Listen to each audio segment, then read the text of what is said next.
All right. Well, thank you, everyone, for joining us. Just a quick note, we have alternates for both our chair and our vice chair this evening. So I'm going to go ahead and open up the meeting, and then after we do roll call and ex parte disclosures, we'll go ahead and take a vote for the election of a temporary chair. And I think we'll also do a temporary vice chair just in case, something happens and, we need a backup. So this is the Zoning Adjustments Board, and this meeting will be conducted exclusively through video conference pursuant to Government Code Section 54953E and the state declared emergency. This meeting of the Zoning Adjustments Board, ZAB, will be conducted exclusively through teleconference and Zoom video conference. The COVID-19 state of emergency continues to directly impact the ability of members to meet safely in person and presents imminent risks to the health of attendees.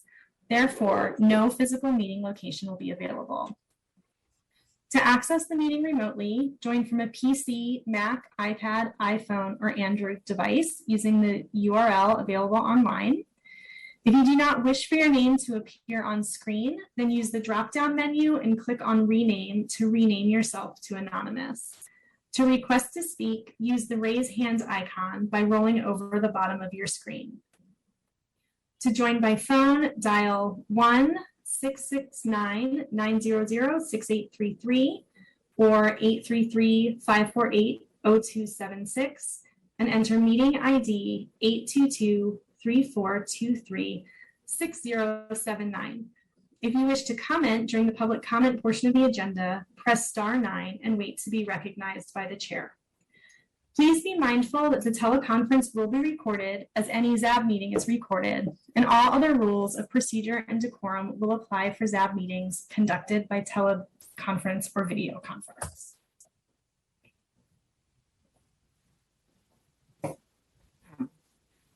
Okay, so let's do roll call and ex parte disclosures.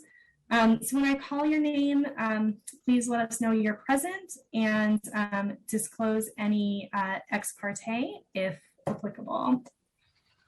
Board Member Trigu. Present. I have an ex parte to disclose on 1151 Grizzly Peak. I received a text from Rena Rickles representing the appellant, speaking strictly to process and having some questions about process. And I received a call from Rick Auerbach regarding 2600 10th Street, which was substantively a rehash of topics that were discussed in a public meeting the last time that this project was discussed. Great, thank you. Duffy? I have present ex parte with regarding 1151 Grizzly Peak. I accepted the invitation from Joan Wager, who lives at 25 Stoddard, the appellant, to just in person witness the impacts of the two sheds in the adjacent property. And so I was there yesterday for about 20 minutes. Thank you. Gaffney? Present and no ex parte. Thompson? Present, and I also visited the property at 25 Stoddard Way this afternoon to see the two sheds under discussion. Thank you.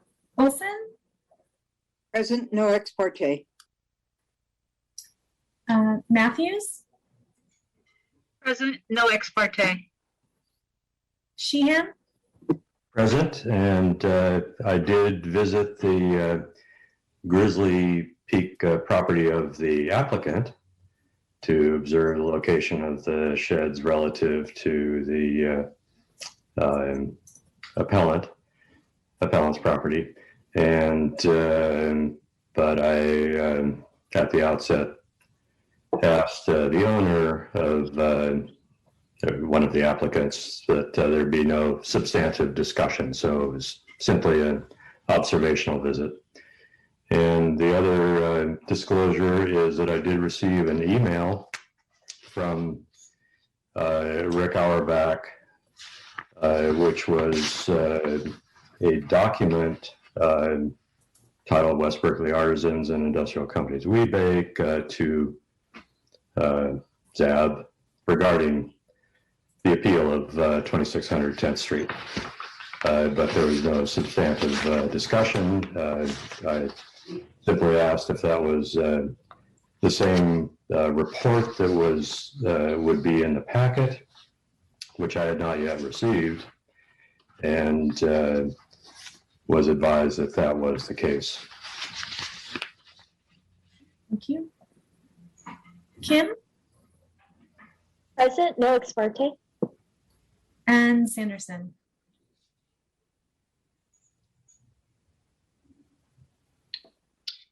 Present, the ex parte would be a call from Chris Barlow for Wareham Development, simply noting that their project was on the agenda. We had no substantive discussion.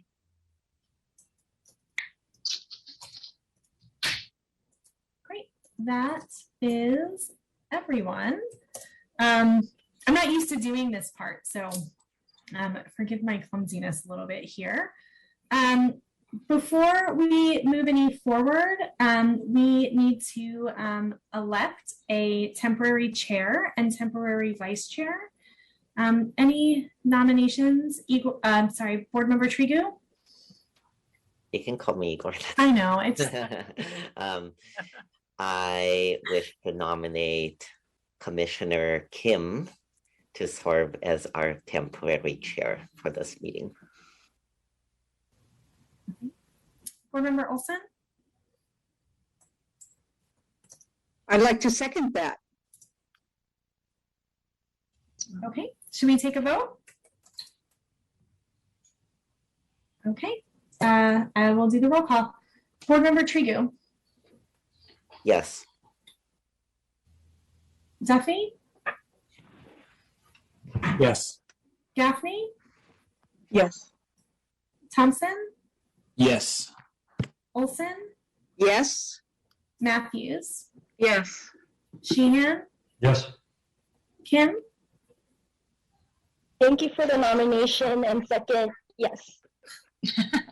Sanderson? Yes. Okay, and then for the election of a vice chair, Board Member Olson?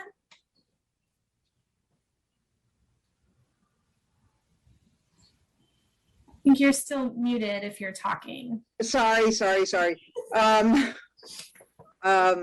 I'd like to recommend Michael Thompson, please.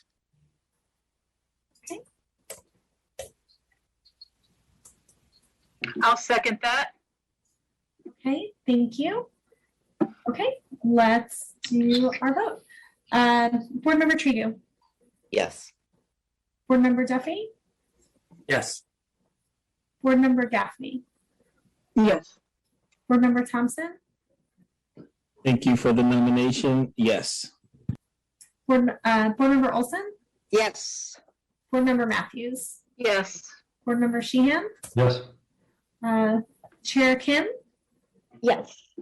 And Board Member Sanderson? Yes. Great. So I will hand it over to Chair Kim for public comment on non-agenda items. Thank you, Samantha. Yes, so we will move on to public comment on non-agenda items. So I will ask the public who is tuning in remotely or through phone, if you could raise your hand if you are interested on speaking on non-agenda items, meaning, you know, any topic other than the items we are planning to discuss tonight. So I see one hand. Could we also get a timer, please, from staff?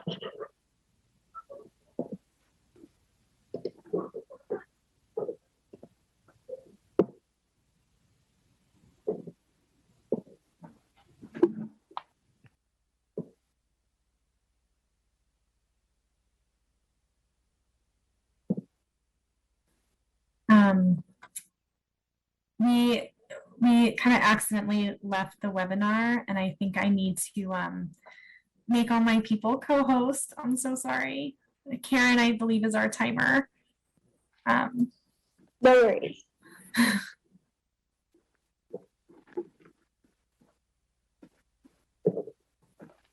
And board member Kim and Thompson, I'm also going to make you co-host as well, so that you can recognize people.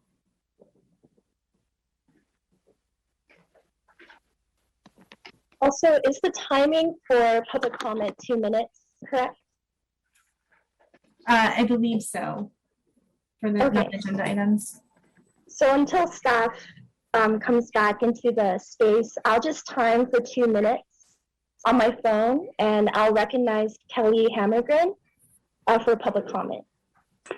Thank you. I don't really need a timer. I don't have that much to say. I'm sort of meetinged out.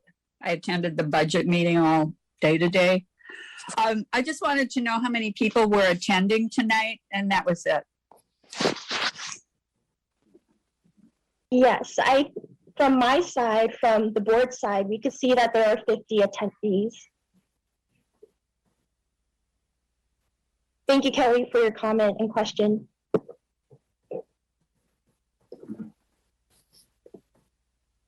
That was it. I didn't have anything else. Thank you. Okay, thank you.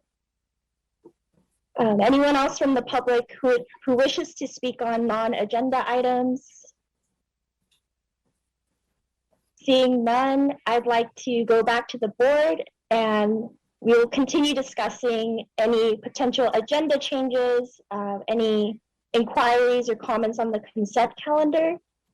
I do want to mention that staff has reached out stating that they would like to make an agenda change on the consent calendar for 2970 Adeline Street. Samantha or anyone on the staff, if you'd like to elaborate on why you would like to take it out from consent, I think that would be great. Yes, I'm going to bring Allison Reamer over. And actually, you know what? I see when I just clicked over into the attendees, it looks like maybe Terry Garrett's had raised their hand. Oh, yes. I think we might have missed them. Maybe we should back up, and then I'll bring Allison over. Now, is this for public comment? I think it was the public comment during. Okay.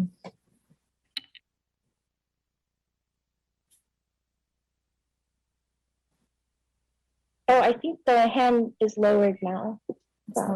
Okay.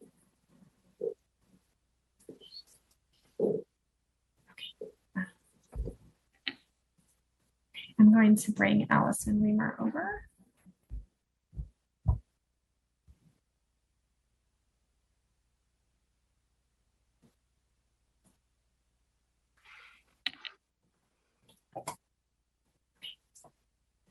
Allison, are you there?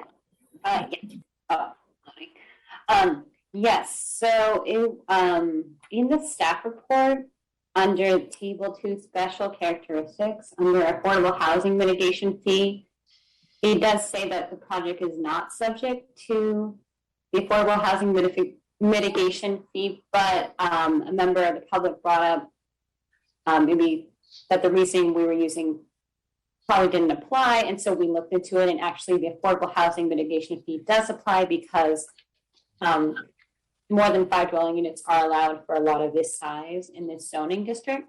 So the Affordable Housing Mitigation Fee, as it appears in BMC section 23.328, inclusionary housing, states the fee applies not only when you're adding more than 5 dwelling units, but also when 5 dwelling units are allowable. So this project was a little confusing at first because they're converting existing space, but because they could add more dwelling units, because more dwelling units are allowed, the affordable housing mitigation fee technically does apply. So, so I want to make one correction to that table in the staff report, and then also add a condition to the findings, condition 14 for the affordable housing mitigation fee, and that's our standard condition, consistent with Berkeley Municipal Code section 22.20.065 and the fee resolution applicable to this project. The applicant shall provide a schedule consistent with a schedule approved by the city manager or her designee, outlining the time frame for payment of the affordable housing mitigation fee, and they shall pay this fee.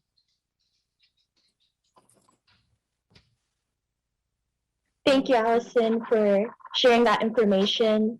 So based on staff's recommendation, I advise the board that I think it's recommended that we take it off of consent. And so we would go the order of consent items taken out first and then action items. But I wanted to open the space to the board right now if you have any suggestions for agenda changes, or if you had any inquiries or issues with the consent action items. Yes, Commissioner Sheehan? Yes, I'd like to suggest moving 10th Street up the agenda, as I believe there may be a substantial number of people waiting to speak on it.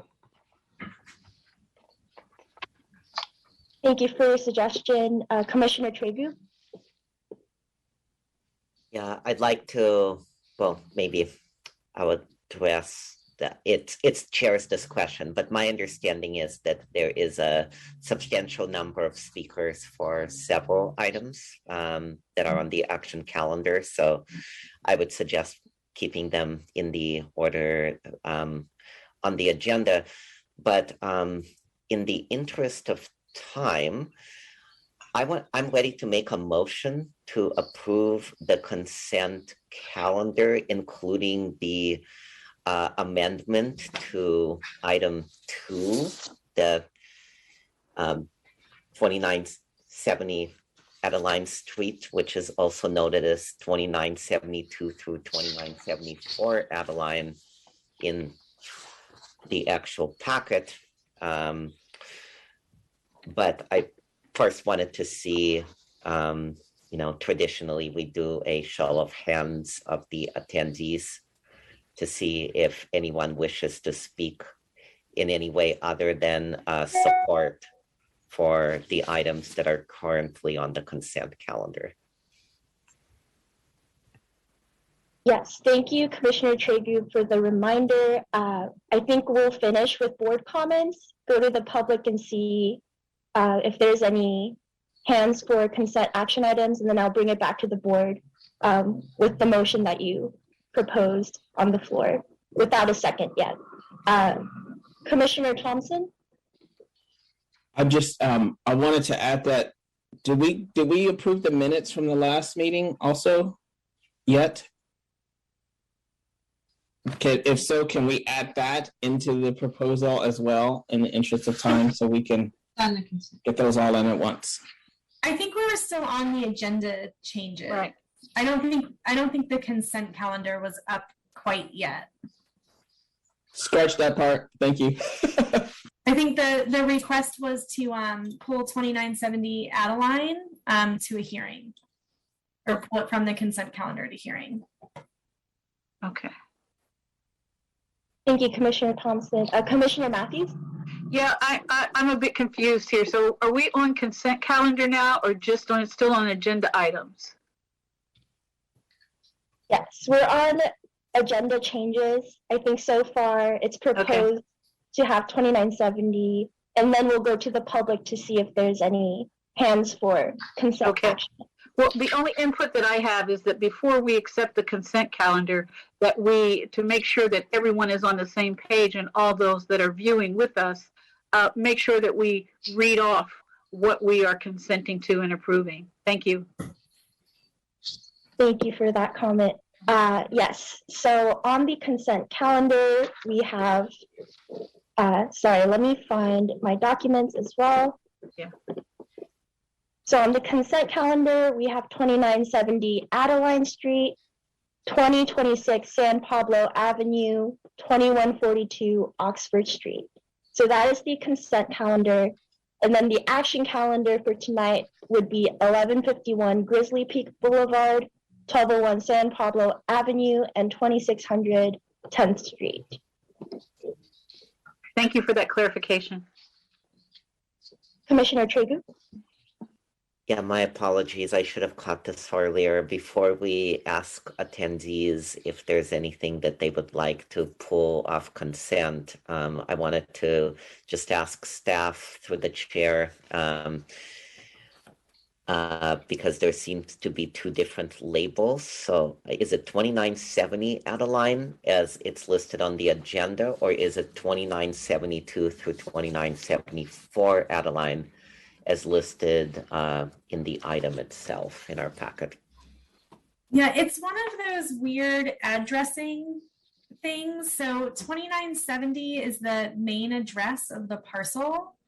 And then the area of change itself is 2972, 2974 Adeline.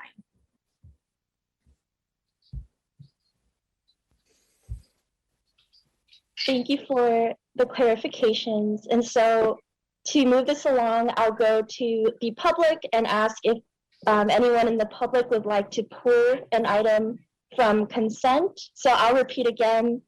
The consent items are 2970 Adeline Street, 2026 San Pablo Avenue, and 2142 Oxford Street. Please raise your hand if you would like to have a greater discussion on any of those items, or if you oppose those items, and the board will make sure to take it out of consent. But if you have, no input, no additional input, it's fine to not raise your hand. So I'd like to take the time right now to ask the public to raise your hand if you would like to speak on any of the consent items and take it out of consent.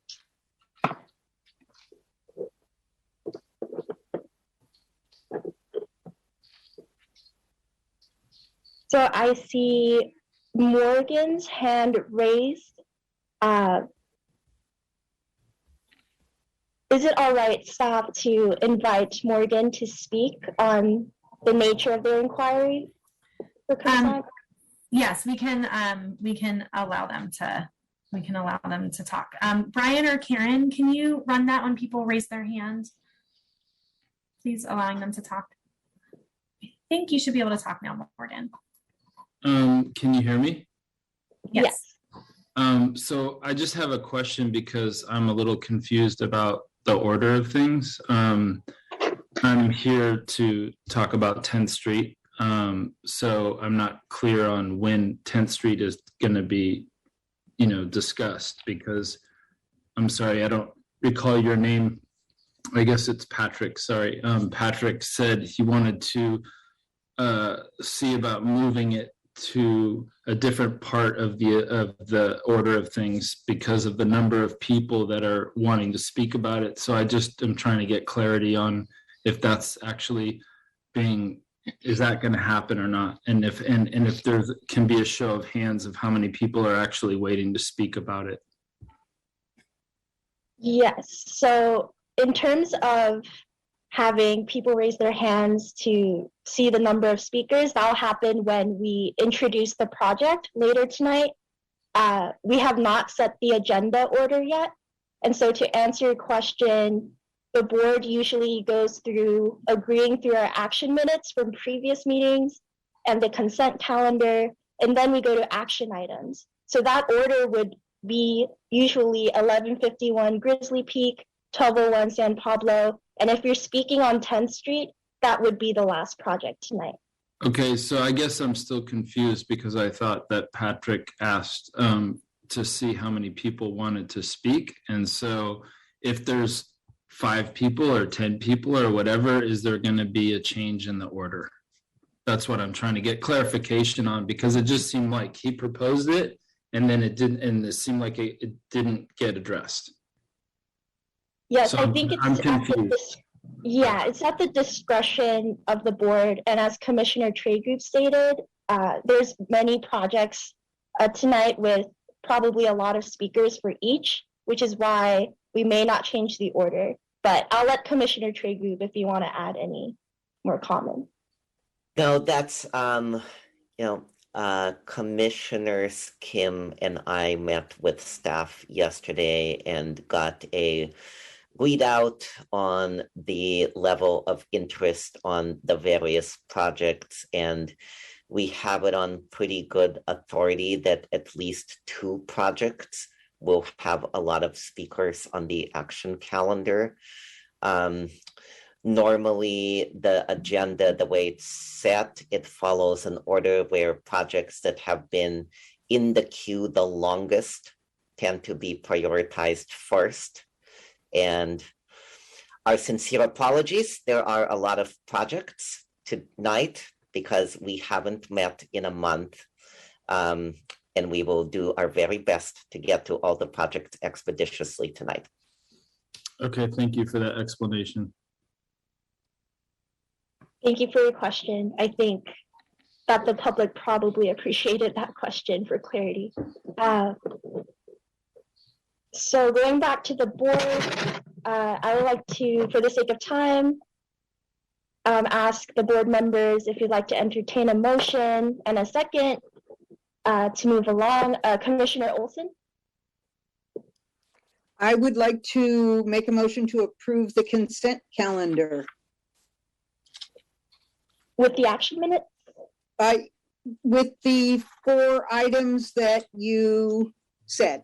So yes, that includes the action minutes. Can I ask for a clarification? I'm sorry. We had requested that the Adeline project come off the consent calendar and move to hearing. And so I just wanted to make sure that didn't get lost. Can I speak to that, Dohi? Sure. Okay. There are often times when staff comes back with a change that needs to be made, and I'm wondering whether or not there is something we could do as part of the approval of consent to satisfy the staff's need on 2970 Adeline.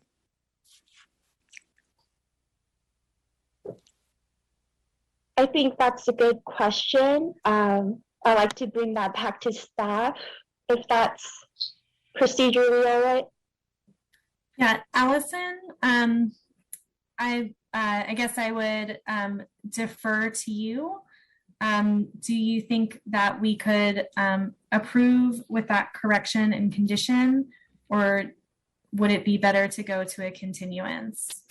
So actually, because the applicant found out about the fee today and they wanted some more information, I think actually, I mean, we can bring them up if they want to talk, but I think maybe we want to go with a continuance because they want some more information about the fee and a possibility of requesting reduction or a waiver, just because of the situations of this project are a little different from other projects where the fee would apply. Then Dohi, I have a suggestion for how to proceed, that we approve the consent calendar item number 1, item number 3, and item number 4. And on item number 2, we change it to a continuance. And I need Allison to tell me whether or not it should be to a date certain, or should we leave it open? Yeah, date certain or leave it open. Yeah, our next meeting would be May 26th.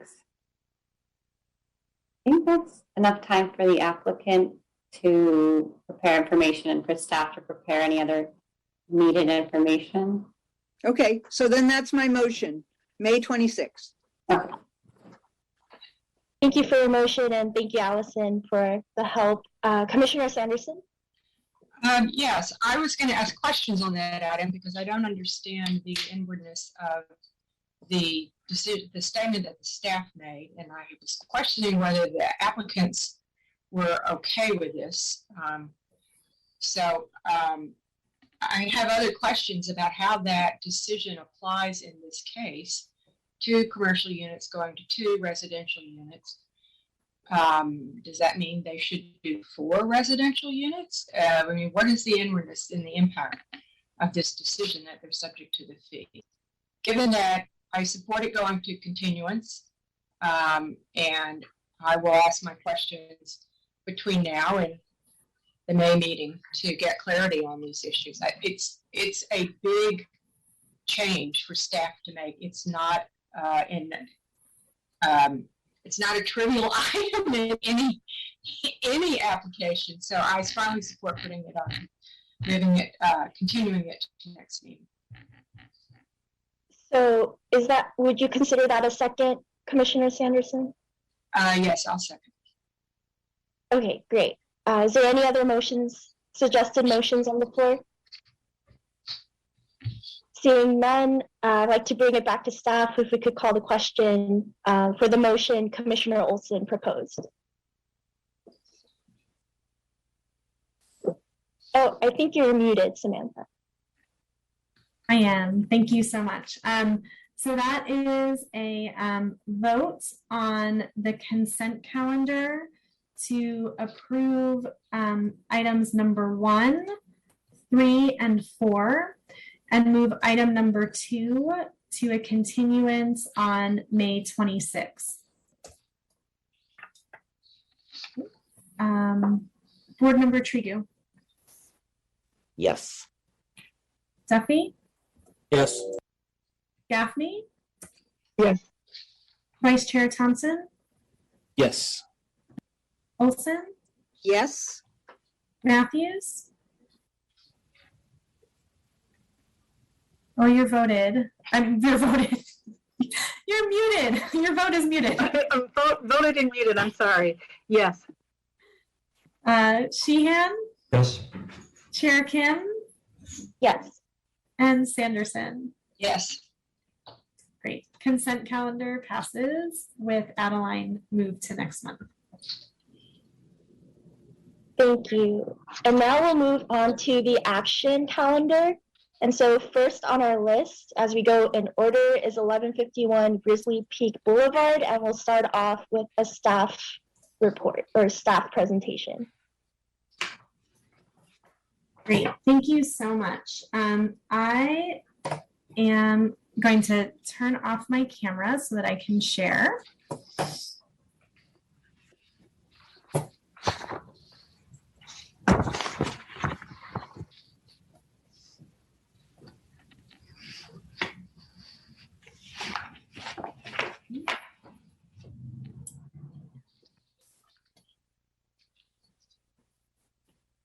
Okay, can you see the screen? No. Not yet. What? Oh boy. Now can you see it? Yes. Yes. Okay, excellent. Thank you. Good evening, board members. I'm Samantha Updegrave, presenting on behalf of former staff. The project before you tonight at 1151 Grizzly Peak Boulevard is for the legalization of 2 accessory buildings in the rear yard that meet all development standards. These buildings were fabricated off-site and installed without the benefit of the applicable zoning permit approvals. The project has come before this board twice, first in September 2021 and again in January. Mediation before the second hearing did not lead to a successful resolution between the applicant and the neighbor at 25 Stoddard. At the most recent hearing, the ZAB continued the project to allow both the applicant and the neighbor at 25 Stoddard Way time to prepare additional analysis and consider potential mitigation measures that the board had discussed. So just as a quick refresher, accessory building number 1 is 120 square feet in area, used as a ceramic studio, and is located in the northeast corner. Accessory building number 2 is 103 square feet, used as a home office and exercise space, and located in the southeast corner. These are both in the rear yard of the property. The zoning officer referred this project to the ZAB with a staff recommendation for approval. Accessory buildings, regardless of their location on a residential lot, require an administrative use permit or an AUP. Additional AUPs to exceed the height within certain setbacks, location on the lot, and maximum dimensions are also available under the zoning ordinance. However, the proposed buildings meet all the development standards of where they're located and only need an AUP for the building themselves. So I'm putting up a slide that shows the accessory buildings and how they conform to the standards. So accessory buildings that are up to 10 feet in average height are maybe within 4 feet of a side or rear lot line. And again, it requires an AUP. So this is not a traditional appeal, again, but it was referred to the ZAB for the decision. So the applicants did provide supplemental studies to illustrate the conditions before the buildings were installed and their impacts that they would like the ZAB to consider when deciding whether to modify the project. These were included in the agenda packet, as well as a supplemental communication responding to the neighbor's submittal. The applicant is here and will present. A memo provided on behalf of the neighbor at 25 Stoddard Way was included in the agenda packet and presents 2 options that they would like the ZAB to consider. I know that the neighbor and her attorney are here, but I think they may have an architect speaking on their behalf, and they will speak together at the start of public comment, again, because this is not an appeal. So that concludes staff's presentation, but I am available for questions. And now I will turn it over, if I can figure out how to stop sharing, I will turn it over to the applicant.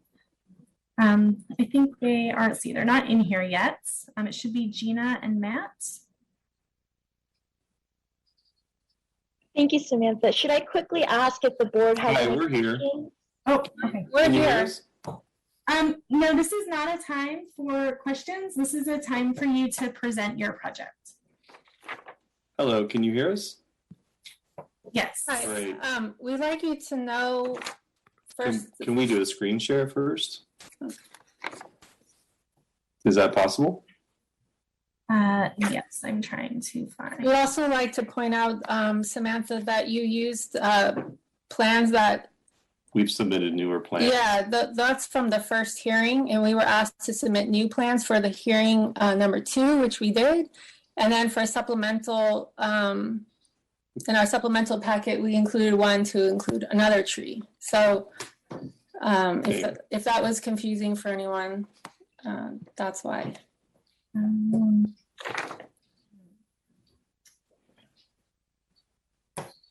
I don't know why it's not letting me do letting the screen share.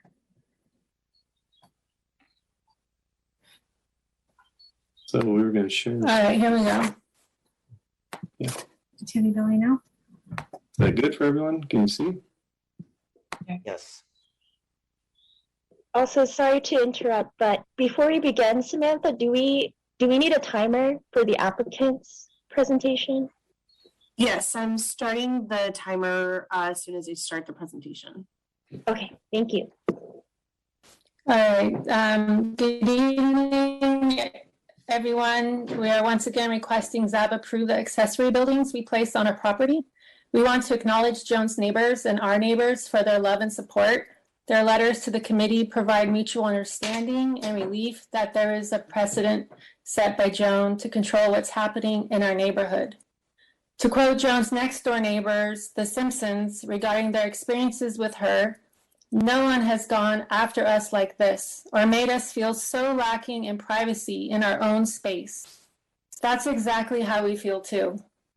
I want to thank the committee for providing Matt and me with more time to clearly illustrate how views would be improved or worsened moving Unit 1. Our research shows that historically there was no significant view and that any changes will be negligible. A site survey was created using the latest in technology to apply 3D models beside Joan's photo submittals to create renders of how moving Unit 1 my place of work, would affect Joan's light, air, and space. In line with MLS photos of 25 Stoddard Way, there is no real detriment to the light, air, and space caused by the placement of Unit 1. Per ZAB's request, we showed what would happen if Unit 1 were to be moved 2 and 4 feet northwest toward the Scots and 3 feet southeast. We also had the Scots over and discussed that if Unit 1 is moved too close to our property line, we would not be able to maintain our mutual fence that we built 100% together. Should our unit be moved, we certainly will let our tree grow back, as it was cut back to make room for Unit 1. According to the Sun studies and our survey, it's determined that there is no real detriment caused by Unit 1's current position. I'd also like to point out that moving the unit would be an incredible feat and one that may be dangerous for us. We reviewed Joan's architectural drawings and determined her requests are unreasonable. Addressing Joan's proposal to have Unit 1 move southeast between our apple tree and Unit 2, which would obliterate her view of our home, which she has made clear she does not like, would substantially remove a great deal of light, air, and space from her property. It would remove all winter light to her living room. We think Joan is being opportunistic here in that she has voiced not liking being able to see our property, and this would cancel most of her view of our home. Her second proposal is for Unit 1 is to have it moved all the way diagonally across our yard, obliterating our hardscape and making it impossible to use our walkway.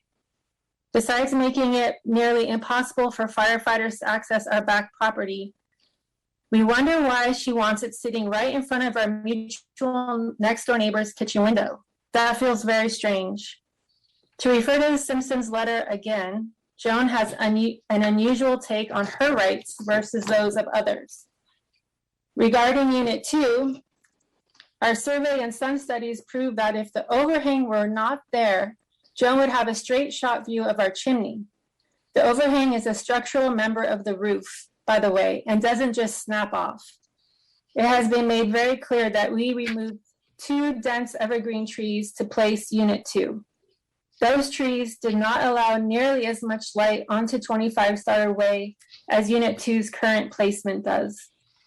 There's far more light, air, and space on Joan's property than there has ever been since before Joan moved in. The roof line of Unit 2 is also below our home's roof line. We do not intend to rebuild Unit 2's roof to remove the overhang. We would like to make clear that Joan has not proven she had more light, air, and space before either unit was placed. She also did not submit any documentation proving detriment. It has been the opinion of the planning department that these structures be approved as they stand. In our last ZAB meeting, 2 board members, Duffy and Gaffney, were inclined to approve the buildings as they are. We agree with council members Duffy and Gaffney.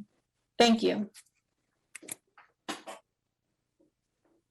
Thank you, applicant, for your presentation. Does the board have any questions for the applicant?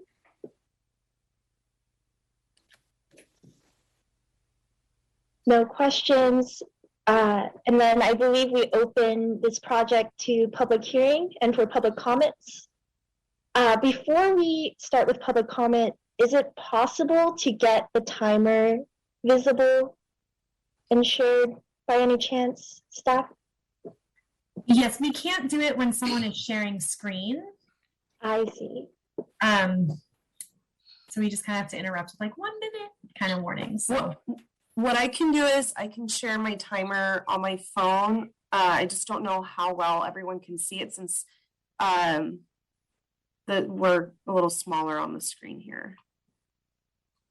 But I can always just give a 1 minute warning as well. Sure. Yes, Commissioner Sanderson, I'll get to you after Commissioner Tregu, if that is all right. Commissioner Tregu. Yeah, I just wanted to, I guess, refresh our collective memory that I think we were going to do something that resembles an appeal proceeding, which means that we would, and I think the way I see the hands, they're in order. So it would be a combination of Rena Wickles and Joan Wager first for, I think we said 2 minutes each. Is that correct? Correct. Right. And then we can combine, they can combine. So they would get a total of 4 minutes. Thank you. Together. And then Commissioner Sanderson? I just wanted to make note that I realize that emotions are running very high, that people have put in many hours on both sides of this issue. And I would encourage people to try to stick to comments about the project itself, as opposed to projects about the personalities involved. So our decision tonight is strictly about the proposed project itself, even though we know that there are emotional tensions in the neighborhood, and we acknowledge that, and we know it's very hard for people to leave out the try to leave out the personal observations. So, but if you can, please try to focus on the project itself. Thank you. Thank you so much for that constructive framework. That's really helpful. Commissioner Matthews? You're muted. Sorry, you're muted. Sorry about that. Along that same line, I would like to make sure that we let the speakers know, the public speakers know exactly how much time they have, because we haven't identified that yet. Thank you. Yes, thank you for that much needed clarification. And so for this project, it is a little unique, as Commissioner Tragoop stated, where we will allow Rena Rickles and Joanne Wager to speak first as the neighbors that have submitted frequent comments to the applicant and has worked with them. So we will let them have 2 minutes each. And then we will go down the line of public speakers. Everyone will get 2 minutes. Although I will state for other projects with 10 or more speakers, the board may ask that we limit public comment for each person to 1 minute. And so I just wanted to let everyone know in the public community beforehand, we're not trying to reduce the time to reduce your power in speaking, but it is with respect to others in line who wish to speak. So just wanted to say that off the bat. If there's 10 or more people with raised hands for a certain project, I will follow that rule as chair's discretion. But now I will open public comment. Thank you, Commissioner Matthews, for the reminder for time. And thank you, Karen, for keeping the time. I will also keep the personal time. And to public speakers, I'll give you a 1 minute warning. And so with that said, let's go ahead with Rena Rickles to the floor. Can I ask, Rena, are you screen sharing? She's muted. And are you all presenting? Rena, Yes, Jody Credico, the architect, will be screen sharing. I'd like to ask the favor of the board is that since Mr. DeCredico's presentation is probably the most substantive in this matter, is that he take my 2 minutes and I will just take one as public comment and let Joe either go first or follow Joan. Would that be acceptable? Sorry, could you clarify the structure that you would like again? All right. I think if I understand, Rena, instead of you and Joan presenting, it's you and Joe? It'll be Joe and Joan, and then I will just be a public comment at the 1 minute. I can keep mine to 1 minute. I think it's very important to ZAB hear from Joe, who's done the architectural analysis and recommendation. So I prefer that he be given the 2. If that's, it's your decision and your meeting. I think it would just be a better presentation in terms of the ZAB being able to deliberate on the real issue that's before you tonight, which is what is the best mitigation. Okay, so having Joe and Joan then present, and then Right. Rena back. I'll go in any order you want. Yeah.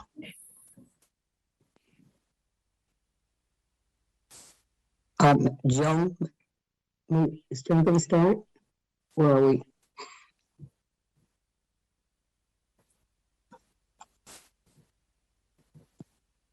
Okay.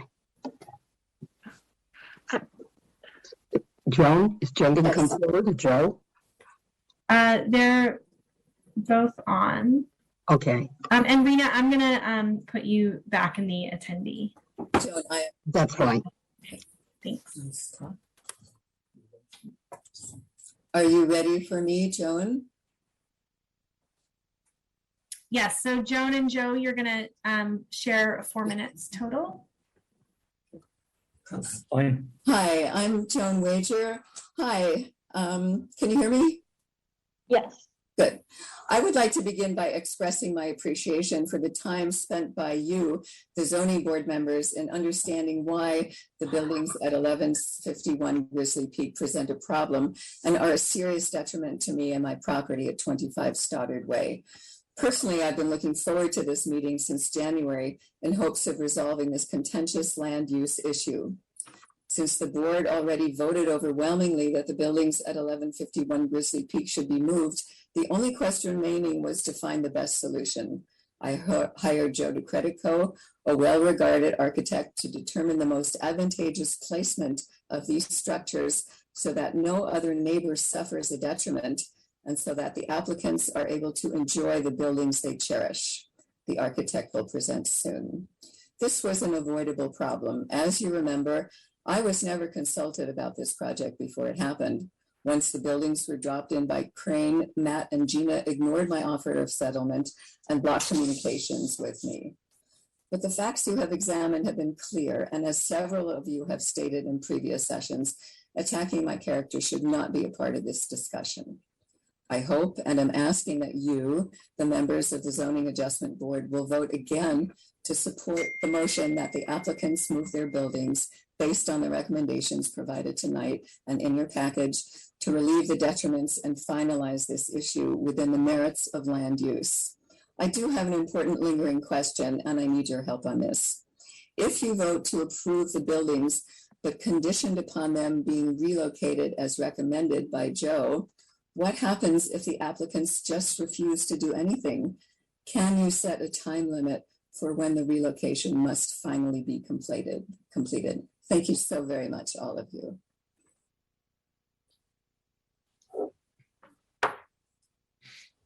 I yield the rest of my time to Joe or Rena.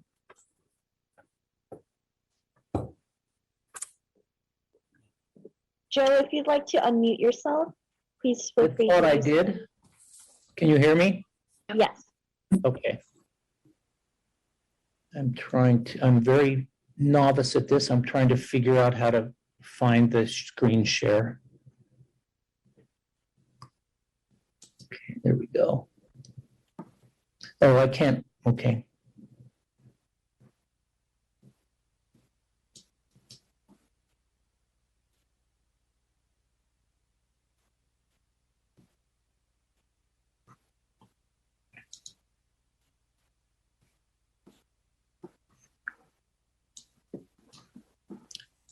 You know what? It's not imperative that I share my screen with you. I think it's better for me to just move this along because you guys have a long evening, if that's okay. Yes. Okay, but okay, so let me just do this because I need to see my screen. Okay, good evening, commissioners and staff and members of the public. My name is Joe DeCredico. I am an architect and a land use planner. And I've been practicing in Berkeley and throughout Northern California for about 35 years. I was on the Berkeley Redevelopment Commission until its dissolution, and I've completed a number of architecture projects in Berkeley. The reason I'm here tonight is that I've been retained by Joan Wager to review the recent decision made by this board. That decision determined that the southerly accessory building at 1151 Grizzly Peak Boulevard is in fact blocking Miss Wager's view and is a detriment to her western light. The hearing before us tonight, is my understanding, is to identify the most appropriate place to move the southern structure. On February 22nd, 2022, in the early evening, afternoon light, I visited Ms. Wager's home. Specifically, I was asked to analyze the existence and extent of detriments to her air, light, and view caused by these unpermitted buildings, and to recommend modifications that would best mitigate the impact. In my opinion, the sliver view from Ms. Wager's kitchen, sorry, Joan, and living room is completely obscured by the drop structure mono unit placement. In addition, the low winter light is significantly compromised by the unit placement. So I looked at two additional solutions. The first would move the south structure to the south property line and place the north unit between the apple tree and the south structure. There's enough room to make this work and not have an impact on the applicant's other landscape features. The second, Joe, sorry to interrupt, but the 4-minute time that you shared with Joan has been up. I'll let you finish your last statement before we move to the next public speaker. That's fine. Joan preferred the second option. And while we know that both of these options will require a crane to put them in place, the foundations are very, very minimal, and these moves could be done without significant impacts to the applicants. Thank you. Thank you. Thank you for your time and for sharing your expertise with us, working with Joan Wager. So we'll move down the list for public speakers. As I see in the order, Terry is next. Good evening, Berkeley Adjustment Board members. My name is Terry Garretts. I live at 1335 Bonita. Like you, this is my third visit with the saga concerning the buildings that were added to the property that block all the main windows that provide light and view to Joan Wager's home. Per your vote on January 13th, the focus was on the appropriate measures to mitigate the blockage. Fortunately, there is a reasonable relocation based on on-site measurements and calculations by the architect we just heard. I urge you to adopt this recommendation as a condition of approval. As a 50-year resident of Berkeley and someone involved with community issues, I'm familiar with attempts to avert an issue. In this case, a basic land use case to a personal referendum. But let's put that aside. These land use public policy issues are at stake in tonight's decision. One, these buildings were constructed and added to without the requisite permits and without collaboration with Joan Wager. Just a paper note put in her mailbox stating cranes will drop 2 buildings on 1151. Two, the land use question of is there a benefit to the city that outweighs the detriments to Joan's property has not been answered in the affirmative. Here, there was an unpermitted construction, not for housing, but to create a luxury for one home that detracts from one's neighbor's home. Three, there's a reasonable solution proposed that both remedies or reduces Joan, the neighbor's blockage, and allows the applicant to keep and enjoy their luxury additions. It is for these public policy reasons that I'm asking you to vote to move the buildings to another location as suggested. There's plenty of room on the property to do so. And thank you for your time. Thank you, Terry, for your comment. And next we'll go to Rena, and I apologize in advance if I mispronounce any names. I'll just be going by first names. But next is Rena.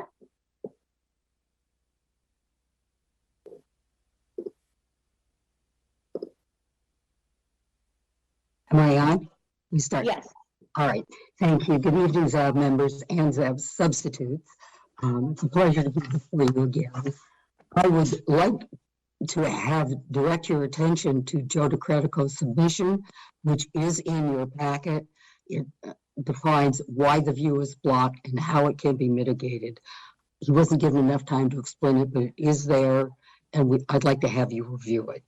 I'd like to start also by saying that the finding for non-detriment cannot be made, and you have made that decision twice. This last time we were told to look for alternatives. We did all the ZAB instructions. Unfortunately, applicants did not do that. They've submitted 19 pages to you, are trying to tell you that what you saw when you saw to John's house or when you saw the pictures isn't what you saw. They then said, well, if it isn't what you see and there is detriment, you still shouldn't do anything because the neighborhood likes me and they don't like John. Those are not appropriate land use decisions. We have proven detriment. We have shown a reasonable alternative along the lines that the ZAB was considering before.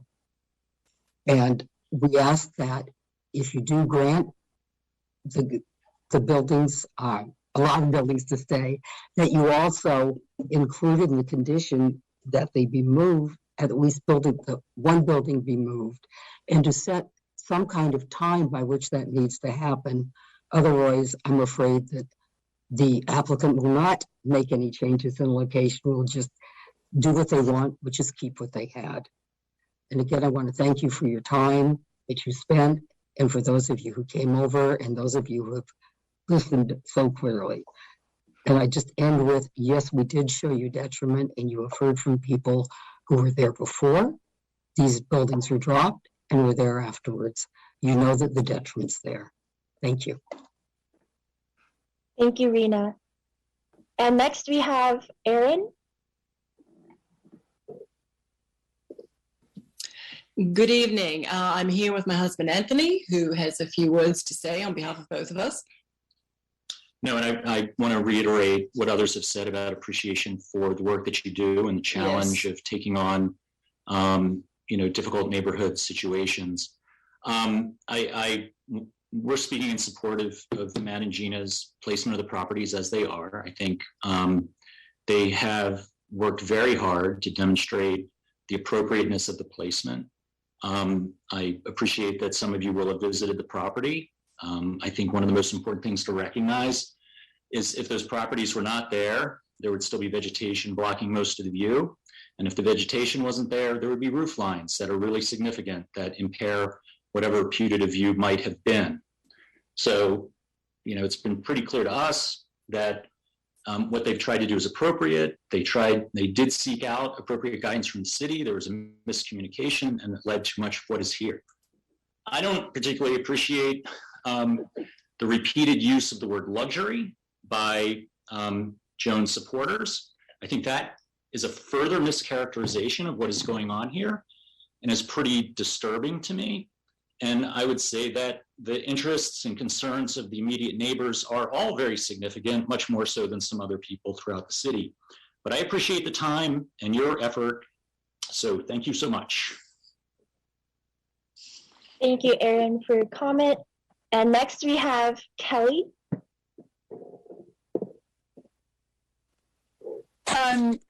Yes, I don't need much time. This is in the Hillside Fire Zone, and I'm trying to find the information from the January 18th City Council meeting where they talked about, this was in reference to ADUs, but the issue of having buildings too close to the property line. And I believe my recall is the buildings must be 4 feet from there must be a 4-foot setback. And so that's what I was looking for. And I didn't see that these buildings in this plan had a 4-foot setback. So I just wanted to pose that question and hope that someone has the information and to make sure that in the high fire zone, we're not creating more of a hazard by having these buildings too close to the property line and interfering with fire department access. Thank you. Thank you, Kelly, for your concern and question. Next, we have Merle.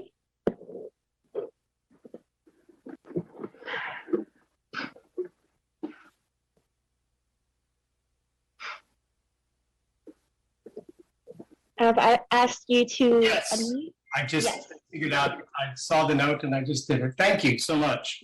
I'm going to be very brief as well. Thank you for having me. I've known Joan Wager for over 30 years as a friend and colleague, and I'm delighted to write a letter and support her in her petition for your committee. I've been in her home many times and I was very supportive of her purchasing it. As seen in the applicant's site plan, before and after photographs of the blockage of light and the view in Jones' main rooms, the applicants have plenty of room to put new buildings on a different part of their property without intruding on Jones' light and view. The zoning issue is the only issue before you, and I ask that you honor that. I ask that you resolve the complaint in Jones' favor so that all the parties can return to their lives and put this behind. Thank you. Thank you for your comment. And next we have Bunny.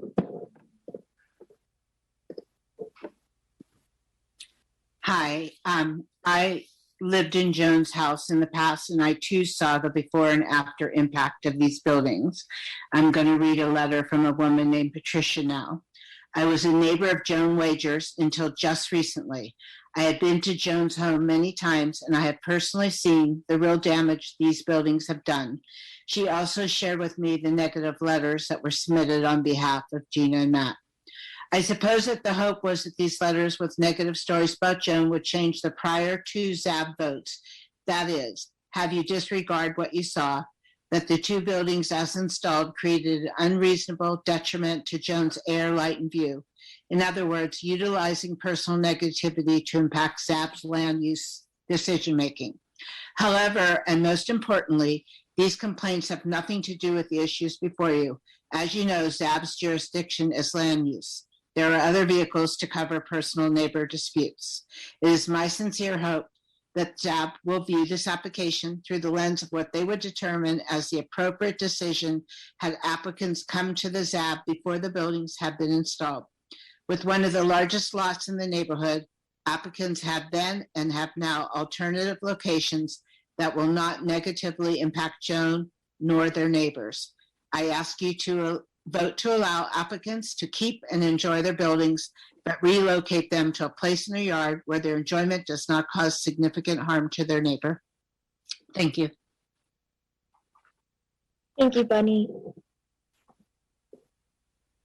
And I believe that seems to be the last speaker in the queue from the public. This is our last call. If anyone from the public would like to speak on this action item, 1151 Grizzly Peak, please raise your hand.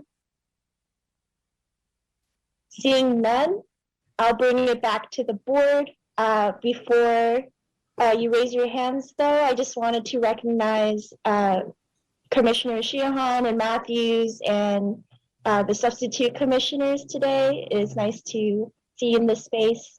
We welcome you, and like to open the board for any comments, suggestions, motions. I see Commissioner Treygute's hand first.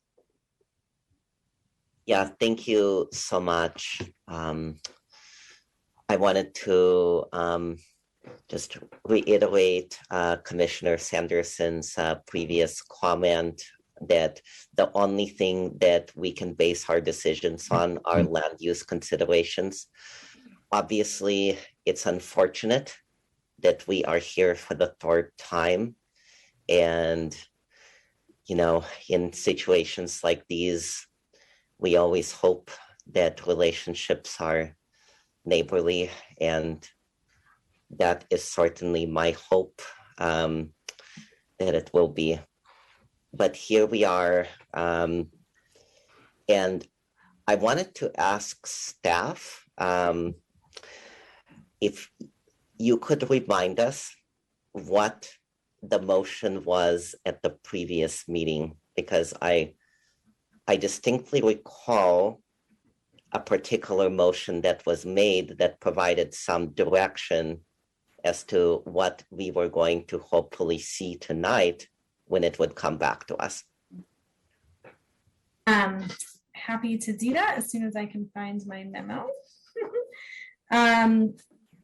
The motion, so there haven't been any, all the votes have been to continue.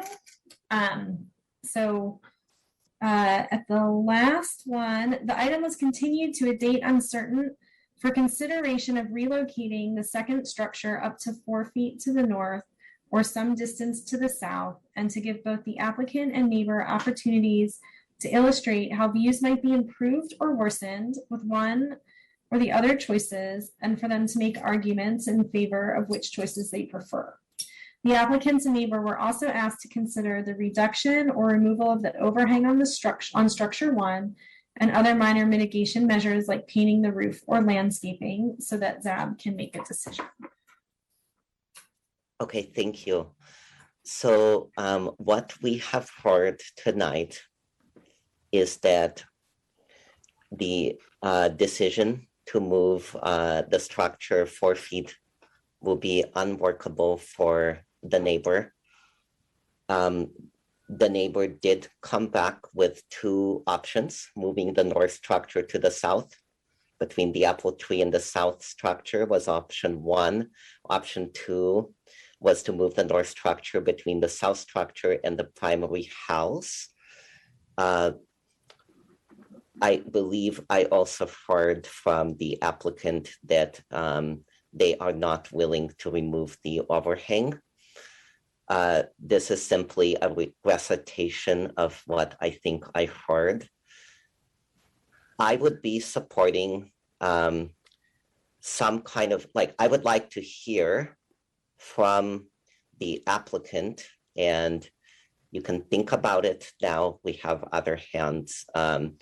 But when we come back to me, I would like to know which options of moving the structure, if you're not amenable to removing the overhang, you would support, or are there other options that you would support?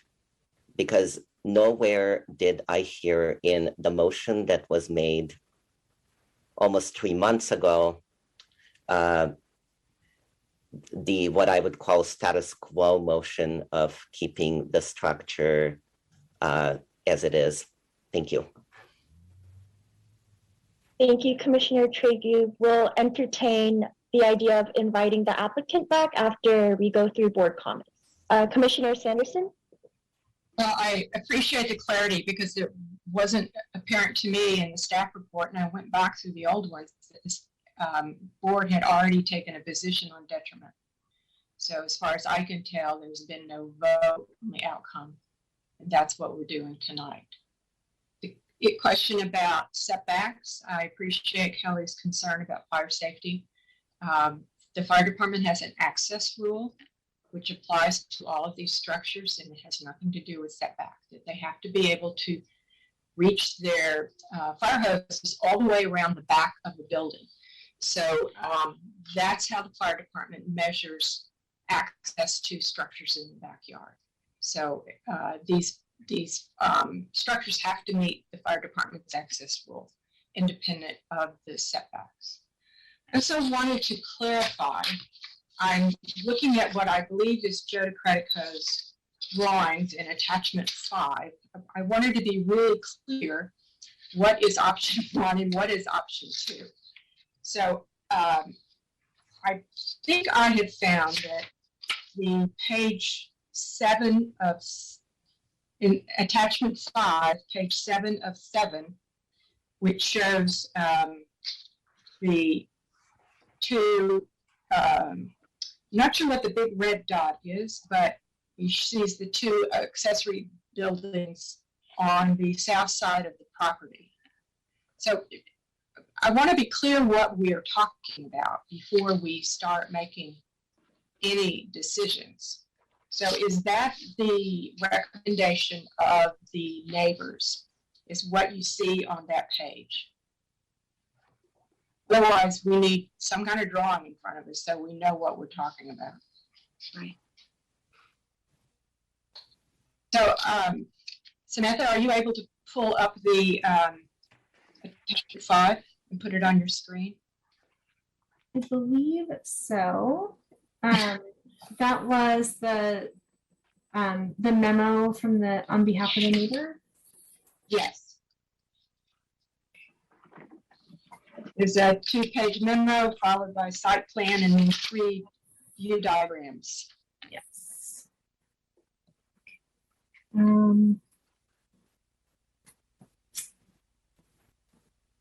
So on the first one, this one is moving the building further to the north, and that didn't help their view, as I understand it. The second one, I don't understand I don't understand what the red square thing is. So this is moving, and looks like moving both of the buildings along the rear property line to the south side. And then the third one, it shows both of them on the south property line. What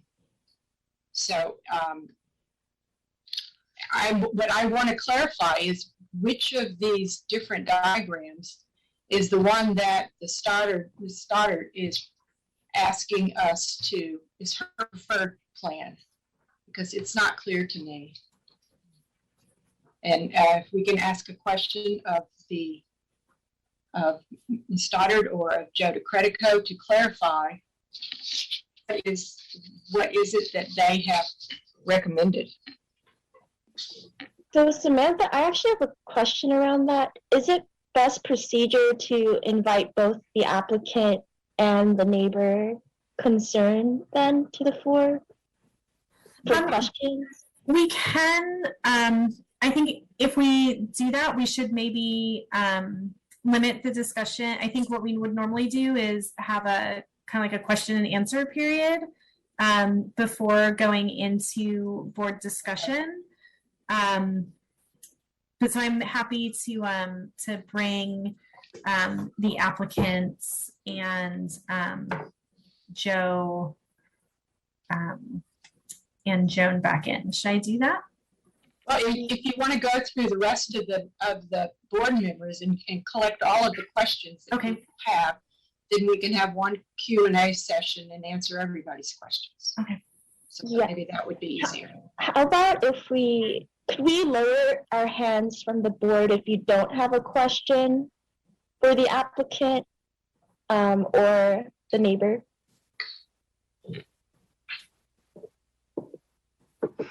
And then you can raise your hand if you do have a question.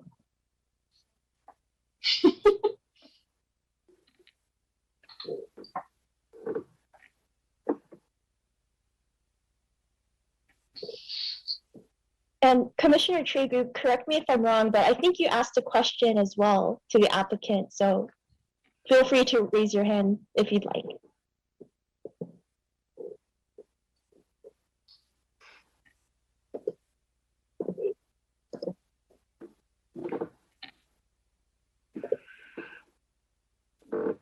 Would you like me to bring them back in? No? Yes.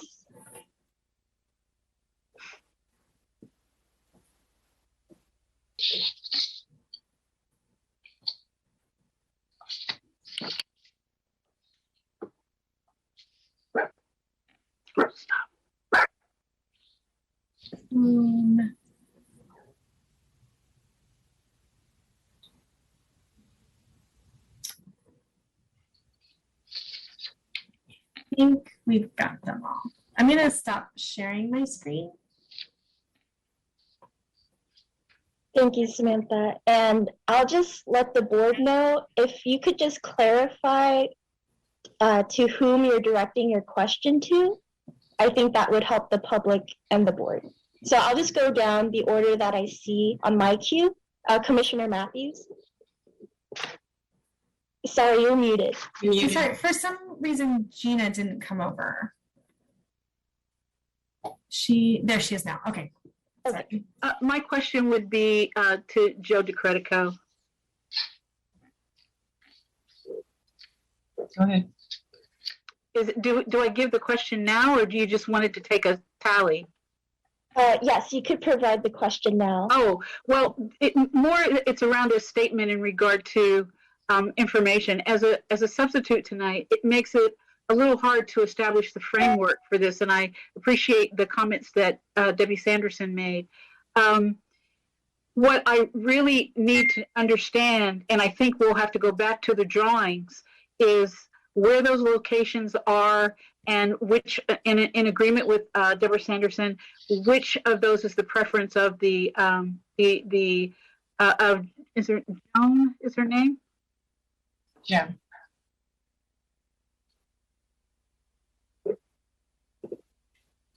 Joan Waiter.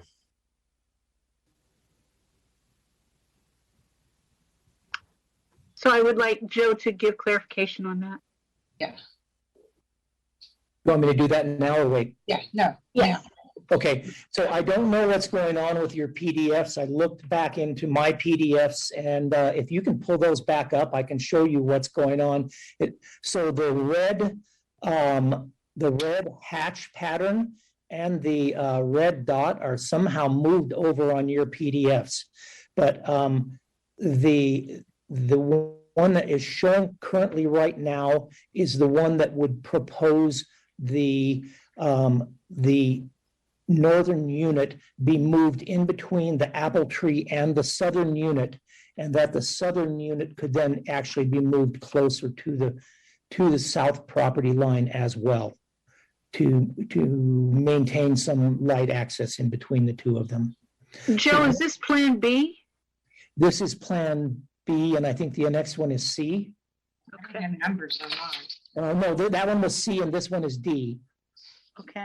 And so D is the same thing happened on your PDF, and I don't know why, but this one is indicating that the red dot here should be between the existing south structure and the house itself, and can be pulled away from the property line.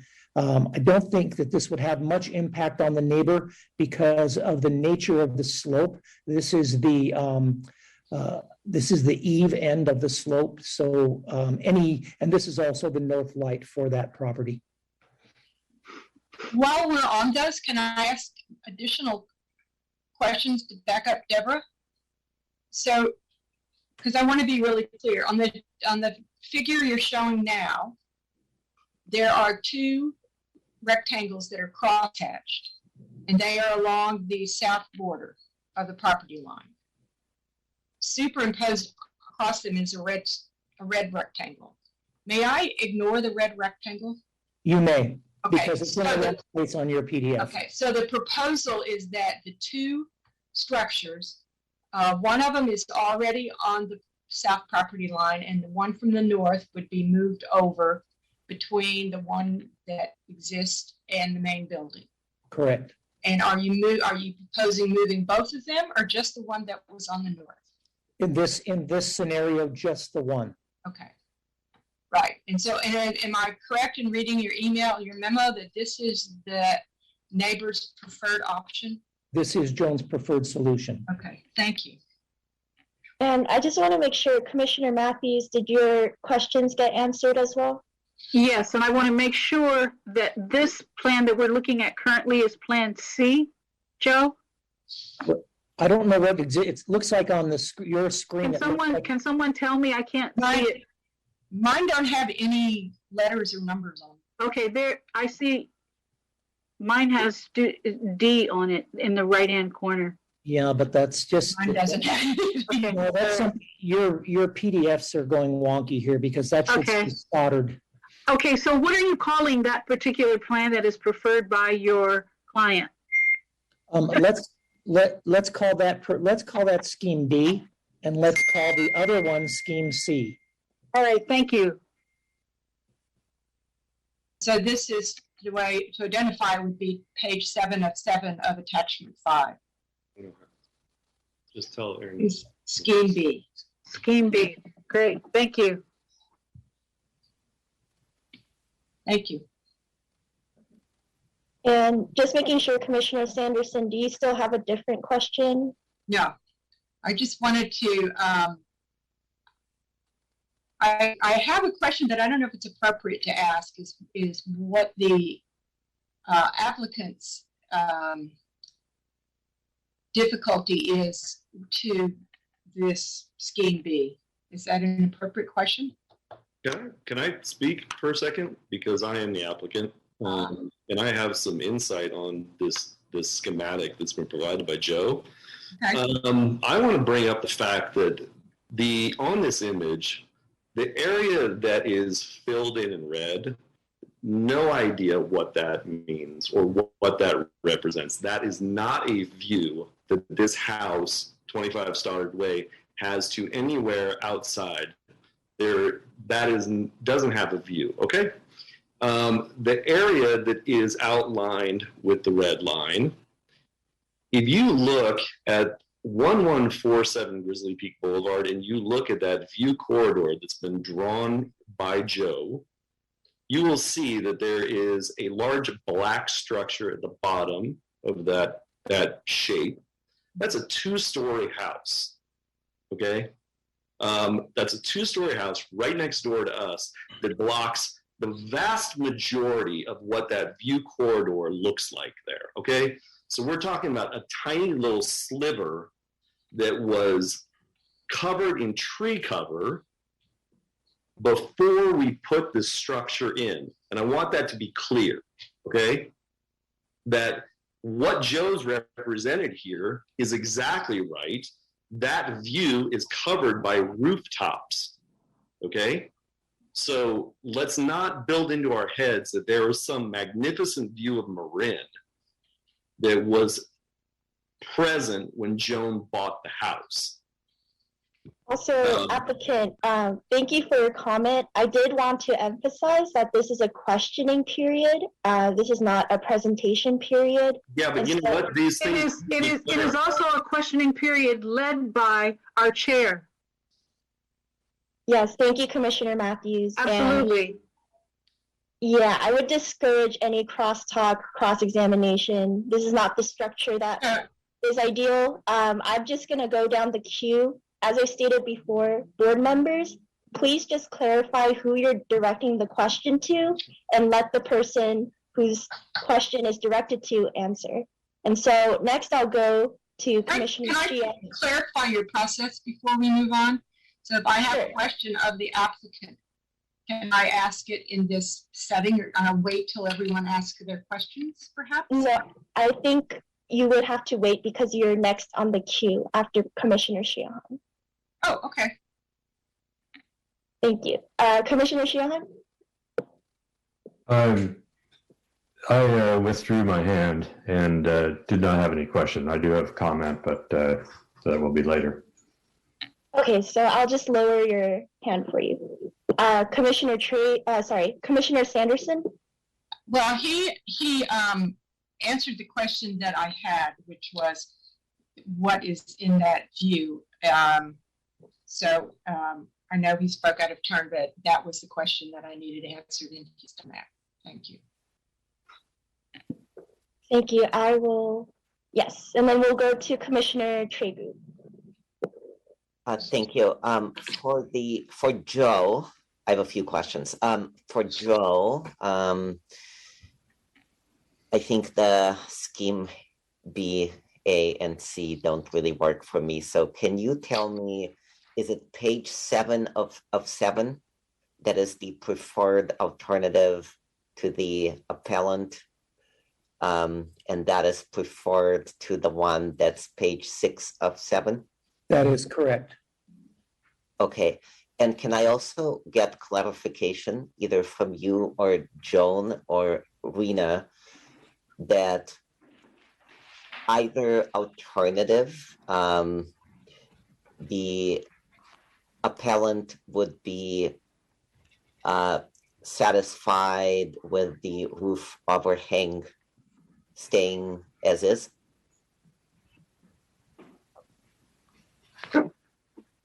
Joan will have to answer that. Okay, if we can bring up Joan, and it's just a yes or no question, please. If we were to adopt either of these alternatives, are you okay with the roof overhang staying? Hi, can you hear me? Yes. Okay. I felt in the spirit of compromise that I would not talk about the workout studio office structure and my request to remove its overhang and focus on the art studio and its moving. Thank you. And my last question is for the applicant, if we were to adhere to the spirit of the motion that the ZAB took, that passed, I think unanimously, 3 months ago, do you have a preference between what is outlined on page 7, what is outlined on page 6, or some other option that you would like to propose that would be responsive to the motion that the ZAB made and that passed? Can you hear me? Yes. Okay. I do not. I don't think either of these options are options that I'm going to entertain. And I would offer up an option of moving Unit 1 2 feet to the north. I think as we spoke in the last ZAB hearing, Charles Kahn was the one proponent or one of the proponents to actually move the unit. That needs to be examined. So that we illustrated in our submission to the ZAB. That was one of the requests from the last meeting. We have spoken to the neighbor, as was discussed in the last ZAB meeting, and they have said, the neighbor to our north at 1147, we have a shared fence with them. We spoke to them about moving it closer to their home. They said they were okay with it. I do think that there is a responsibility to allow us to be able to maintain our fence as well as for fire protection. So that would be the compromise that we would be willing to make at this point, 2 feet to the north for Unit 1 as well. Yeah, that's where we are with it. Thank you. And Commissioner Sheehan? I do have a question.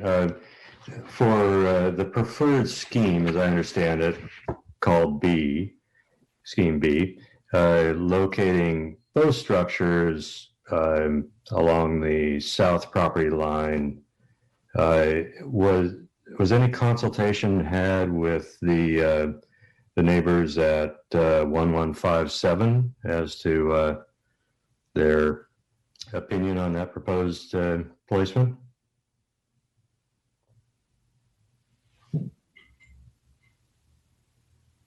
This is a question for Joe or John. Not on my behalf. I don't know if Joan spoke to them. Thank you. I believe Joan had a comment as well. That was a mistake. I have no comment. Okay. Commissioner Thompson? Is it appropriate to ask why the 3 recommendations by that were proposed by the architect won't work, but moving the structure a few feet to the north would? Is that? Are you directing this to? This is to the. I think this is to the applicant. Okay. To answer that question, you know, one is a huge move. One is a move where it's going to take engineering to move this structure. It weighs probably the same as a bus to move it over. And, you know, we maintain that we put the units and we designed where they were going based on our home, our landscaping, you know, our right to improve our property as we see it. And cramming Unit 1 next to Unit 2 is not, you know, some of you are architects, you get it. It's not an aesthetic that you would ever it's nothing you would ever do. So that's my reason. Thank you. Thank you for your question, Vice Chair Thompson and Commissioner Gaffney. Hi, yeah. I just wanted to, I know our commissioners know, but I want to remind the applicant that we have to pretend that this does not exist yet, that it is just a unbuilt structure, and that whether or not it is difficult to move is not in our purview. And I just want to make that clear, just because I know it's a difficult thing we're going through, but pretending it's not there already. That's it. Thank you.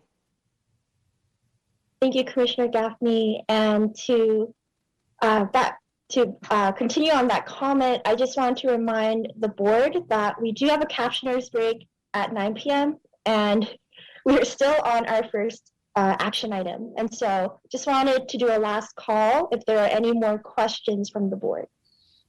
If there are no questions, I'd like to ask Samantha if you could just leave the board on the floor and we'll continue with board discussions. I highly suggest making a motion, maybe after further discussion, but I see Commissioner Sanderson's hand first. Yeah, I wanted to better understand this motion that the ZAB already took, which was not, there seems to be an understanding that at a previous meeting, the ZAB made and approved a motion that this project has a detriment and therefore the buildings needed to be mitigated.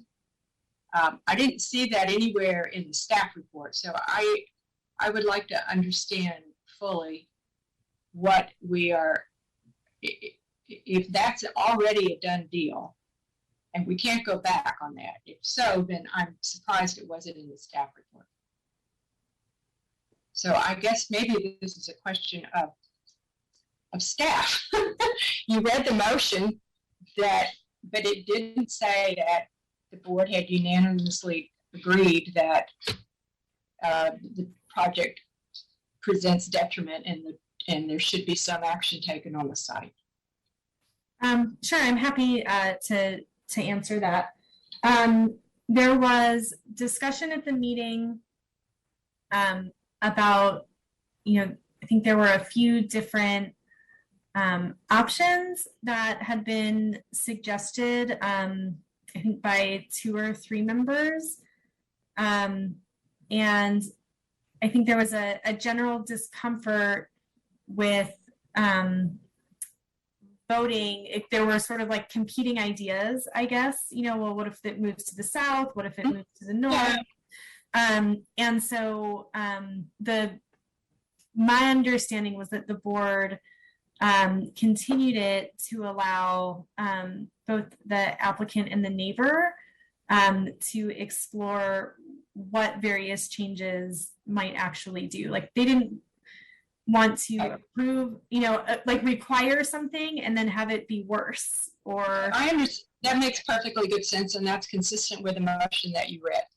So as far as I'm concerned, the board has not yet voted that these 1 or 2 of these buildings presents detriment and some mitigation is required. So I'm going to assume that no actual vote on the project has been taken. Thank you. Thank you for the clarification, Commissioner Sanderson. Commissioner Chogu? I also appreciate the clarification. That's my recollection. I mean, this is a de novo decision in some sense, but we did provide some direction in the form of that motion, and there's not going to be a popular option here, or at least a universally popular one. And that is, frankly, the trouble of already having 2 structures in place. I am not here to question anyone's motivation. I actually believe the applicant when they say that there was confusion between what level of review is required, if any, between accessory structure and accessory dwelling units. Setting all that aside, we have to make a decision of some sort. There are two projects after this one, and we are legally required to actually make a decision on one of them by state law. So in the spirit of moving something along, I am going to move adoption of the use permit with the change that this would be the preferred solution by the applicant. I guess solution 2, I'm reading from the page, which moves the structure to an area between the south structure and the house, and making it clear that the overhang does not get touched. That is, so this is the only change from what is currently permitted. I also would like to get clarification from staff, whether it's this motion or some other motion that ultimately carries the day or the night. What, if anything, can we do to ensure compliance with the subject conditions? Through the chair, I would like to ask staff that question. Yes, staff, if that could be answered. Yes, so if they are granted a permit, then they're required to comply. There is a code enforcement case, I believe, already open on this site that, code enforcement, it goes on, it gets paused when people are working through permits. So we do have code enforcement. Okay, thank you. Available. I also, it's been a while. It's been a few months back now that I visited this, not the subject property, but the neighbor's property. And obviously, I don't know what it was like when allegedly there was a tree that allegedly is no longer there in the same shape or form as before. But what I saw then from both the dining room and one of the bedroom windows is a sizable structure that looked visually massive and adjacent to both windows. So I just, I'm basing this decision, well, we'll see if the motion gets a second, but if it were, I'm open to other suggestions. I am trying to help us address the most pressing visual impact, which is the one that I saw from two windows facing one of the structures. Thank you. So Commissioner Tracey, if you could just repeat the motion. Sure. It would be to approve the use permit with the only change being the solution that moves the structure to an area between the south structure and the house. Thank you. And with the raise of hands, if anyone would like to second this motion. Commissioner Olson? I'll second. Thank you. And Commissioner Matthews? I have a question for the maker of the motion, Igor. When are you talking about, what scheme are you talking about for the project now? When you say about the move, there's a 2-foot move that's by the applicant. There's which one are we talking about?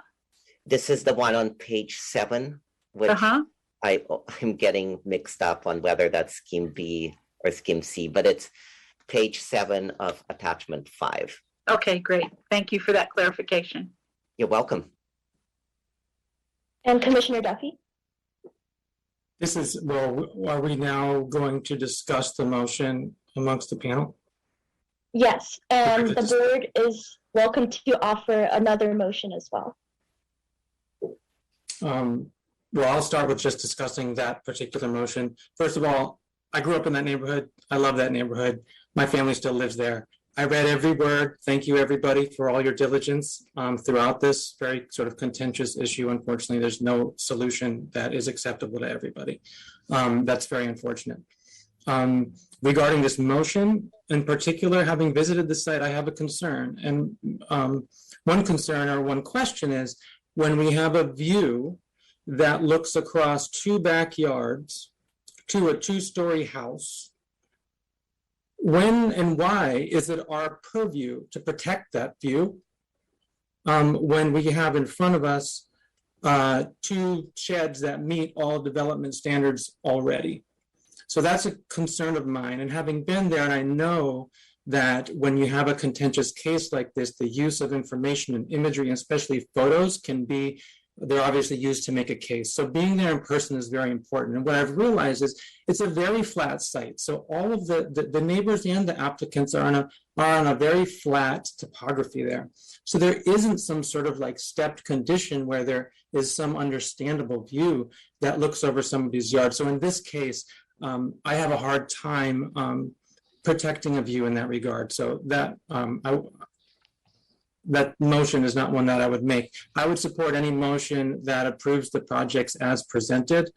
And given that they meet all development standards, and having been to the site, the nuances of moving left or right 2 feet about a view, in my opinion, on a flat site that is heavily vegetated, don't particularly change the outcome. So Commissioner Duffy, I would like to ask, based on your comment and suggestion, would you like to make a motion? Yeah, I would like to make a motion to approve the project, the use permit as proposed, period. So we have two motions on the floor, and I'll just go down the queue. So you may lower your hand, Commissioner Duffy, if you'd like, and Commissioner Sheahan is next. Well, first of all, I will second the alternative motion just made.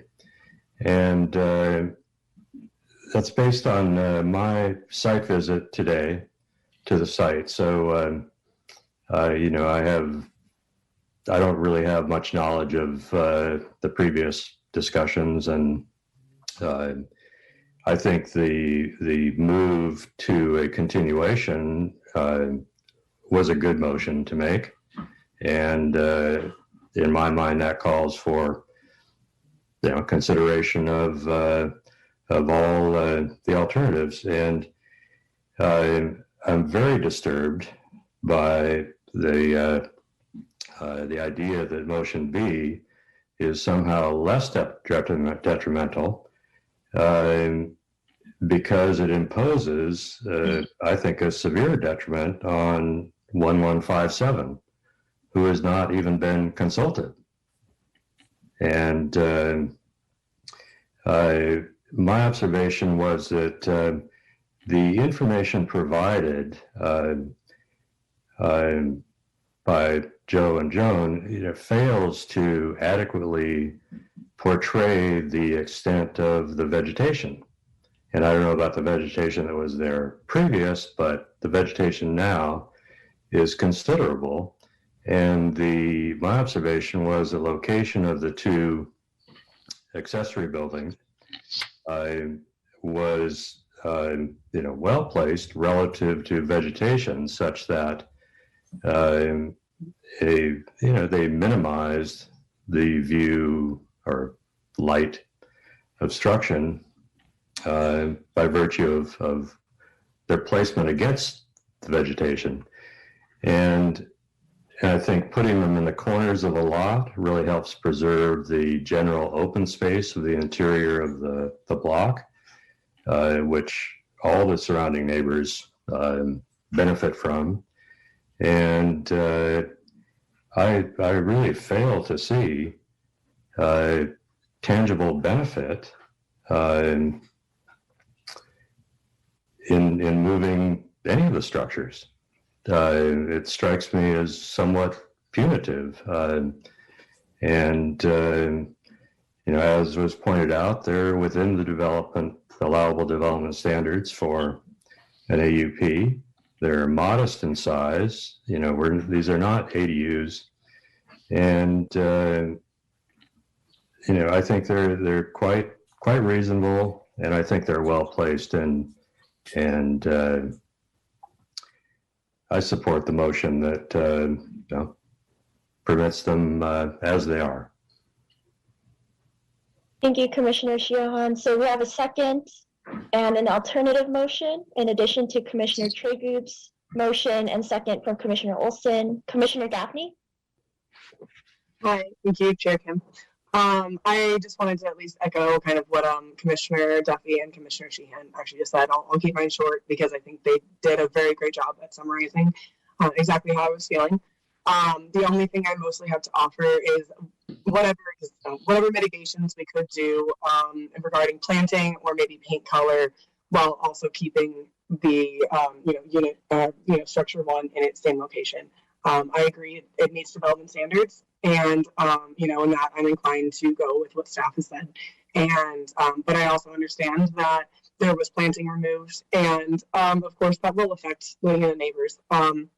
If there is anything we can do to be able to add more planting or just paint colors to make that transition a little easier, I would love to keep that open for the rest of the commission to discuss. But yes, I want to just reiterate my support of the second motion from Duffy and Sheehan. So thank you. Thank you, Commissioner Gaffney. And Commissioner Sanderson? I would support the substitute motion, and I want to explain why. If these two buildings were not having habitable space in them, if they were two tool sheds, for example, they could be built right at that location, at that configuration, and that height by right. It is only because their spaces are habitable that we're even here tonight. So, in a city like ours with small parcels, we will see each other's little buildings as they go up. It's unavoidable. And I am completely opposed to the impact that would be created on 1157.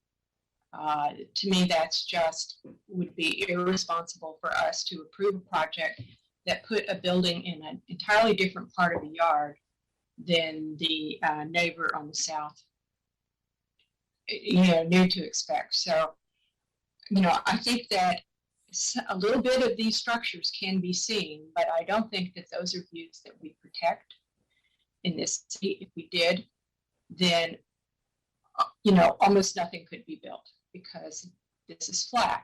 And so I would support the substitute motion to approve the project as proposed. Thank you for your input. Before we close the board hearing or the board discussion, do we have any more comments? Commissioner Trayton. I just wanted whatever motion passes. I do, especially if the substitute motion passes, I just wanted to thank Commissioner Gaffney for her suggestion and wanted to see if that might be something that could be incorporated into the substitute motion. Maybe as a condition of approval? Is that the right language? Yeah. For sure. So yeah, Commissioner Gaffney, if you'd like to add a condition of approval to the motion of Commissioner Duffy's, feel free to let us know. But I believe Commissioner Thompson is next. I'll make it quick. I just, at the property, from the Stoddard property, I can see where there was a small view.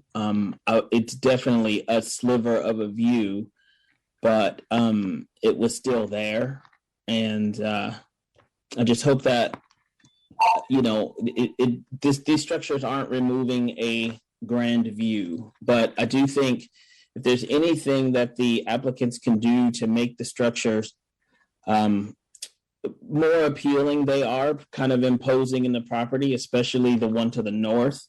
You can see it from multiple rooms throughout the Stoddard Street property. So, that would be appreciated, to keep in mind that, she would have to look at these structures all day from multiple rooms in her home.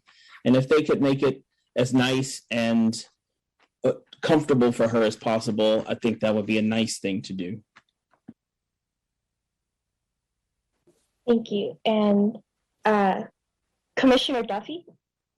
I would just like to address the issue around glare or vegetation. And having been there yesterday, I remember we brought up the issue of glare. We also talked about different sorts of matte paints and different colors or camouflaging these objects. And what I noticed was the dappled shadowed light on the roof of one of the adjacent structures. I did not notice any sort of glare that caused any issue to me, or I would imagine as detriment. I actually think that in time, especially since that 2 trees on the applicant's property were cut, that in time, these mature trees will grow and they fill that space.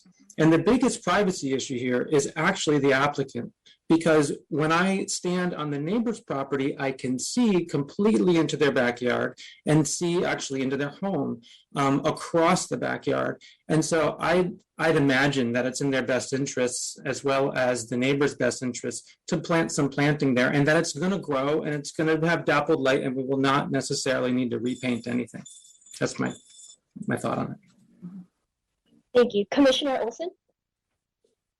Thank you.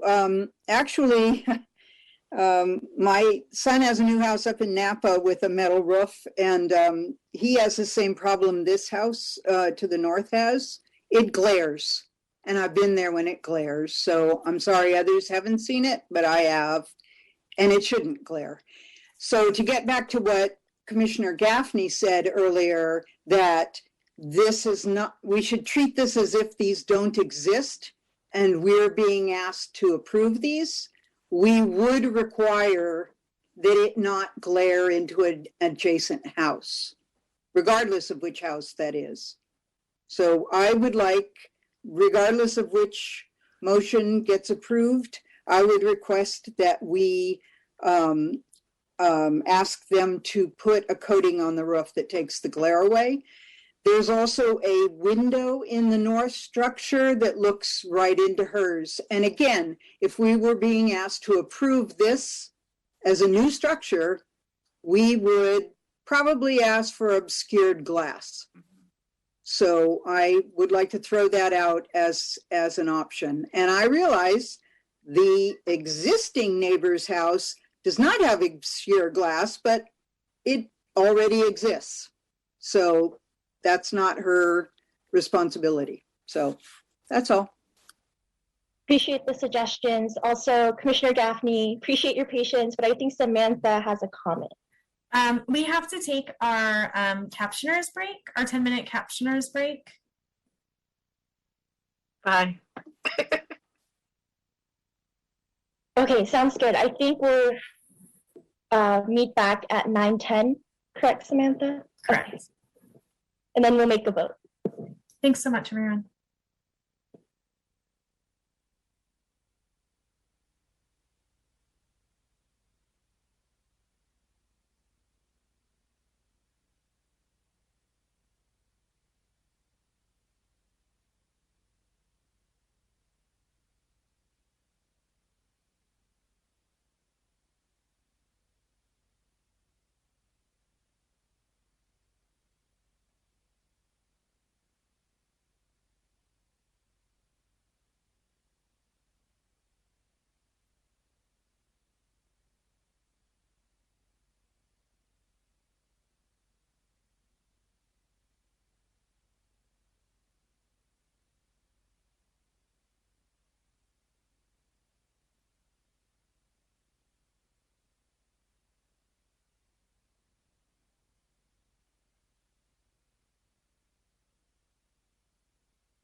Okay, I think people are coming back to the space. I know it's a late night already, but appreciate everyone's engagement.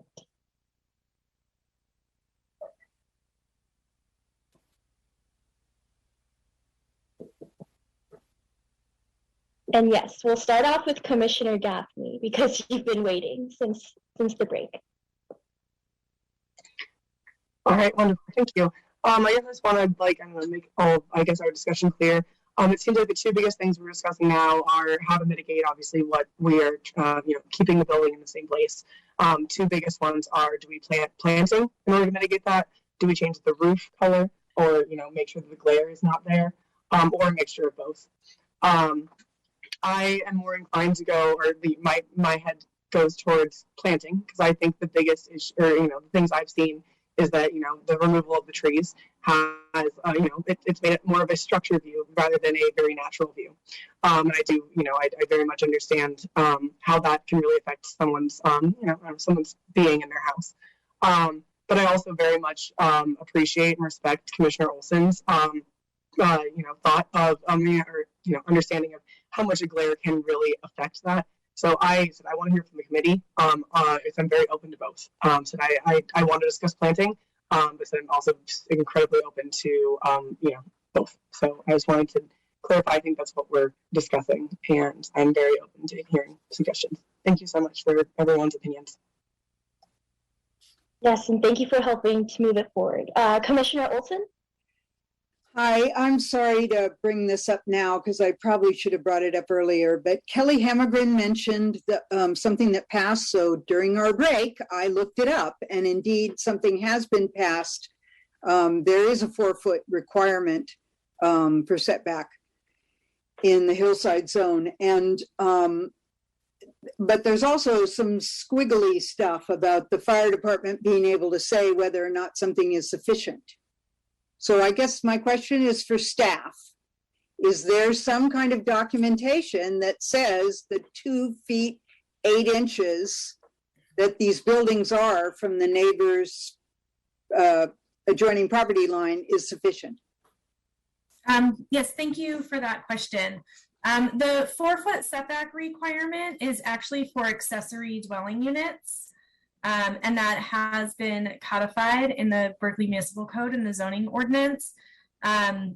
Accessory buildings and accessory structures that are 10 feet or less in average height can actually be located anywhere on the property. So they can be within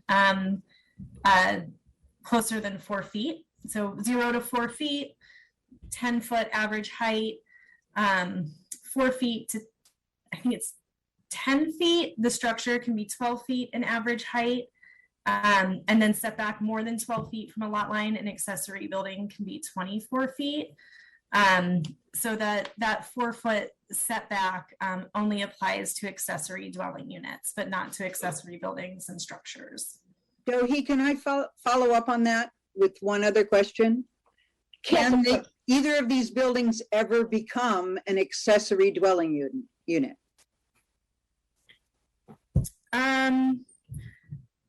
Currently, they would not be eligible because they have not existed for more than 3 years. If an accessory structure or building is eligible to be converted, there, I believe, are different building and fire code standards that it has to meet if it doesn't meet the 4-foot setback.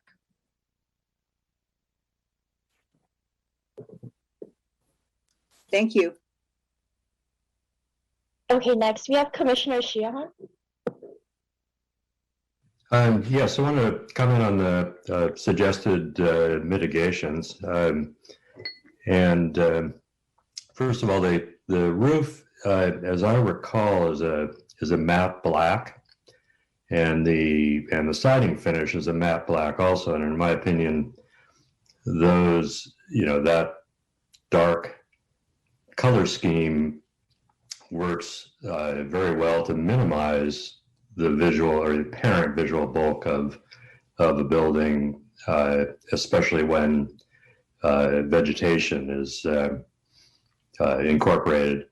And so in just looking at the sun direction and the direction of the roof pitches, I have my doubts there would be much tangible benefit in a different coating than is already on the roof. Regarding the obscure glass suggestion facing Joan's house, absolutely. Although I would suggest that that could be a condition unless Joan expressly indicates that she does not want it. But I think by default, I would suggest that that glass be obscured as a condition. And vegetation, I think, is a difficult one to negotiate. I could only suggest that in good faith that the applicants engage with Joan to discuss and implement planting vegetation that Joan believes would help her sense of privacy or help to mitigate the bulk of the proposed structures or the existing structures. That's all. Thank you. And Commissioner Tregu? Yeah, I'm going to be as quick as I can given the lateness of the hour. I appreciate the thoughtfulness that has gone into, trying to mitigate privacy impacts. And I wanted to just briefly explain while I appreciate all the thought that has gone into those mitigations, I am unable to vote for the substitute motion respectfully and with full acknowledgement of the issues that Commissioner Duffy so well articulated around the nature of the property, that it is flat, that this fits within the framework of what would be allowable under the code. But having visited the site, I believe the applicant when she says that this would be, she would lose her only source of direct light, or she has lost it given that it's already been put in. It's not a view corridor issue for me so much as that loss of light, and there's no amount of mitigation that unfortunately in this case for me outweighs the cost of that. Thank you so much for the opportunity to articulate my thoughts. Thank you for sharing. Commissioner Sanderson? I'd like to call the question. We have a substitute motion on the floor. And I would like to ask Commissioner Duffy if he would accept a friendly amendment that the glass be made into obscure glass on the back of, which one is this? Yeah, I think it's the one on the north. So that if he would accept that friendly amendment. Okay. I would accept the friendly amendment. I want to just share that standing in the at that corner window at the neighbor's property, I looked for the window in the shed and could barely, actually I could only see about the top 3 inches of that window. I was unable to even see into it. I agree with you. It's a clear story window. They changed the design so that it would be up high and not at human view. But if it makes others feel better, then we can require that as a new condition of approval that that glass be obscured. I accept your amendment. Thank you, Blair. Thank you. And before we call the question, I guess I just wanted to add my 2 cents if there's no other comments from the board. I actually feel still very conflicted because I was also present at the last meeting, and I know we also had kind of a longer discussion around this project, making sure that we take into account the applicant's offer of their architectural design. And to be transparent, I'm no architect. I have not visited the site as some of you have. And so given that limited knowledge, I appreciate Commissioner Duffy's input and Commissioner Gaffney's input, but I also appreciate Commissioner Traeger's motion as well, kind of building off of the thoughts that we had in the previous meeting and why we felt that we couldn't make a decision. And I also wanted to address the public that I know this seems like a very arduous process, and thank you everyone for patiently waiting, but I think I still feel very conflicted, and I feel like I don't have the expertise that some of you all have. And so I would actually feel more comfortable supporting Commissioner Traeger's motion based on the alternatives that were suggested that were built upon the previous comments that we received. But I want to respect everyone's opinions on the board, and I think it's time to call the question. And so, Samantha, if you're ready, I think we're ready. Sure. Did you want to vote on both? No. Or which motion are we voting on? Substitute motion. The alternative motion? Yeah. Okay. So the motion is to approve the administrative use permit for 115 Grizzly Peak with an added condition to explore planning and landscaping, painting the metal roof, and installing obscured glass in the north structure from the window that faces 25 Stoddard. Board Member Trigu. Pardon me. I don't believe that actually represents the motion as I understand it. Okay. Thank you. The motion didn't include painting the metal roof. Oh, I'm so sorry. Okay, so to approve 1151 Grizzly Peak with conditions of approval to explore planting and landscaping and obscured glass in the north structure window facing 25 Stoddard. Board Member Trigu. Dane. Duffy. Yes. Gaffney. I just want to say thank you to everyone, and I really did appreciate Commissioner Trigub's offer,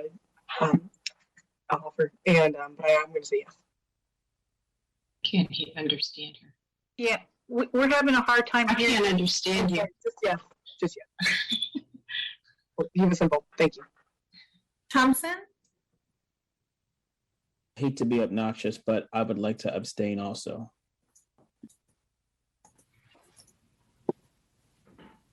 Olson. No. Matthews. Pass. Sheehan. Yes. Chair Kim. Abstain. And Sanderson. Yes. 3, 4. Did we get 5?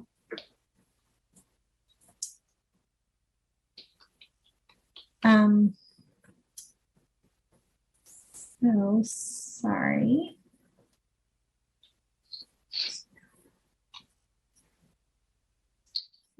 So I don't think it passes. Well, Commissioner Matthews said pass, so that means come after her. Yeah. Oh, pass. I thought you said abstain. I'm sorry. Yes, I did say pass. Oh, I so apologize. That's okay. That's okay. Board Member Matthews? No.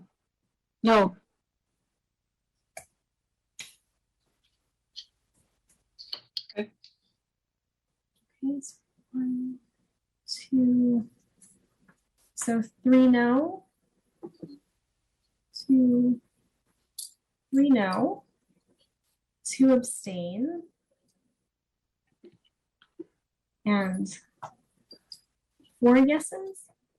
Sorry to be. Do I have that right?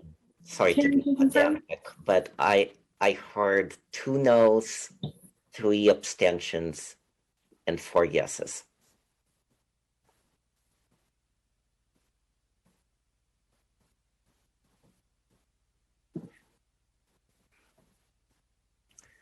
And it needs 5, I think, affirmative votes to pass. Right. I have 3 no's though. Unless I missed one. I don't, my clerk, Karen, what tally did you get? For no's, I have 3 no's. And 4 yeses and 2 abstain. Is that right? I actually think, correct me if I'm wrong, Commissioner Matthews, Commissioner Thompson, Commissioner Olson, you all said no, so that would be 3 no? Thompson said, well, Thompson can speak for Yeah, himself. I abstained. I see. So it does not pass.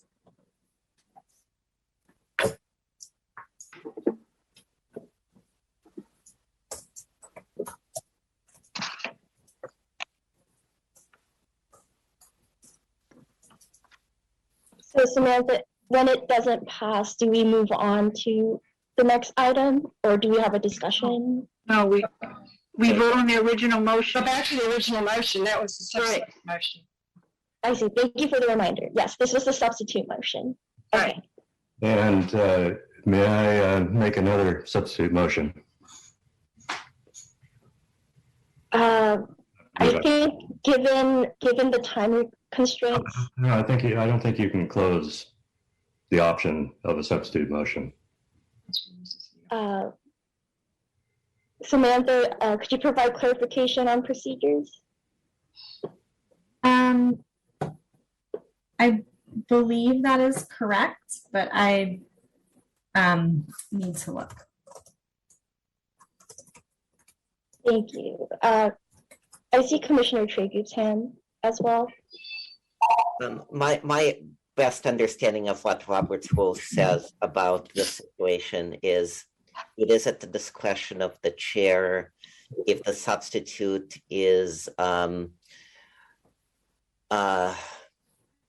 distinct enough from the motion that did not From the previous substitute motion. It's probably okay. Just have to be careful not to do it too much because then it might be a little dilatory. Yes, I understand, and my proposed motion is very different. Okay, please share your motion. My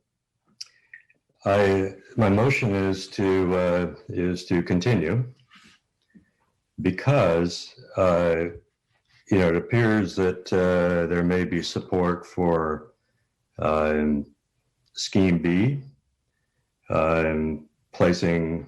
moving Unit 1 to the south property line, and in my opinion, that presents unacceptable detriment to 1157, who, this is the first, I don't even know if they're online.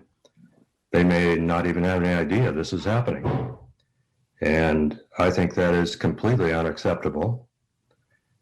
And I will certainly vote no. And therefore, that with the failure of the substitute motion, I think, in my opinion, the only reasonable option is to continue to allow 1157 to be made aware of this proposed major change that will affect them greatly. Thank you for your substitute motion. Oh, sorry, did I cut you off? Would you like? No, that's it. Okay, so because there's a substitute motion on the floor, we would need a second. Not for substitute. I saw I'll, Commissioner Trigu's hands first. I'll second for the sake of seconding. Okay. So Samantha, would we do the substitute motion again first before the original motion? Okay. Okay, the substitute motion is to continue. Board Member Trigu? Pass. Duffy? Yes. Gaffney? Yes. Thompson? Yes, just a quick question, I promise. Is that the only thing we can consider? Could we visit the property again, or is that off the table at this point? Either properties. The board can do site visit at your discretion. Yes. On the continuance. Olson? Abstain. Matthews? I had a question before I could vote for Patrick. Patrick, how long do you want this continuance to be? Can we give it a date or is it off calendar? I would suggest next meeting. Mm-hmm. That seems, So can we make that amendment? I know people have already voted, so I don't know if everyone's in agreement with that. I amend my to date certain next meeting. Halfway through the vote, you can't. I think we should start over. I'm sorry. Okay, so starting over, so with the amendment, it's to continue to a date certain, which I believe is the May 26th. It's the fourth Thursday. Board Member Trigu. Still pass. Duffy? Yes. Gaffney? Yes. Thompson? Yes. Olson? Yes. Matthews? Yes. Sheehan? Yes. Chair Kim? Abstain. And Sanderson? Yes. That vote passes to continue to May 26th. You need to come back to me. I'm going to abstain on this. Oh, I'm so sorry. You're throwing me off with the pass. You gotta catch it. I even wrote it down. I apologize. But the motion passes.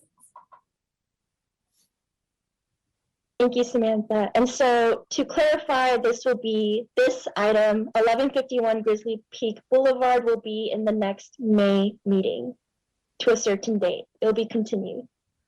Before we move to the next item, 1201 San Pablo Avenue, I actually wanted to confirm with staff and the board for a little unorthodox request, but I was wondering if we could prematurely continue 10th Street out of respect for the public's time and the board's time.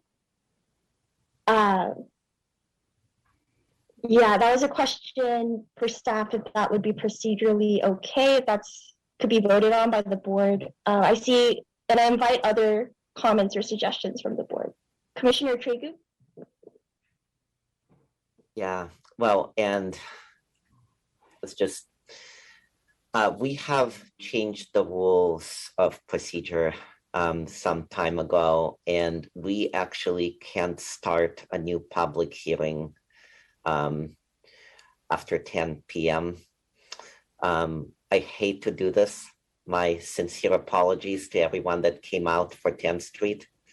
I've been hoping that we would dispense more efficiently with these projects, but it was important to have discussion. So rather than taking up additional time now, I wanted to just echo that request, and I can actually, if it needs a motion, I'm going to move that we continue 10th Street to be the second item on the action calendar in May after this other item that we just continued, if staff is agreeable to that. Sorry, so you would like, so if I motion to continue 10th Street, you wanted to also continue San Pablo? No. No, okay. Right, and sorry, to provide context for the motion, I believe 1201 San Pablo item is HAA compliant, and so we would need to address it tonight. So I would like to make a motion to continue 10th Street to the next May meeting. The procedure for that is that you have to open the public hearing for 10th Street and then make a motion to continue. Motion to open the public hearing for the purposes of then considering a continuance. I second that motion. So would this mean this would have to be voted on, Samantha? You have to open as the chair, you have to make a statement that you've opened the public hearing. And then once you open it, someone needs to make a motion to continue. Okay, I've opened the public hearing and I'm open to any motions to continue this item for 10th Street. Motion to continue to a date certain of the May meeting as the second item on the action calendar. Thank you, Commissioner Tregu, and I'll go to the queue. Commissioner Sanderson.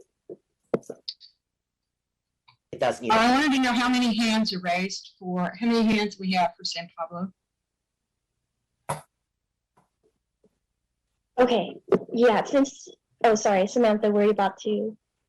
Well, the public hearing for San Pablo hasn't been opened. Oh, so we don't know how many hands we have. We're just assuming we have a lot. Yeah. Okay, all right, thank you. Commissioner Olson. I want to make sure that you use the address in this motion, 2600 10th Street. Yeah, I haven't called the vote yet. I think we're still waiting for it. We didn't. It wasn't in the motion. I want it in the motion. Sorry, but these applicants are not necessarily friendly to ZAB. Sorry, what was I'm sorry, what was your suggested amendment? To add the address, 2600 10th Street. Yes, I am friendly to that, and this motion does require a second. I'm happy to second it. Thank you, Commissioner Olson. I'll recognize your second instead.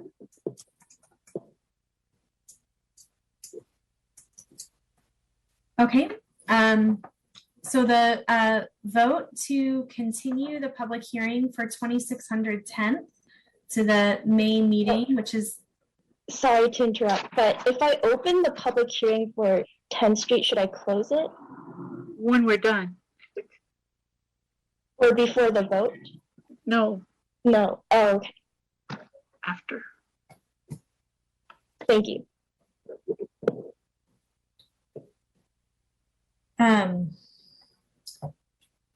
Okay, so the motion is to continue 2600 10th for the appeal of the administrative use permit to the May meeting, which is the second Thursday, as the second item on the action calendar. Board Member Tregu. For a point of information, I know we're in the middle of a vote, but are we legally required to, since we opened up the public hearing, to allow public comment on the continuance. I do see a hand from the applicant for this project. So are we required to hear from the public before we take a vote? I think. I also see the city attorney staff is here, so could we ask her?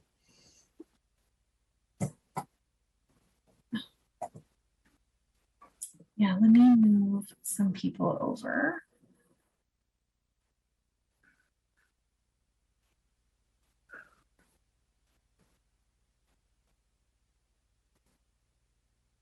Okay, I'll bring Steve Buckley over, the land use manager.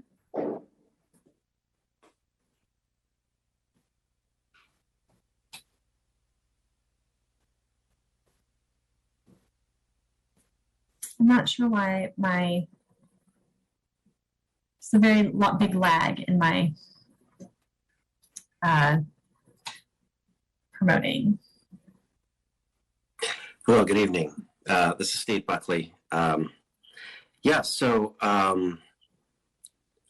I think it would be prudent to hear testimony since you've opened the hearing, but considering that you have made clear that you intend to continue it, I think you could limit testimony to, just a few minutes.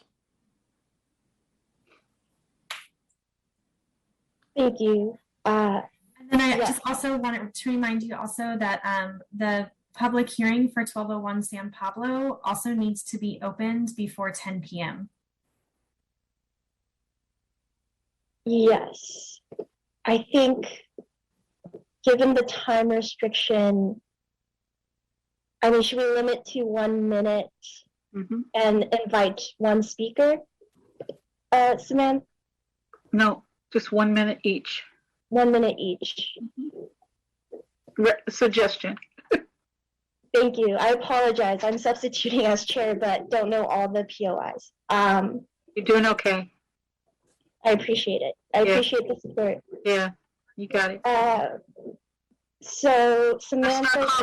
Start calling them. Okay, I'll go with Mateo first. Sorry, is 2026 on the ballot at all or no? 2026, could you elaborate the street?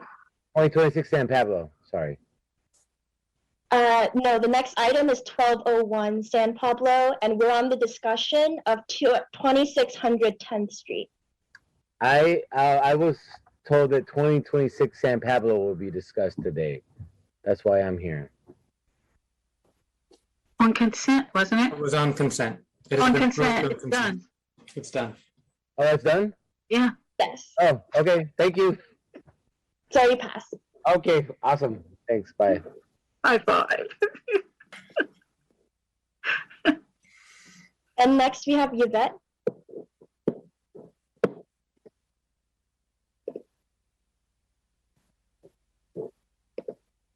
Next, keep going. I've asked you to unmute.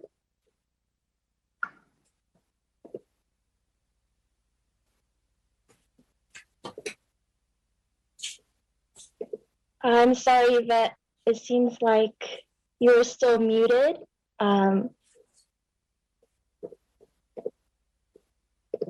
think I will continue to Chris and we'll call you back. And if you can't unmute then I'm sorry. We'll close the public hearing after.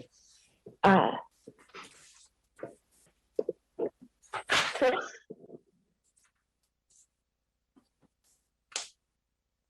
Good evening. Can you hear me? Yes. Good evening. My name is Chris Barlow from Wareham Development. A point of information. The January the 13th meeting, the public hearing was closed by the chair at that time. And Commissioner Tregub made a very succinct comment that there was one dispositive question that really drove this whole appeal, which is whether the space in question was protected.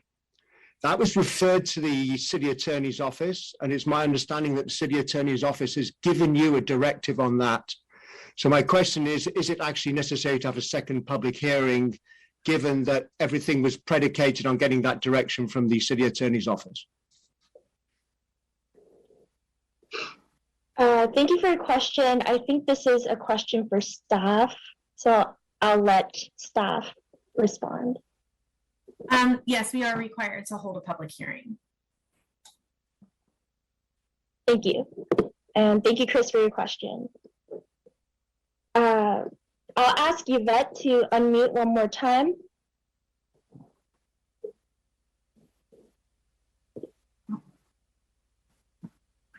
I'm sorry, Yvette. Can you hear us? Yeah, can you hear me? Yes. Oh, great. Oh, thank you. I've been listening all night. You've spent a lot of time on this Grizzly Peak issue.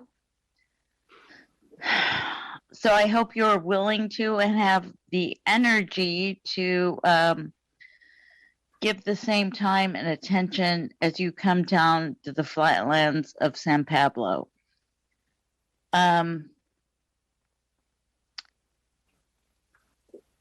Please bear with me if my voice shakes. I'm nervous because this issue is very important to me.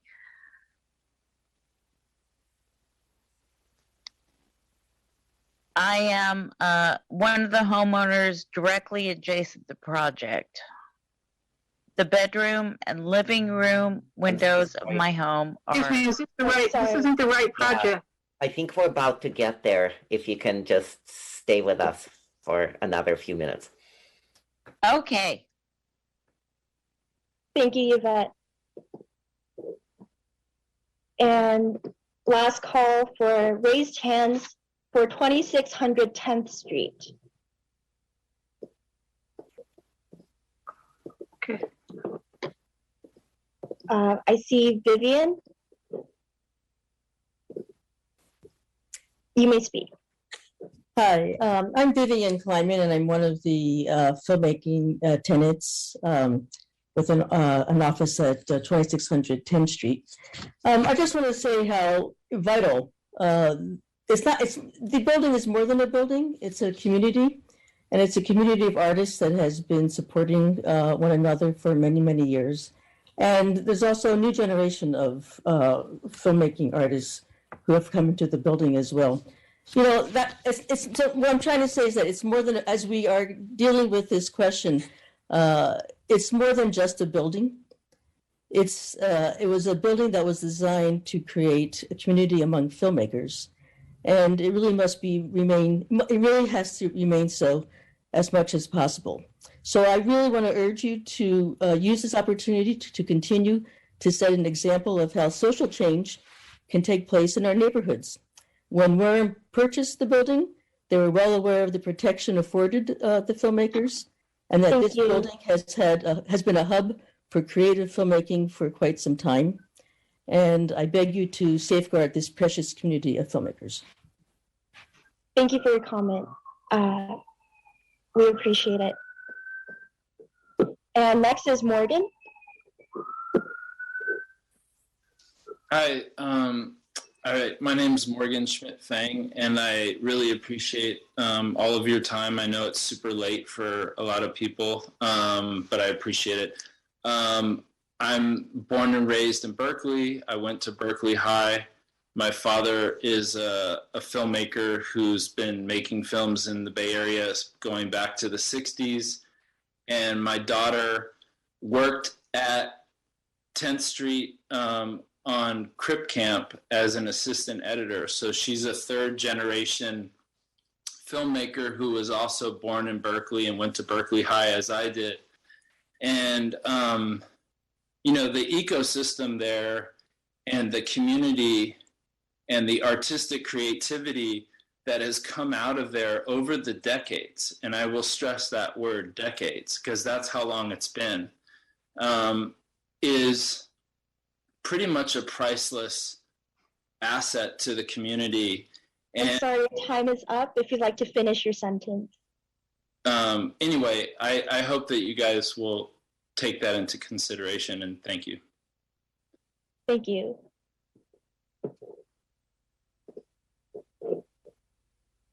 And David?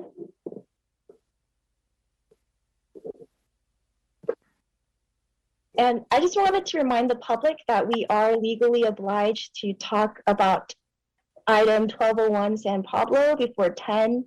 And this is an open hearing to hear continuance for this item. So everyone who wants to speak on 2600 10th Street will be able to speak in the next meeting with hopefully more sufficient time.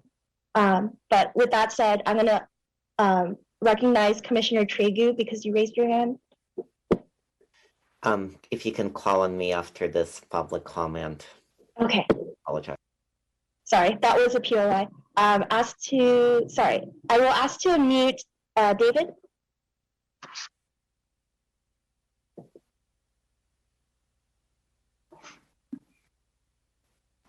Can you hear me?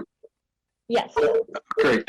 I support Steve's letter, and I agree with Steve and surrender my time to Margaret Britt.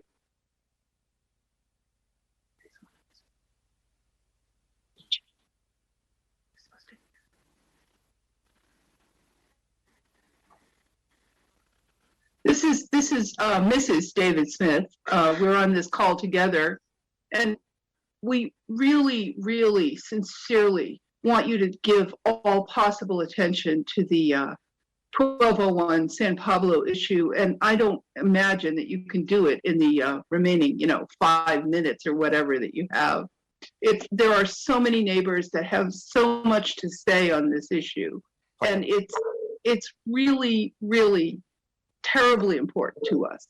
I can't stress enough that our community here, and it is a community, will be impacted in a number of negative ways if this project isn't carefully studied and the board isn't furnished with all the information that you need and deserve before you make a decision about it. Thank you. Sorry, your time is up, and just want to make sure we're respectful of the time. Next is Kim. Yes, I would like to just support the continuance and recommend that ZAB members do a site visit at the Fantasy Building and come and see the filmmakers in their spots and the building as a whole so they get a better understanding of the project. And we'll look forward to talking about it in May. Thank you for your comment, and I'm sure a lot of commissioners would be interested and report that as ex parte. So I'll, since I see no more new hands up, I'll go back to the board and close the public hearing for 2600 10th Street. Commissioner Tregu. Call on me for the next item, but we need to vote on this. Sorry. Yes, so it is almost 10. Samantha, should we just gotta vote? Call the motion to continuance? I'll make a motion that we continue 10th Street until what is the date of next meeting? I'm just gonna, a motion has been made. Okay, does it need to be second? What do we need to do? We don't have much time. It's been seconded. I do need to amend it for a reason I'm going to explain shortly, but it needs to be, I would like it to be the first item on the action calendar. Remember now, yeah. I'm sorry, the first item? Yes.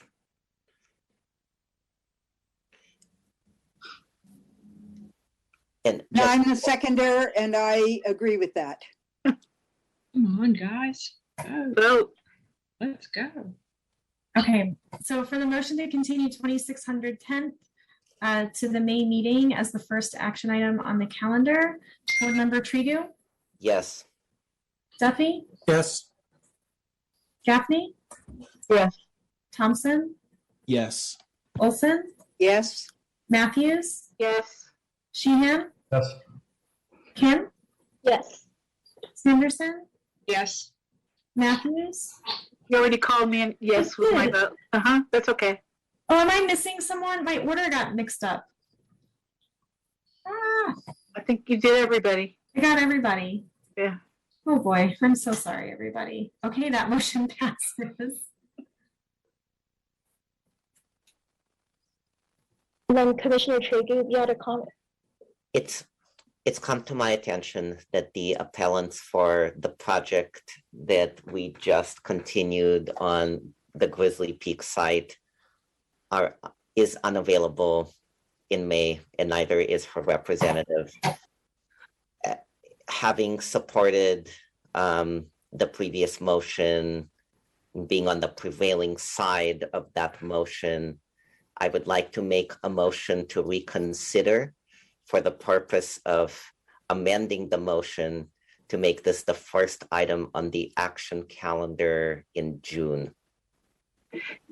Can we take that up at the end, because we have another item we need to open before 10. Yeah, that's fine. That's fine. Yeah. We can also continue if we need to. Right. On the Grizzly Peak. Great. Then Go.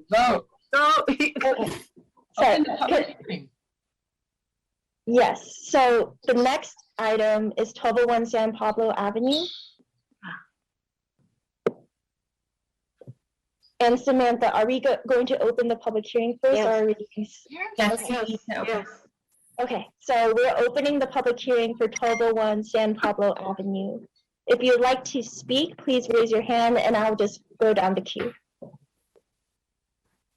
Staff present, staff. Yeah, so Sharon Gong has just joined the meeting. Okay, and so now we're going back to the procedures. Okay. Staff presentation. Good evening, board members. Let me choose my screen to share. I haven't done this before, so I'm sorry if this is not.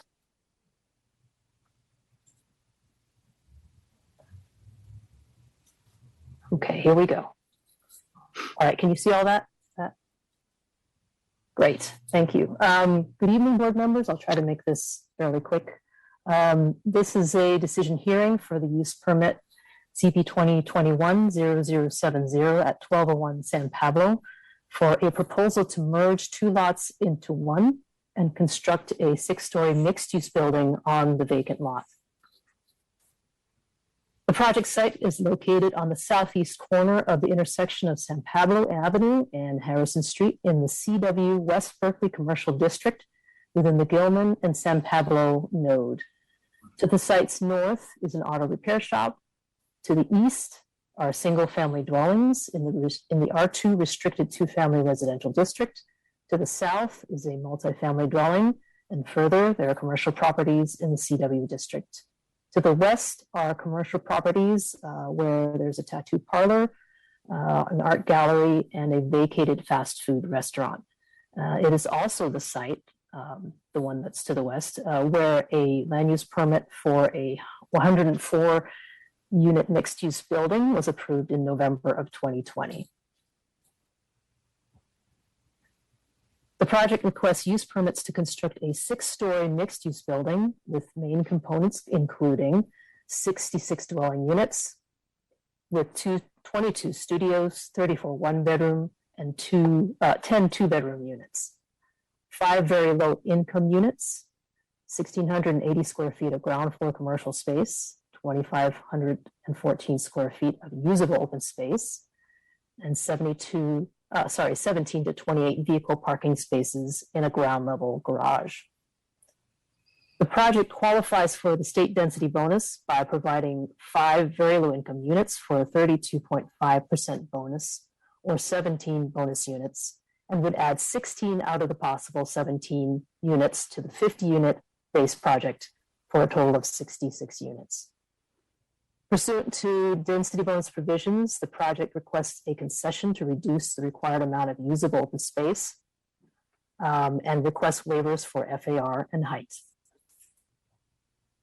The project is eligible for approval according to the State Housing Accountability Act, or HAA, Pursuant to the HAA, because the project is compliant with all objective general plan and zoning standards, it cannot be denied nor approved at a reduced density unless the findings for specific adverse impact can be made and there is no feasible way to mitigate that impact.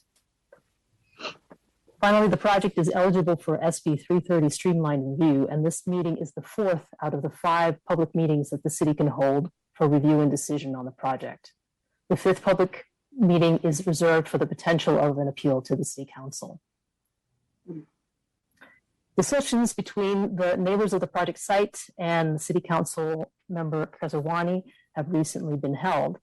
A result of these discussions is that staff has been directed to add several conditions of approval for the ZAB's consideration that address the neighbors' concerns. So I will show you the full text of the recommended conditions on the slides, and then I'll verbally summarize them. So the first condition of approval that staff recommends is to help with neighbor concerns about screening between the project and the neighbor residences to the east. Staff recommends that the ZAB consider a condition that requires the applicant to plant trees in the 5-foot wide landscape strip along the eastern property line that are 10 feet tall at the initial planting and that can grow eventually to 25 to 30 feet tall. Staff also recommends that the ZAB consider several conditions that would help alleviate neighbor concerns about increased traffic and pedestrian safety in the neighborhood, and specifically near the parking garage driveway on Harrison Street. One condition would require the applicant to establish Keynes Avenue between Harrison and Gilman as a bike boulevard. A second condition would require the applicant to conduct further study to determine whether a traffic signal and a left turn prohibition would be needed at the intersection of Harrison and San Pablo due to projected impacts from the project. And a third condition would require the applicant to install a left turn only signage and pavement markings at the parking garage exit to facilitate left turns for cars exiting onto Harrison Street, and to direct cars westward towards San Pablo and away from the residential neighborhood. With the addition of these recommended conditions of approval to the permit and based on the project's consistency with the state and local development standards, staff is recommending approval of the project. And I can take any questions that the ZAB might have. Thank you, Sharon. I see Commissioner Olson's hand first. Hi, I'd like to know if we have these conditions in our packet somewhere.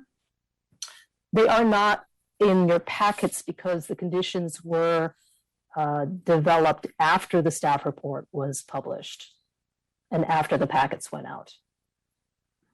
So they exist for now on the slides and in staff's notes. Is it possible that we get emails sent to us by our secretary so we have a record if we should pass those additional points? I would like to have a record of it if that's something that this board passes. I'm happy to send along the final version of the staff report with the added conditions.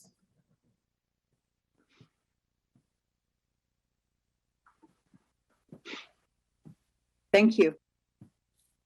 Commissioner Tregu. Thank you so much. Sorry, do you mind putting the new conditions up again? Just have a yes, let me do that.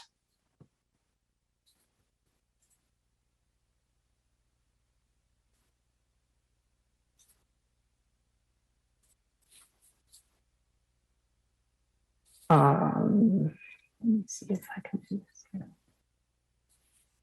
Yeah, great, So, thank you. Okay.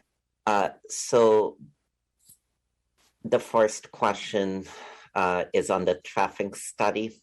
I thought that we moved beyond LOS levels, or were required to no longer look at level of service for. Right. Yes, that is correct. These conditions were recommended by the Transportation Division. So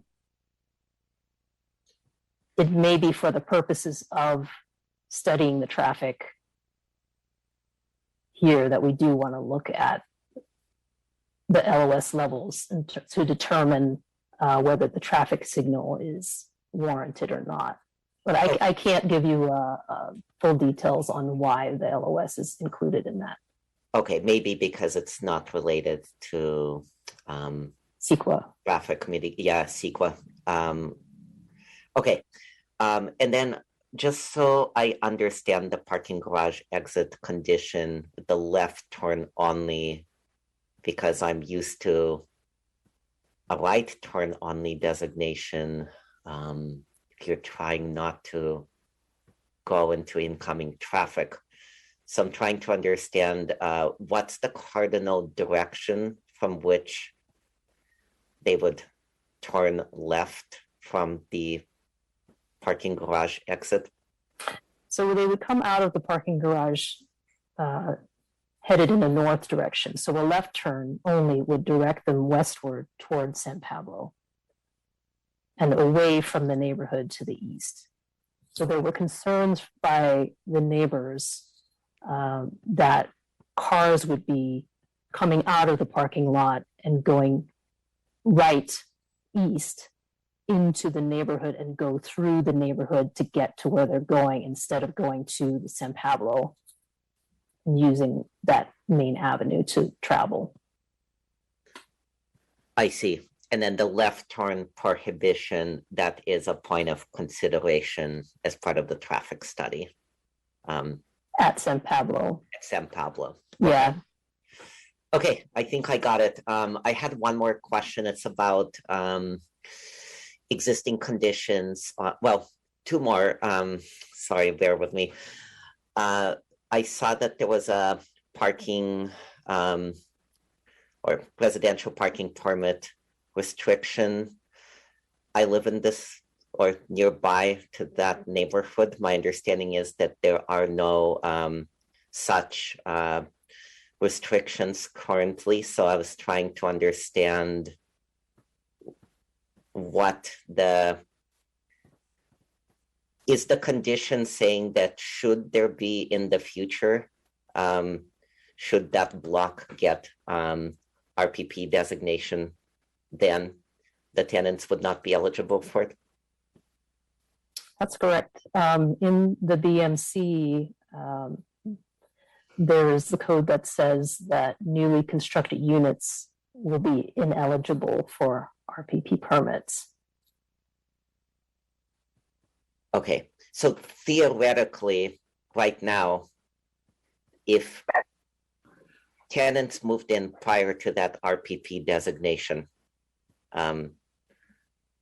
would they, like, how would one know without the RPP designation that they live in the building?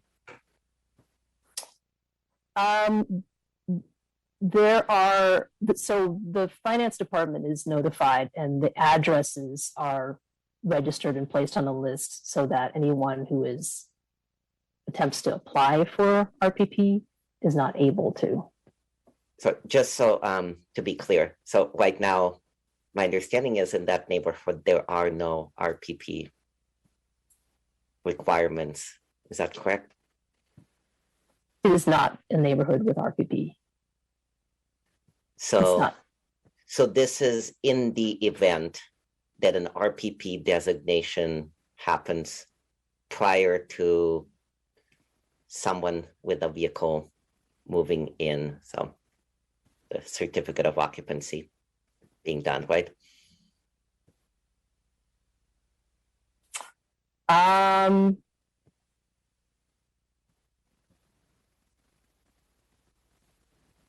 Maybe I'm not understanding the question. Can you?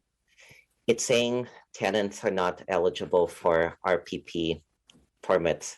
Right. But there are no RPP permits to apply for, correct? Right.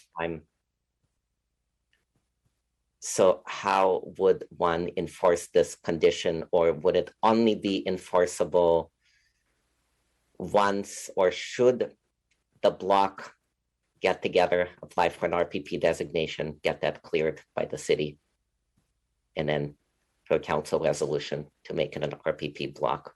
Only then would this condition be enforceable? I believe it is, yeah. Okay. I believe that the addresses that for the building that would be built here would be placed on the list, where that if the RPP should come to this neighborhood, that those addresses will still be on the list and that they would not be eligible to apply.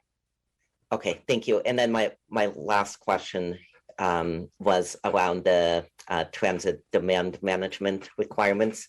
So I saw that there were transit passes available for employees in the commercial space of the building.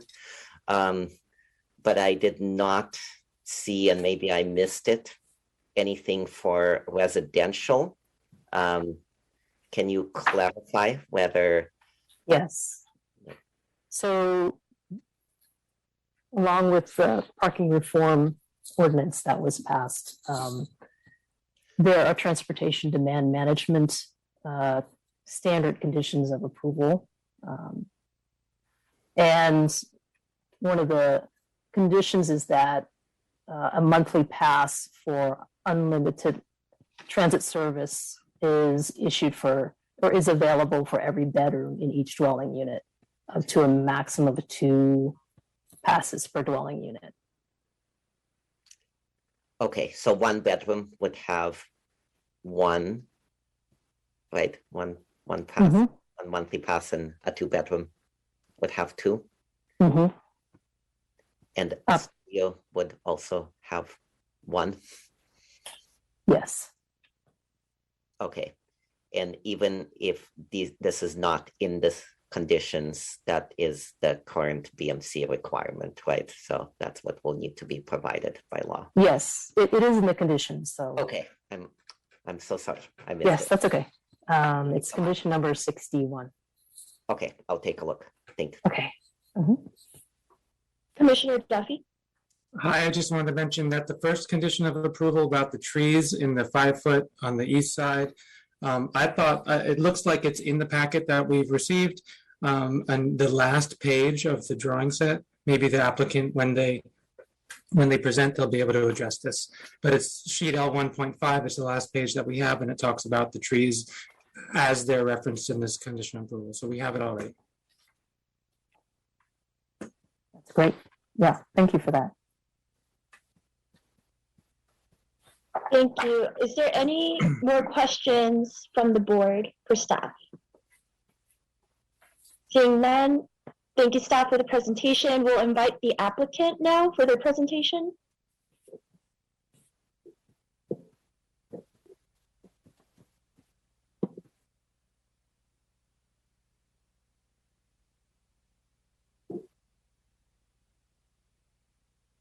And whenever you're ready. Hi there, can you hear me? Yes.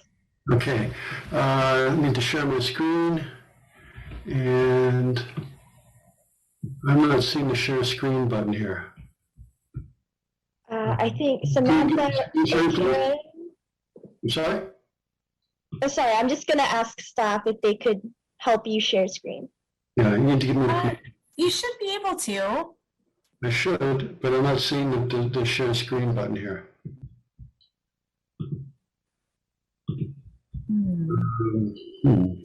Does staff have a copy of your presentation No. that we could put up? I'm not sure why you can't see it. It I've might done need this to, 100 times, but no, you might need to adjust your view. Like, are you seeing all the buttons at the bottom for like mute, start video? no, I'm not. So I'm not seeing David actually in panelist view. He's not listed as. Yeah, there I am. Now you get me the joint panelist view. Now I should be able to do it now.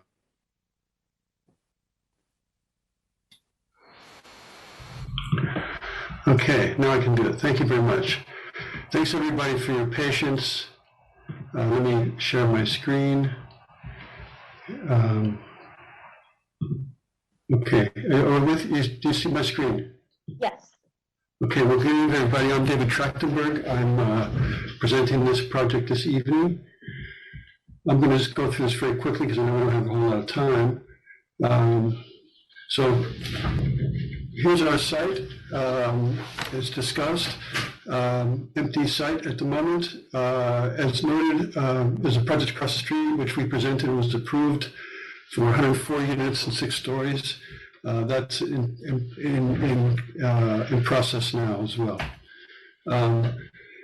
Here's very quickly flipping through the slide deck. 66 units, 6 stories, 17 to 24 parking spaces.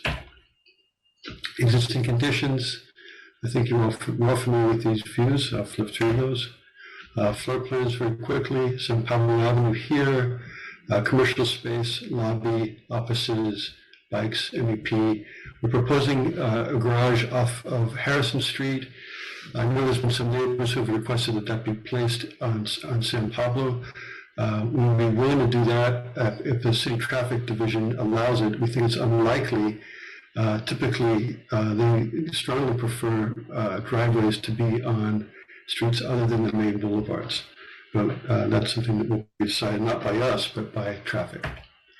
Podium level plan showing 10-foot setback here where 5 is required. We have a 5-foot, we could build right to this line, as we pointed out. We volunteered an extra 5 feet. We have a nice little podium deck here and a sort of mix of 1s, 2s, and studio apartments. A little detail of the landscape there shows heavily landscaped eastern edge. Within the 5-foot setback here, we're planting trees, and it's been discussed at length with neighbors and with design review about what that species will be and how they'll be planted and so on. We've got a large buffer here that prevents sort of overlook from this small terrace here to the neighbors. Moving up the building continues to step back away from the smaller scale residential neighborhood and gets taller as it moves towards the San Pablo area. This is a view which shows, let me go back one, the San Pablo Avenue elevation and street view. And in this street view, I think it's important to look at the building across the street, which has a very different kind of condition. It's not up against small scale residential to the west over here. On our site here, we've gone through great efforts to try to be as responsive as we can to the condition of having 1- and 2-story residential buildings adjacent to us.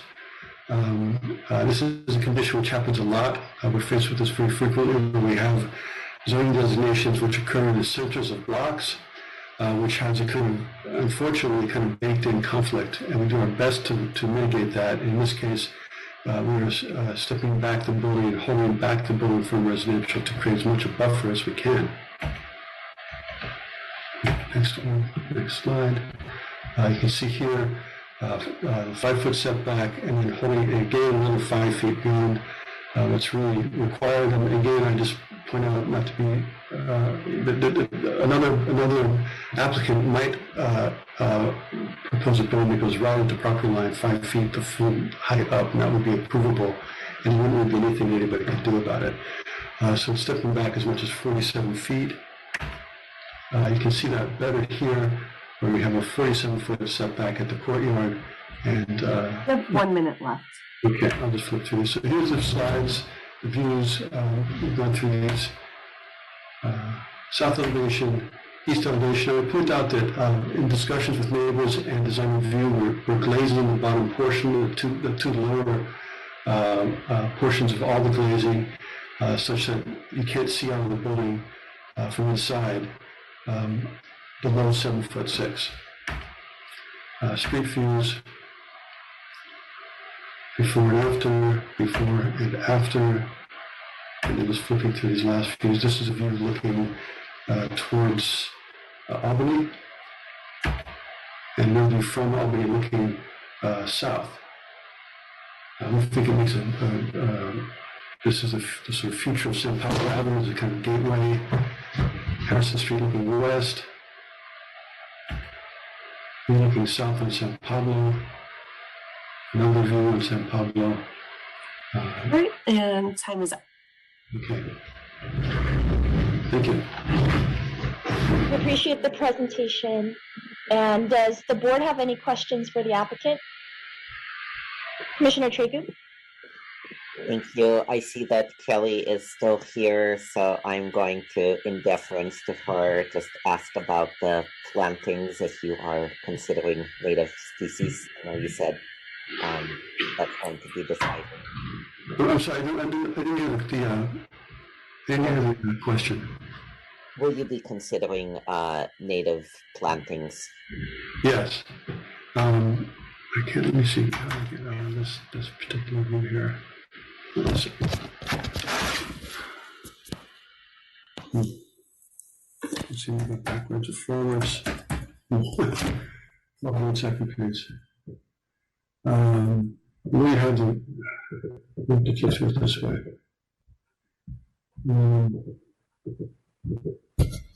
Yes, so the landscape plan has been reviewed by design review, and we don't have our landscape architect, I don't believe, on the call tonight. Michael, if you're here, please speak up.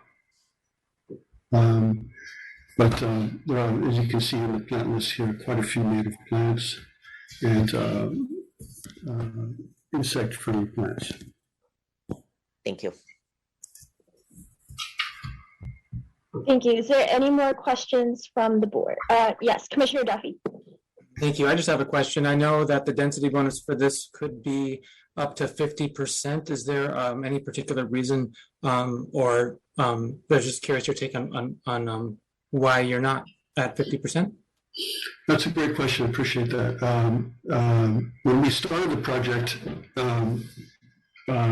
this was the maximum that was allowable. The regulations have since changed, and our client decided to stick with this scheme.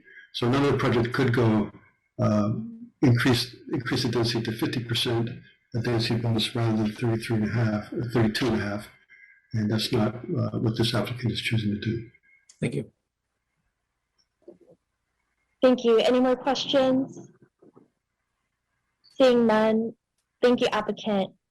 We'll close the presentation. And since public hearing has already been open, we'll just jump right to it. And I personally apologize as substitute chair to the public.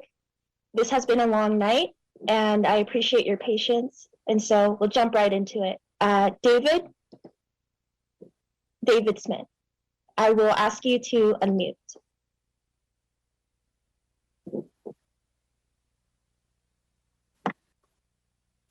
We'd like to yield our time to Steve Kosach. Okay, and sorry, Karen, I think we'll have 2 minutes, yes. So to clarify to the public, we'll have 2 minutes each for each speaker.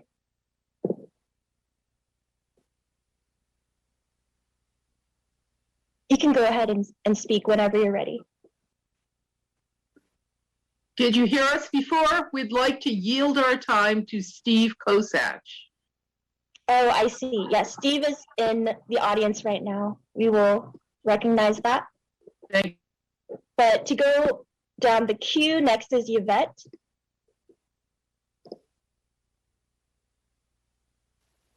Hi, can you hear me? Yes. Hi. I'm just a little bit flabbergasted from the architect's comments, but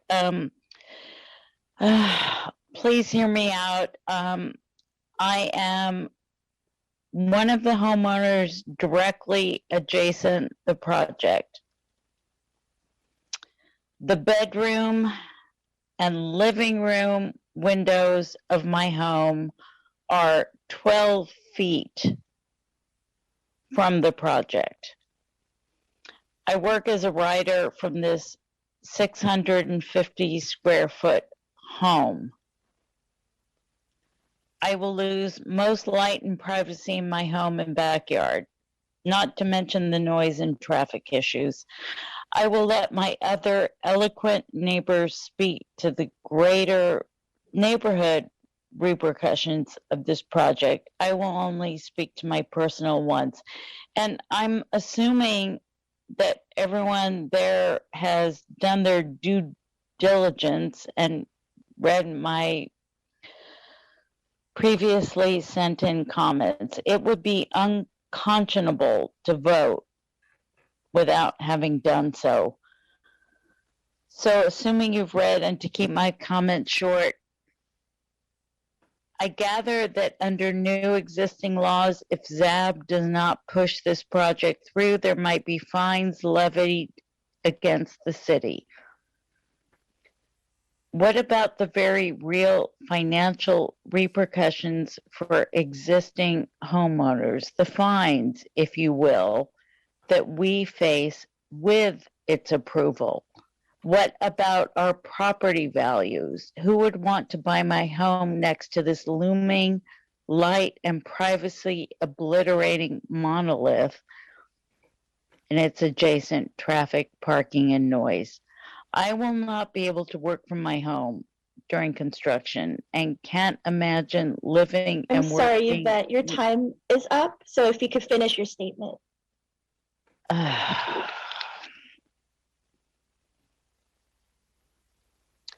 It's interesting to me that the landowners of 1201, 1205 currently have the property up for sale.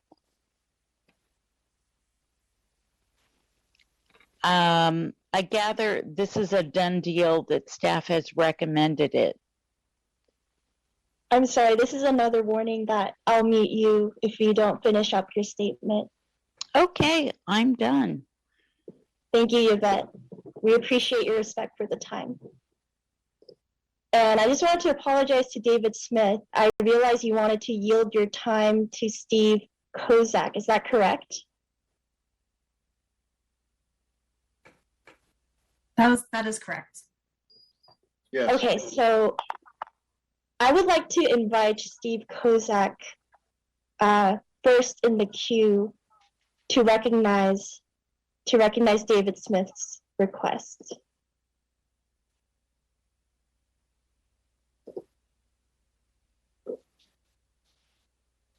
And with the time, I believe he gets 4 minutes. Yeah, I recognize it. I appreciate it. Thank you. Thanks.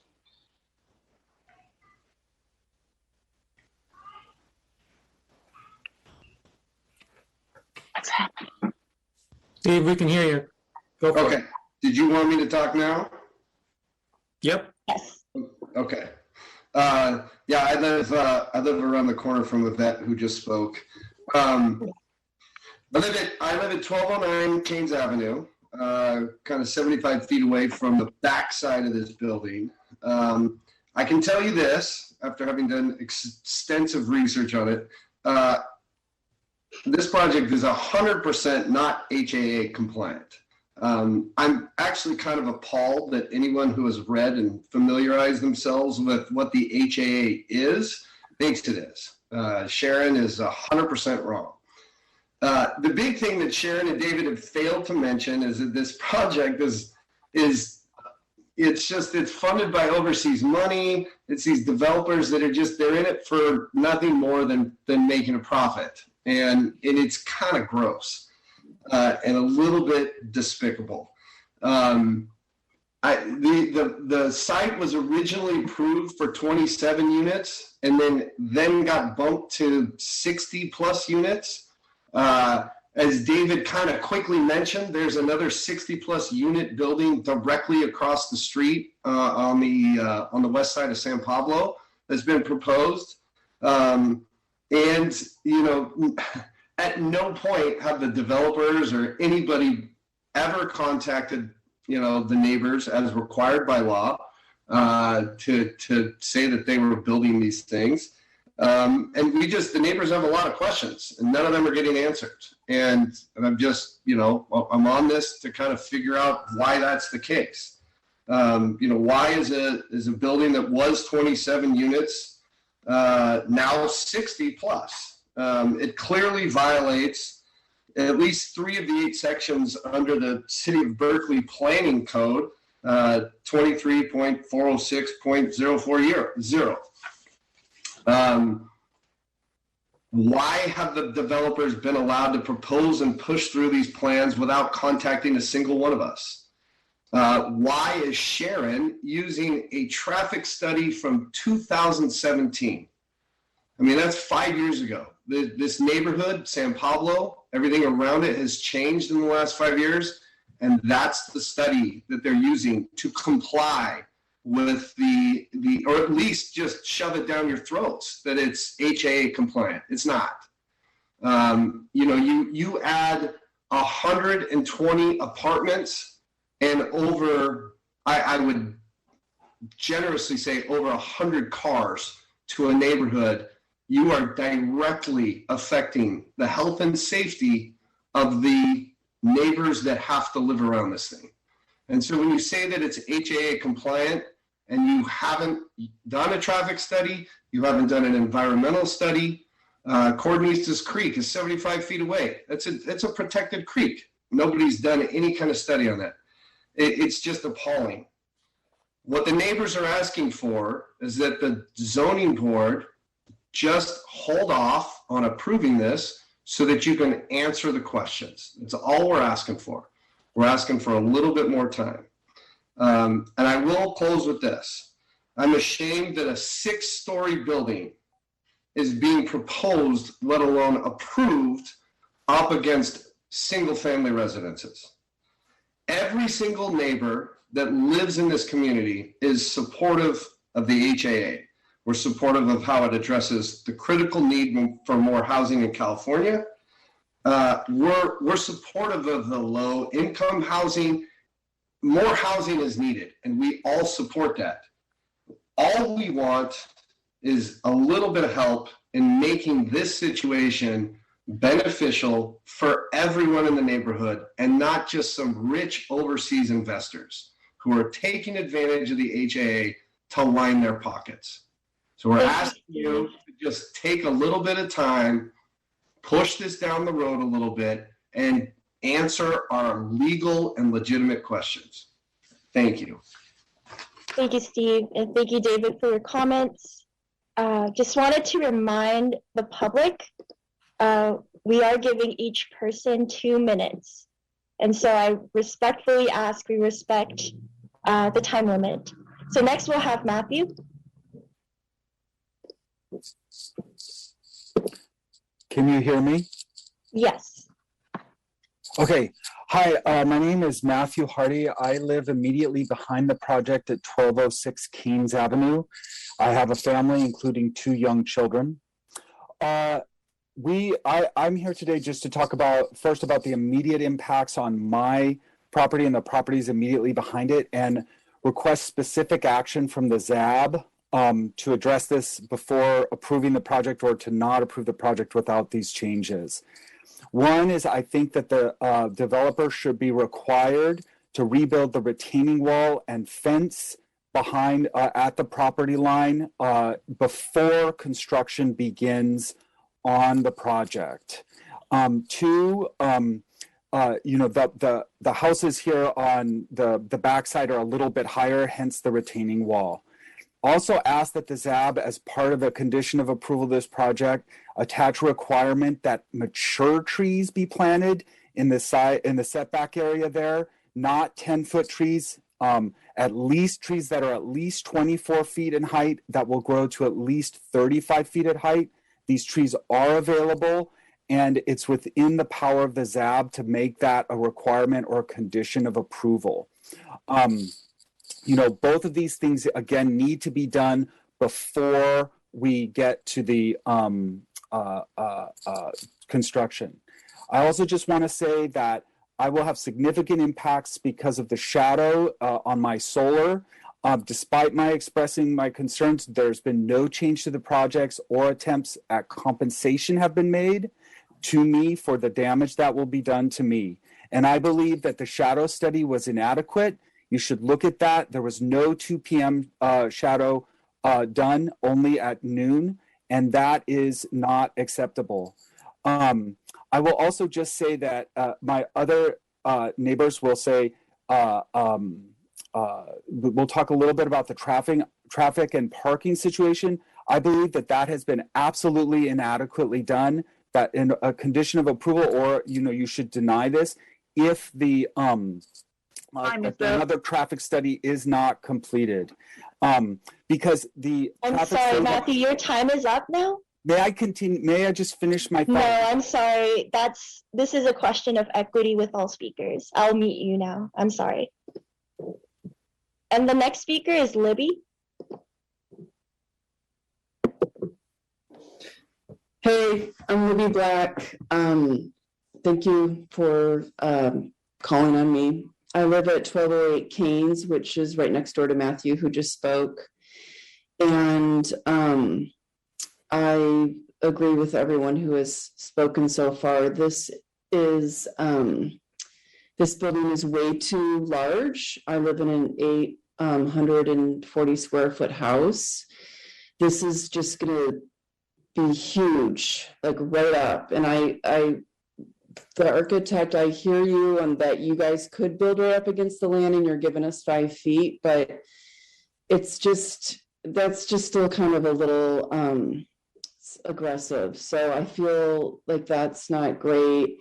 I also agree with Matthew that there needs to be, the fence needs to be talked about and rebuilt with the retaining wall before, if this gets passed. Also, mature trees. I'm just concerned that no one's going to come out and check up on the trees being planted, that they're just going to be 5-foot trees.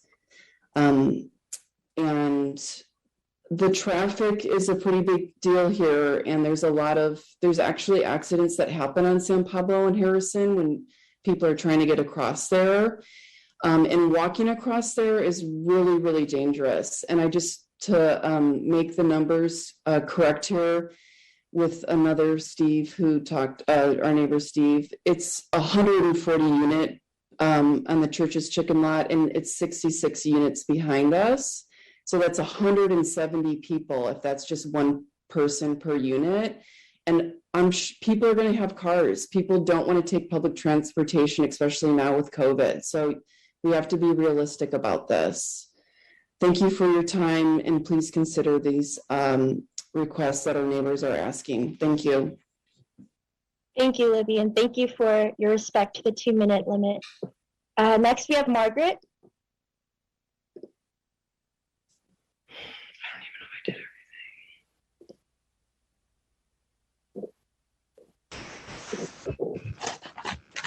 Hi, can you hear me? Yes. Hi, my name is Margaret Pritt, and I live directly east of the San Pablo on Keynes Avenue. And I wanted to talk about the person who said they could have gone up to 50% on their density bonus. Okay, if you read the density bonus law, they have to provide more low-income housing to get the 50%. So I've read the law. If not all ZAB members have read the emails submitted, then I request that a determination be postponed. The City of Berkeley has an obligation to take into account the issues and parameters of this specific location to ensure the safety and well-being of the Berkeley and Albany residents who will be affected. I have spent a lot of my personal time reading project details and studies. Data collected in the City of Berkeley Residential Parking Capacity Study of 2019 shows that only 2 of 20 locations are similar to 1200 or 1201 San Pablo, and that those 2 sites demonstrate the need for 50% or greater parking spaces, and at the same time, surrounding areas are 100% impacted for overnight on-street parking. This does not account for excess emissions from those cars circling the blocks trying to find parking. Further studies cited in my emails show that the ITE rates used to estimate vehicle trips can be grossly incorrect.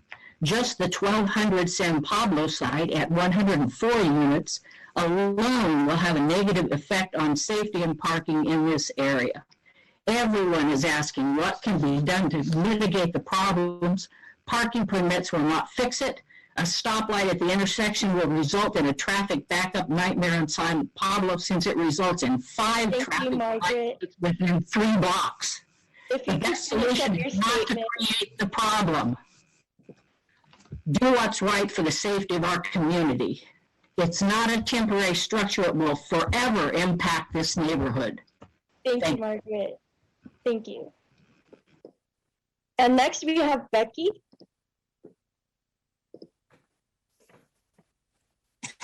Hi. Hello. Can you hear me? Hi. Yes.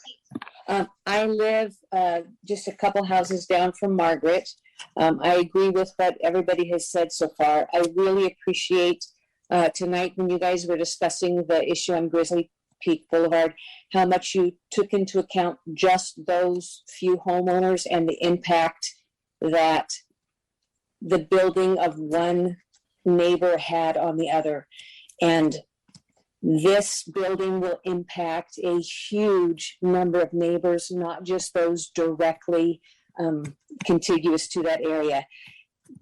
This will affect our air, light, and view. It is visually massive and adjacent to us. It will visually impact all of us. It will be imposing to our properties. And these were all direct quotes from comments that were made by the board about Grizzly Peak. And all of these things affect us. And because there are so many more of us, it's a much greater effect. We chose to live in a single family home area or one or two-story apartment building areas. We did not choose to live in an area of high density and high rise. And I do understand there is a housing shortage. And I do know that there will be buildings on this site. But we are asking that you take into consideration the needs and the rights of all of us who are living here and approve something that is much, much smaller and much more fair because of the huge detrimental impacts it will have on all of us.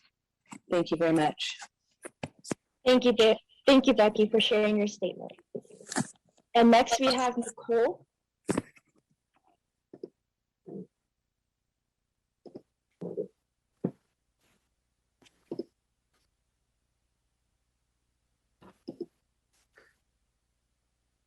Nicole, I sent you a request to unmute.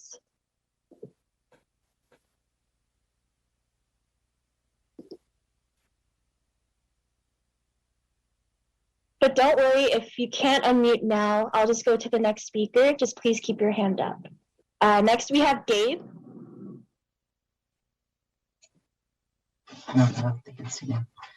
Hi, I would like to cede one of my minutes back to Matt, who didn't get a chance to finish. And you spoke of equity, but the people where it's like 2 neighbors who were mad about somebody's shed in the hills got like a huge amount of time to go back and forth. Okay, I used up 15 of my seconds complaining about that, but I'd like to give a minute to Matt and then come back to me. Can we pause the timer?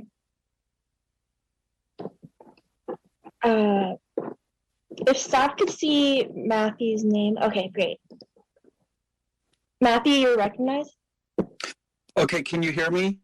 Yes. You kicked me out of the meeting and I had to come back on my phone. I just was saying that the traffic study that I think the ZAB should do as part of asking for a new one has to include the impacts on the surrounding blocks, especially Keynes and Gilman, and Keynes and Stanage and Gilman. If the traffic study is only San Pablo, it misses what the flow of cars will be for the entire neighborhood and the impact on the entire neighborhood. Secondly, I think this is a serious safety issue, and the Keynes is a very narrow street, and cruising traffic is going to be very very much a safety issue. Finally, I will say at no point during this process have I been gotten a communication directly from the developer about engaging on the project or discussing it in any way, including not being given notice about the prior design review meeting. That's it. Thank you, Matthew, for providing your comments, and thank you, Gabe, for sharing your time. I just want to clarify that it's important that we give all speakers 2 minutes. So, Gabe, thank you for giving up your time. Next is Susan.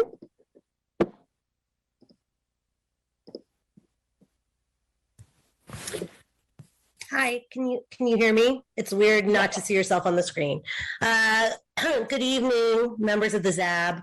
I know it's very late, and that's very frustrating to the neighbors because this project we have felt we have not been communicated properly with. As Matthew alluded to, this neighborhood, I've been here 10 years, has dramatically changed. This is a neighborhood with children riding bikes, and as you can see, every single neighbor on the street on Canes and Stanage is on your call. Not all of them are talking.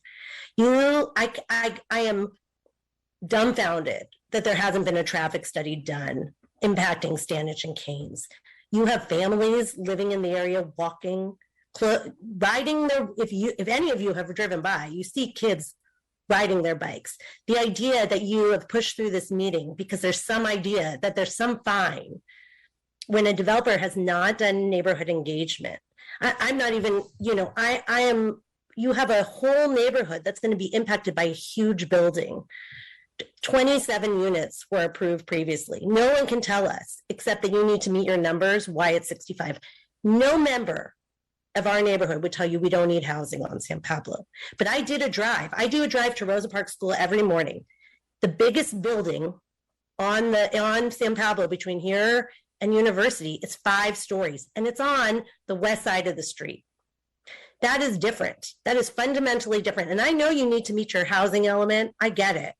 But you have an impacted neighborhood, and we're asking you to really take a look at the traffic, to meet the neighbors where they're at, and try and make this development, if it has to go through, as is, as livable as possible.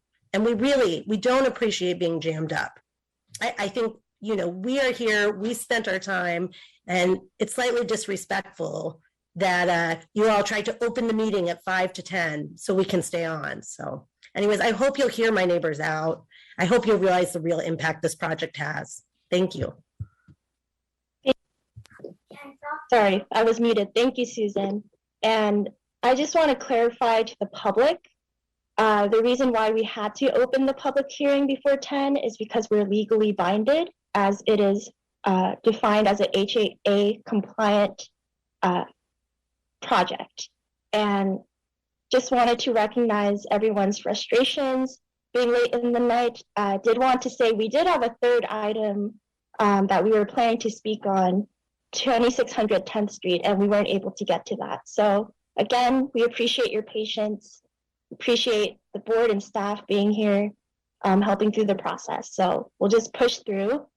Dee Dee is next. Hi, can you hear me? Yes. Okay, hey, I'm just going to focus on one thing tonight, and that is the parking garage entrance on Harrison.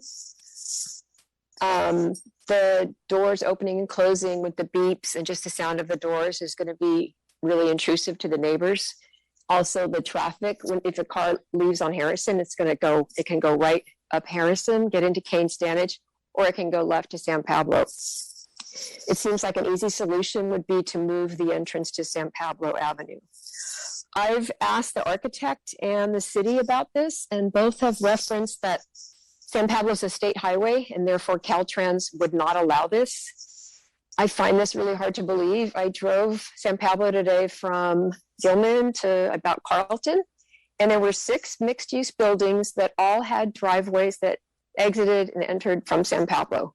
So how did that happen if supposedly Caltrans would disallow having the parking garage on this building on San Pablo? I urge you guys to research this, as I will continue to. I can't find any kind of document in Caltrans or in any city, state law that says this is not allowed. So I would like to have you guys research that and give us a real answer on that with some documentation behind it. Thank you. Thank you. Appreciate the concern that you shared.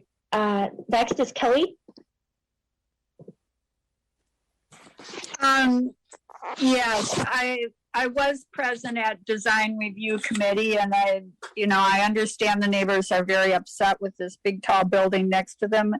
But I also want to mention, I do appreciate the step down that was done towards the neighborhood. This is just, we're suffering from California law to increase density.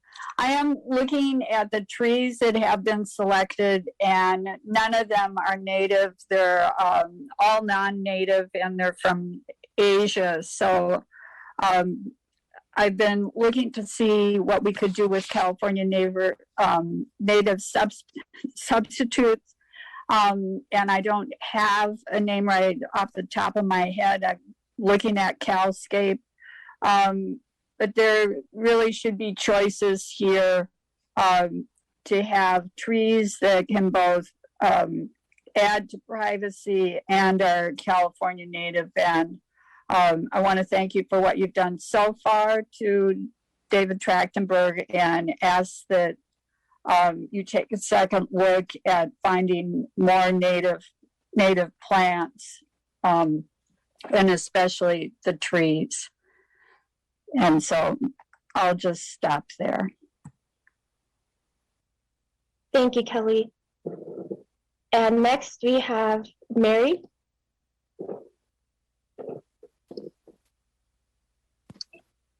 Hi, can you hear me? Yes. Hi, thank you. My name is Mary Wyand, and I live at 1206 Stanage Avenue.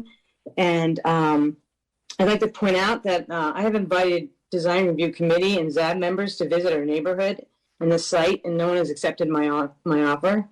And hearing no ex parte in the beginning of this meeting on the proposed building in our neighborhood, I can only assume that no ZAB members have visited the site in our neighborhood. So I'm also not aware of the developer or architect reaching out to us. So to paraphrase Commissioner Sheehan's comment, severe detriment on someone not consulted. This building is a severe detriment on a neighborhood not consulted. And I just feel like more research and more attention needs to be given to the details of our neighborhood as presented to ZAB and the Design Review Committee in the recent weeks, because we were not brought in early enough on the project that I think is actually a legal thing. But having said that, I also want to point out that our neighborhood doesn't have any outlet for a lot of traffic. It's not like other neighborhoods where you have 5 or 6 streets that go north and south and east and west, and then traffic can get diffused or dissipated. And so that needs to be considered as well. And any time that I have remaining, I'd like to give it back to Margaret if she wants to finish what she had to say. Thank you. Thank you. And we'll invite Margaret back to the space.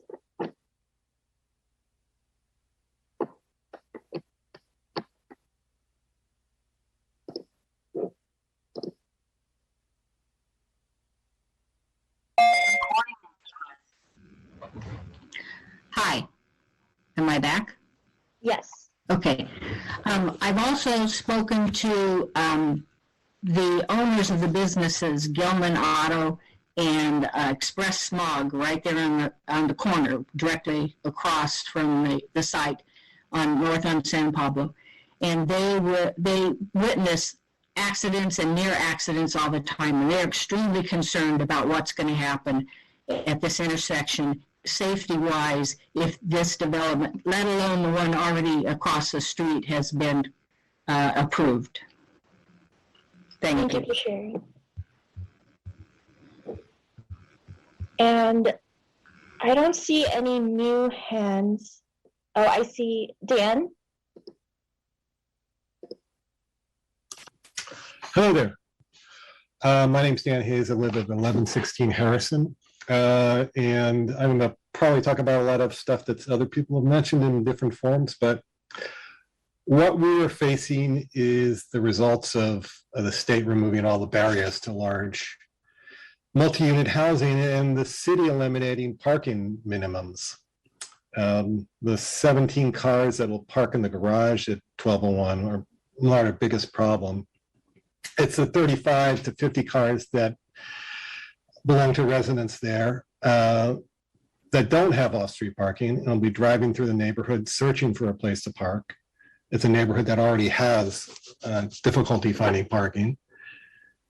And if you add in the cars from the 1200 San Pablo project across the street, it only gets worse. Both SB 330 and the parking code changes are blunt tools that will grind us in the details. Even the parking study done to support the parking code changes in 2021 showed that multi-unit buildings outside of the UC downtown areas average 0.5 to 1 cars per unit. I and my neighbors ask that no vote is taken until parking and traffic studies that take into consideration the realities of our neighborhood are performed. And those realities namely are, that there will be 104 more units across the street and probably more down the street where at the Gilman and San Pablo, where there's a development apparently in the works. Two, that the parking west of San Pablo and Harrison is now capped at 4 hours to discourage campers, meaning people can't park there, so then they're going to cross San Pablo from the west side looking for parking on I'm sorry, Dan, your time is up if you'd like to finish your sentence. And also residential parking permits keep getting mentioned in these kind of situations. And that's not even an option for us at this point. It's because of staffing issues. There's no one to enforce new permit areas that we've been told. Thank you for your time. Thank you. And I just wanted to remind the board and the public, ZAB has been following the procedure that by 11 p.m. the board has to vote by 2/3 majority if we'd like to continue discussion or stop it. And just wanted to take a pause to let you know. Commissioner Tregu, I see your hand. Motion to extend time till midnight. Second. We have a motion and a second. Samantha, can we call the motion? Yes, I can. Thank you. So it's a motion to extend past 11 p.m. and this is specifically to discuss the 1201 San Pablo. It's to discuss 1201 San Pablo, do a motion to reconsider on a previous project and complete the balance of the agenda. Thank you. Board Member Tregu? Yes. Duffy? Yes. Gaffney? Yes. Thompson? Yes. Olson? Yes. Matthews?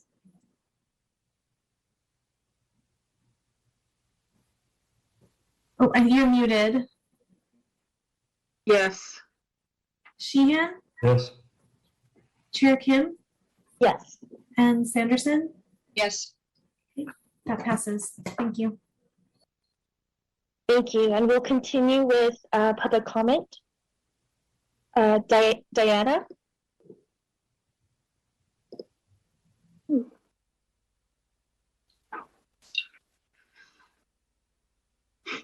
Hello?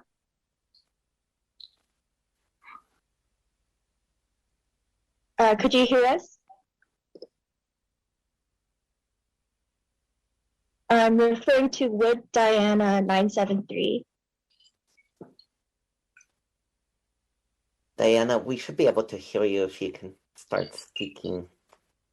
It looks like your mic is on. Move on to the next one. We can pick her up later. Sounds good. Next is Josh. I just wanted to let you know that I believe we need to take another captioners break at 11. or probably at 11:10 every 2 hours. So just to keep that in mind. Thank you. We'll keep that in mind. Josh, you are next. Hi, my name is Josh Green. I live at 1217 Keynes, and I just want to echo the concerns and thoughts of all of my neighbors who've put in so much time to research this in a really comprehensive manner. And I strongly encourage ZAB to go beyond merely complying, but to take a much more comprehensive approach and really consider all these concerns. And if possible, I'd like to yield the remainder of my time to my neighbor, Dan.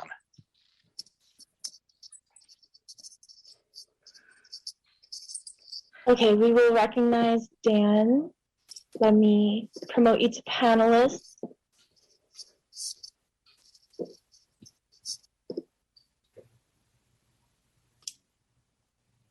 Hi, Dan, can you hear us?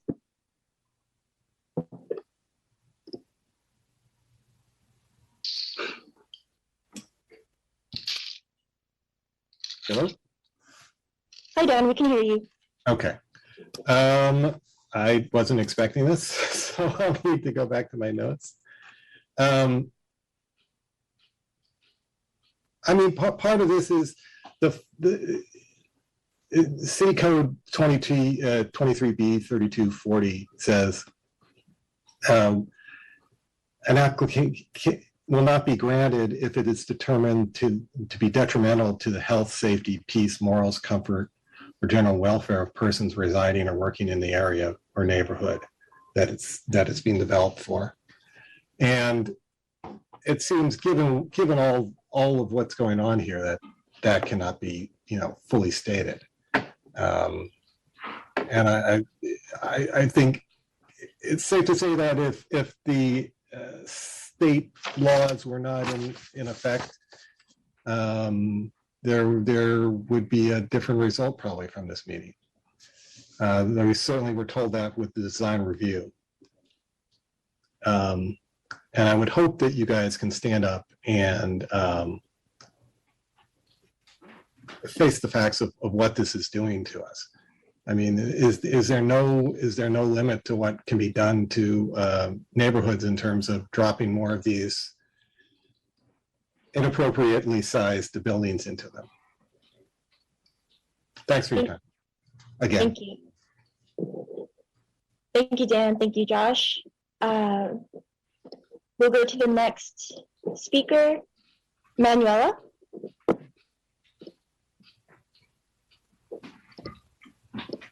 Hi, my name is Donnie. I'm here with Manuela. We're on 1219 Keynes. I just wanted to echo some of my neighbors' sentiments. I fortunately don't have kids. I didn't just pay a ton of money to install solar on my roof that is now going to be cast under a massive shadow. But I am frustrated as a resident who feels like I was left out of a process. And I would think in the city that we could have kind of common sense planning, and that we could take a thoughtful approach to adding more housing, because I am in favor of more housing. I believe that my neighbors are in favor of more housing, but we believe that time could be spent to figure out how to do it in a thoughtful way, and it doesn't feel like that has happened. So I think that's the frustration. People are worried about the safety of their kids.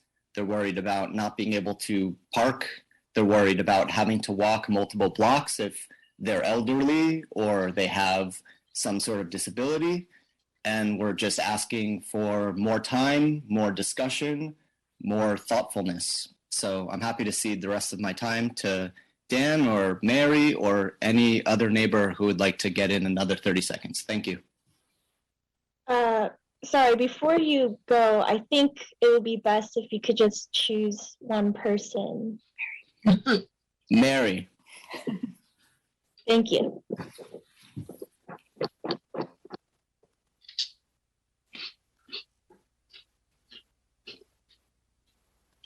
Oh dear, I don't know what to say now. I mean, there's so much to say. Yet, I do want to say that I'm very disappointed that the board decided to hear us tonight, like jam us in the last 2 minutes before 10 o'clock. And I just feel like we've been getting the shaft all along, not being brought up, not even being notified when of this building being built and being designed, and then jamming us all in at the last minute. So I'm just disappointed. And oh look, the time's up. So sorry about that, Manuel. I know you wanted more. Thank you for sharing your comments. I believe next is with Diana, 973. Diana.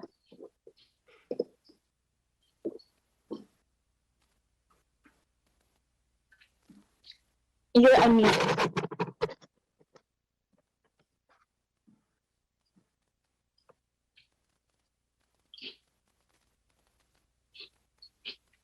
Should we try Betty and come back to Diana?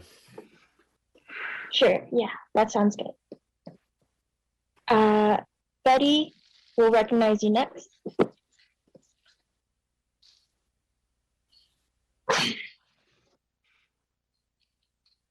Hi, we're probably one of the newest people in the neighborhood, and I just want to say that I've been so moved by this whole event, getting to know our neighbors and seeing how hard they've worked to protect each other. I've been really disillusioned by hearing about the process by which we have to band together so strongly because we're not being heard. And I think that's all I want to say. And I would like to see if Yvette, she began speaking earlier, but I don't think she had a chance to finish. So I'd like to see my time if she still needs that. Thank you, Betty. We'll recognize Yvette.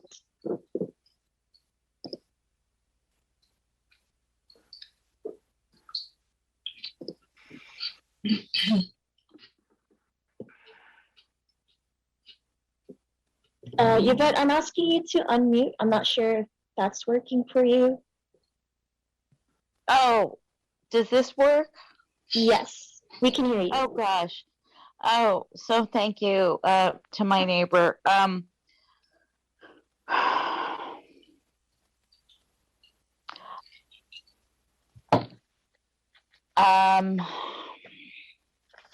don't know where I got cut off, but I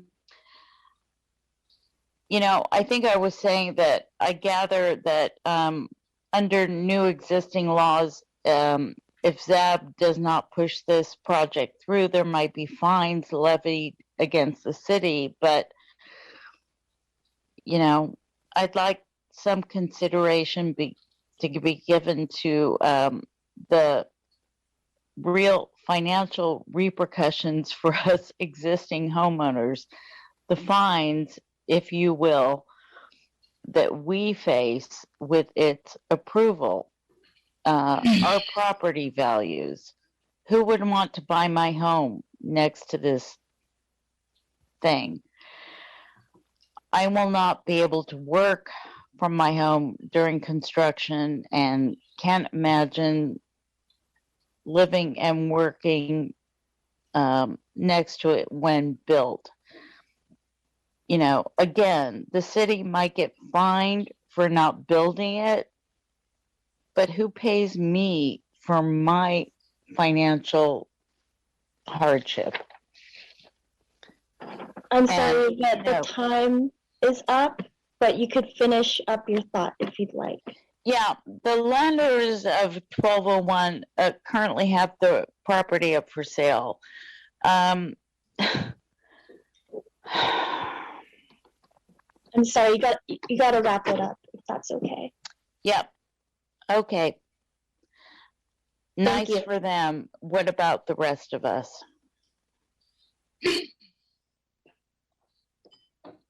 Thank you, Yvette, for your comments. And thank you, Betty, for yielding your time.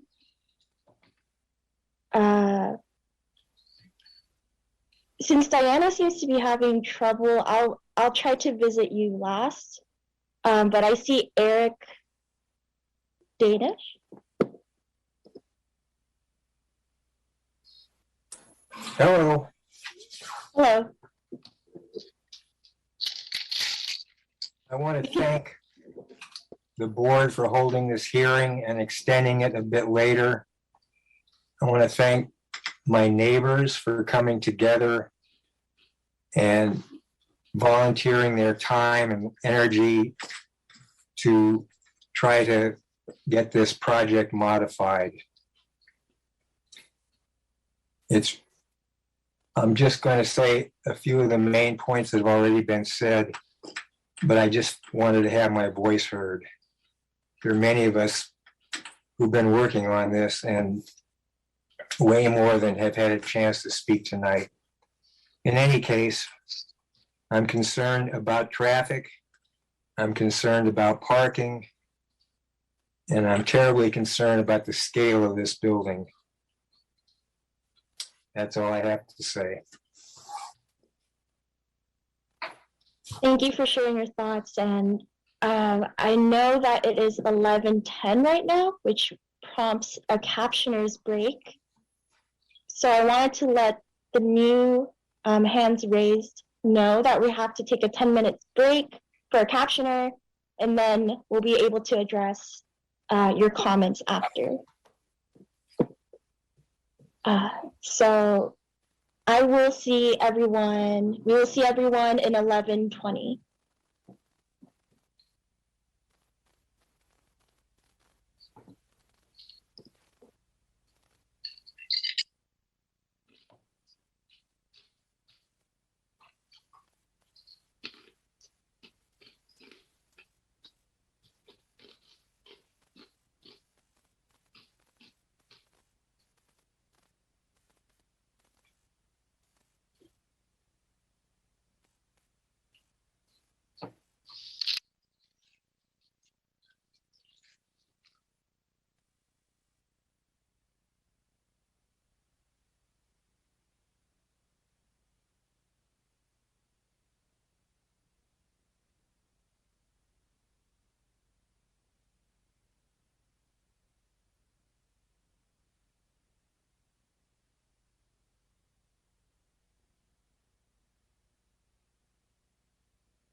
Just sharing that we're 2 minutes to 11:20.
Just want to invite the board back.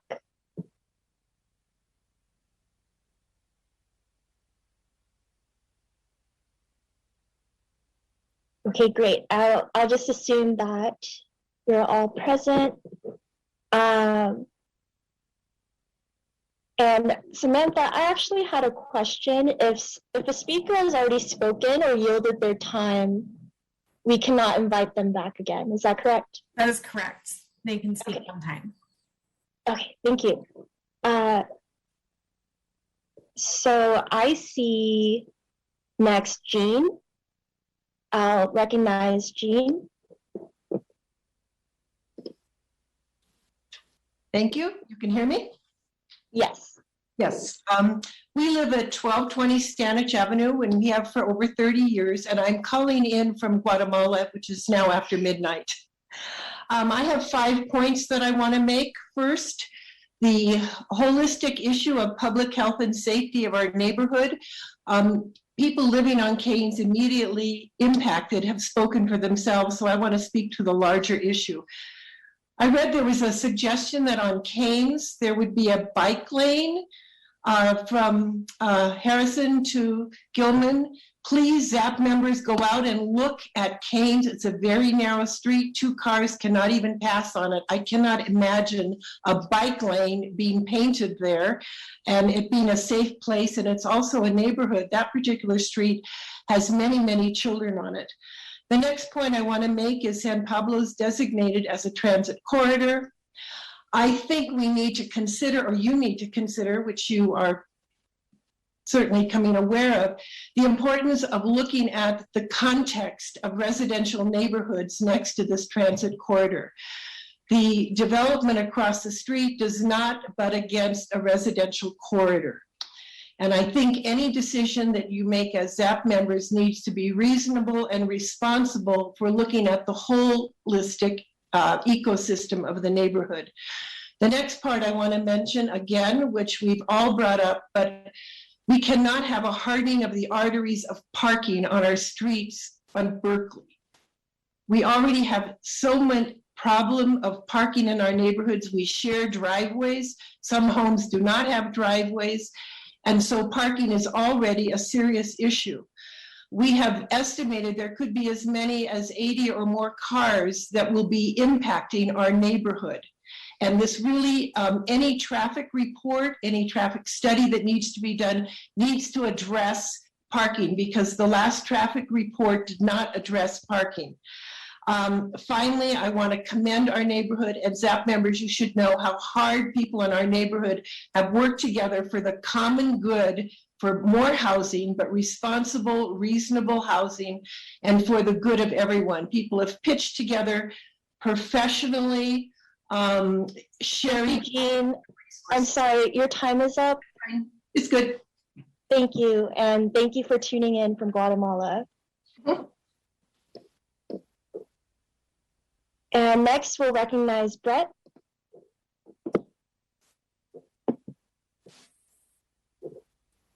Hello, I've gotten 3 unmute things. I'm figure I can see my closed captions when I'm talking. Hi, everyone has already talked a lot about concerns, and I'm just thinking a lot more about this process. I know you guys basically have a gun to your head because of SB 330, and you have to make this vote, but you've also heard a lot of really good ideas for for things you could into that could possibly give you a reason to postpone and give you more time to consider a bunch of the ideas for mitigating the impact that people have brought up. I really just hope that you have the courage and don't just use the SB 330 as sort of like an excuse to just pass this thing and just look back so you can go back up to Grizzly Peak and take another look at that property and spend another 2.5 hours in the next meeting on that one. I'm just a little bit bitter about that. But I just really implore you, to have a little courage and to look into some of the suggestions, all the suggestions that people have brought up. Have your staff look into them and respond to a bunch of the letters and the emails that you've gotten, because all this stuff is there too. And you'll probably be hearing from us if there's any way that we can actually correspond with you past this point. I'm sure you'll be hearing from all of us. Thank you, Brett, for sharing your comments. And next, we'll recognize Lanny.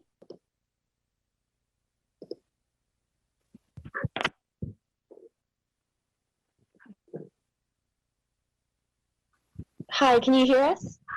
Yes, I can hear you. Yeah. Okay.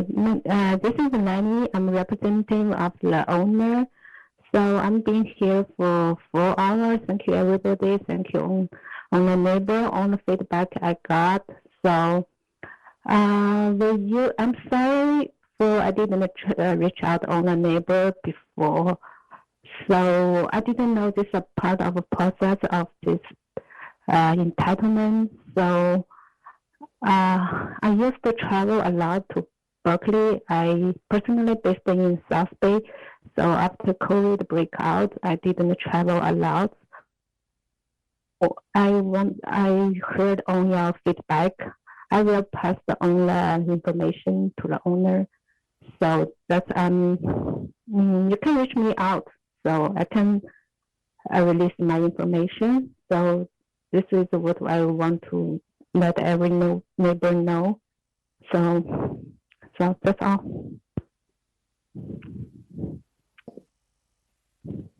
Thank you, Lonnie. And lastly, we'll recognize Diana.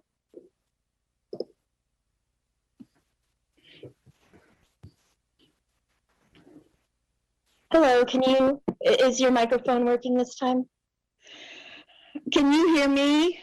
Yes, we can hear you. Oh, finally. Thank you. My name is Diana Wood. I live at 1139 Gilman Street, which is the south end of the long block, at which the north end is the project 1201 San Pablo Avenue. Time is short, and I just want to support the comments made by Steve Kozak and Margaret Pritt, and especially call for, as our mayor, Jesse Aragon, has said, that decisions should be made regarding developments and other actions that affect the community of Berkeley should be taken with the point of view of seeing them evaluated in context, meaning in context of remediating HAA with the needs of the neighborhood so that you do not include or exacerbate air pollution, children playing in the street, danger to their lungs. Do you want children to be killed by cars because you haven't fixed the traffic problem before you approve the project? How are you going to feel? Because it will be inevitable. If you don't fix this traffic problem, a child is going to be injured or worse, and it will be on your shoulders. So think about that when you should be doing the research that hasn't been done on putting this project development in context, as was suggested by Mayor Aragon. Thank you. Thank you. And I'm glad that your microphone is working this time and we got to recognize you and your deserved speaking very time. much. Thank you. Have a good night. And I see one more hand from Gabe. I'm sorry, Gabe. I believe that you yielded your time for your neighbor. And so as per our rules, we cannot recognize you, but I did want to speak upon some points, very good points made by the public. And Gabe, I appreciate you mentioning how I misspoke about equity. I guess I should clarify, speaking time is about equal access and to making sure that each speaker gets 2 minutes. And that's how we've done it. So I apologize personally to the neighbors for this project who wanted to speak more. And I also wanted to let you all know that historically ZAB used to go on to even 2 a.m. Discussing a lot of projects. And so again, we appreciate your patience and understanding. And thankfully we have rules in place where we take a pause at 10 and 11 to make sure that all the public speakers have enough time. And so I would like to hand it back to the, actually before I hand it back to the board, I should invite the applicant to respond, and you'll have 3 minutes to make sure you respond to all the public comments that you've heard. So David Trachtenberg, whenever you're ready and promoted as panelist, I'll ask you to unmute. Hi. I'm not sure I can respond to all those comments in 3 minutes. What I can say is that, look, we recognize that there are impacts. We can't really sugarcoat them. They're real. We do the best that we can when we're given these assignments to make the best building that we can make, given the constraints that we have. You know, we have followed all the rules that the city of Berkeley provides for us. We have done all the meetings that are required. It is true that during COVID, city of Berkeley suspended all of the neighborhood meetings. Typically, we mail out about 300 letters to neighbors and have a neighborhood meeting. Often it used to be in person.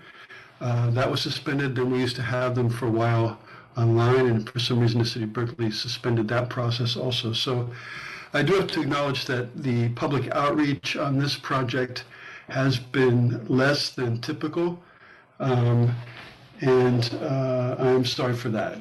That said, I think we have tried to be quite responsive to neighbors. I know we've had extensive correspondence with several people, with Deidre, I recall, and Yvette. And there have been, this is now the 4th public hearing, so there have been opportunities over these last 4 hearings for people to make their feelings known. I can't think of anything else in a general sense to address. I'll leave it at that. Thank you. Thank you. And I think we could leave the rest of the time, and if the board has any questions for the applicant. Commissioner Trigu? Yeah, thank you so much, Chair Kim. I just, or several suggestions that I heard from the neighbors, and I wanted. Can we first close the public hearing? Well, sure. But we are not. I'm asking questions of the applicants. Oh, I see. Okay. That yeah, we do that after that. Yeah. Thanks. So the comments that I made note of that I wanted to ask you, David, if whether this is something that would be within the realm of possibility. Number one, there was a request to rebuild a retaining fence.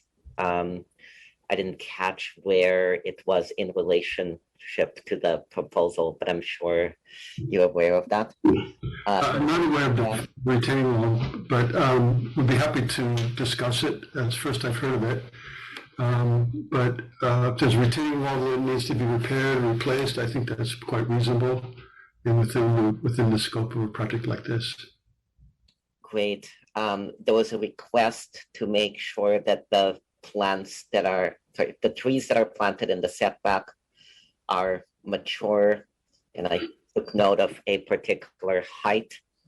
Yeah, I'd like Jeff Miller, who's a landscape architect, is present. If he could be promoted, then he could address that.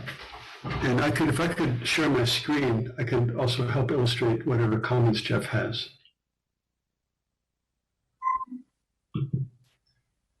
I'd be very open to that if that can be done. Could we promote David Trachtenberg as a panelist? Okay. And then Jeff Miller as a speaker.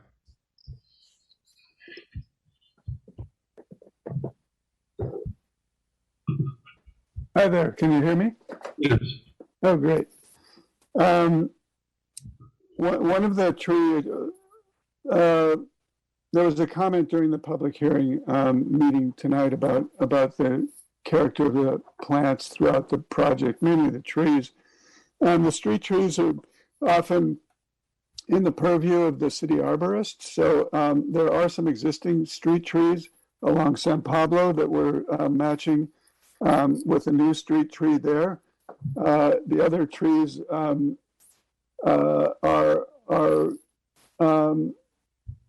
basically in conversation with the city arborist how we come to the selection of these trees. The trees that have been really in question are the property line trees along the north there. And it's a very narrow strip. We understood from the previous meetings that neighbors wanted privacy. The building is large. They don't want people in the terrace kind of looking over at them, and they don't want to look at the building as much. So we have selected the Hymnospermum flavum, which part of why we selected it is it's a clean tree. It will grow to be 25 to 35 feet tall in maturity. It is evergreen, and it does have flowers that are really nice to look at. It's also a kind of narrow tree. So this is a narrow strip, and often on a property line trees like this, they become a problem for neighbors.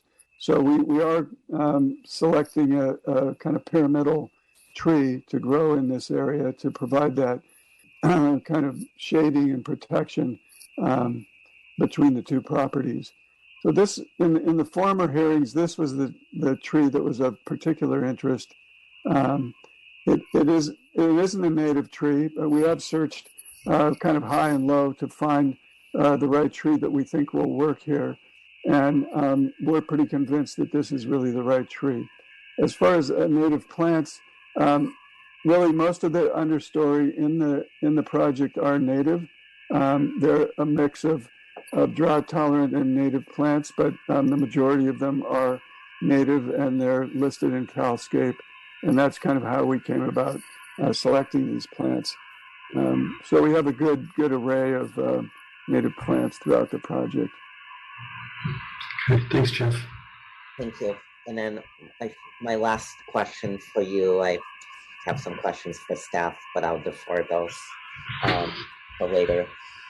The sound of, yes, this is the warning sound when a garage door opens and closes, which I'm a little bit familiar with for reasons I will address later. Is there anything that can be done to mitigate that sound, or is there a particular safety requirement that doesn't give you much wiggle room there?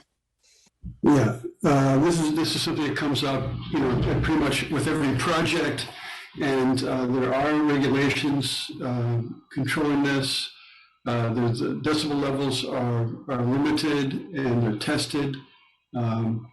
I don't remember exactly what the numbers are right now, but there are conditions. In some cases, neighbors can request there to be no bells. Sometimes there are bells that enunciate when the doors are open. That's a discussion and negotiation can happen with the traffic engineer and applicants and the neighbors. But even if there are any bells or sounds that are activated when the doors open, even those levels are regulated. Thank you. Those were all my questions. Thank you, Commissioner Tribune. Commissioner Sanderson? I had a question on the topic of mature trees. It's been my understanding that the tree is likely to survive better and be healthier if you don't put in a full mature tree, but one that will grow in. To the landscape architect, what are your thoughts on? Yeah, that's definitely true. You want to give a tree some time to grow, but we do want to start out, especially in this condition at the property line, with trees that have a decent size when we begin. So they would be. We have a very narrow strip, so there's only so much room there to get a box tree in there. So we'll probably be using 24-inch box trees. We may be able to upsize them to 36-inch boxes. The growth habit of this tree in particular is kind of a moderate to, it's not a super fast growing tree, but it will grow significantly in the first years once it's established. So it will reach up to its height in not too long of a time. Okay, thank you. And Vice Chair Thompson? Kind of a different subject. The neighbors brought up several concerns about the traffic and environmental studies, particularly on streets, not just San Pablo, but on Keynes. And I think it was also mentioned, someone even mentioned Gilman. And I'm wondering what can be done about that. Can I get Isaiah Stackhouse promoted also to presenter here, please? My partner. Anyway, Isaiah, are you present? I see he just raised his hand. Okay. Okay, can you hear me? Yes, thank you. Yeah, so there, currently under the new guidelines, there are no longer any requirements for traffic studies on any of the corridors. But this project was submitted prior to that, so it did have a traffic study done by Fair and Pierce, who's a respected engineer that, in fact, even the city works with independently. So there was full study done there, and also the city planner and the city attorney do go through and verify that the project meets the proper category under CEQA. So I think that's something that a planner, Sharon Gong, could respond to as well, because they're the ones who really verify all of that. But but the project did undergo much more of a traffic study than would be required today.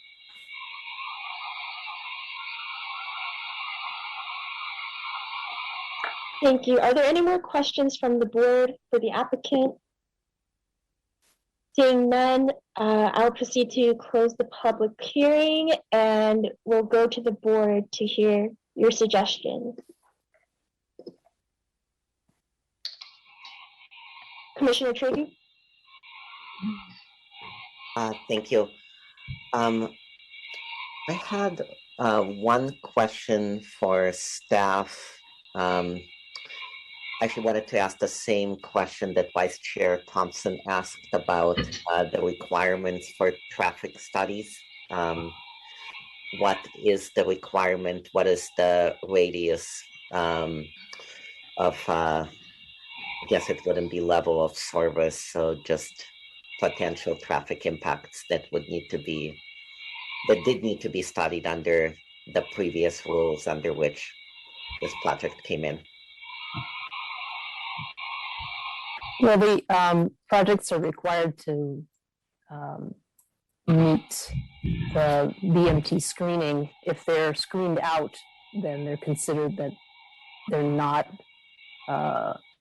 impactful. So the project was screened out for providing further study on the traffic.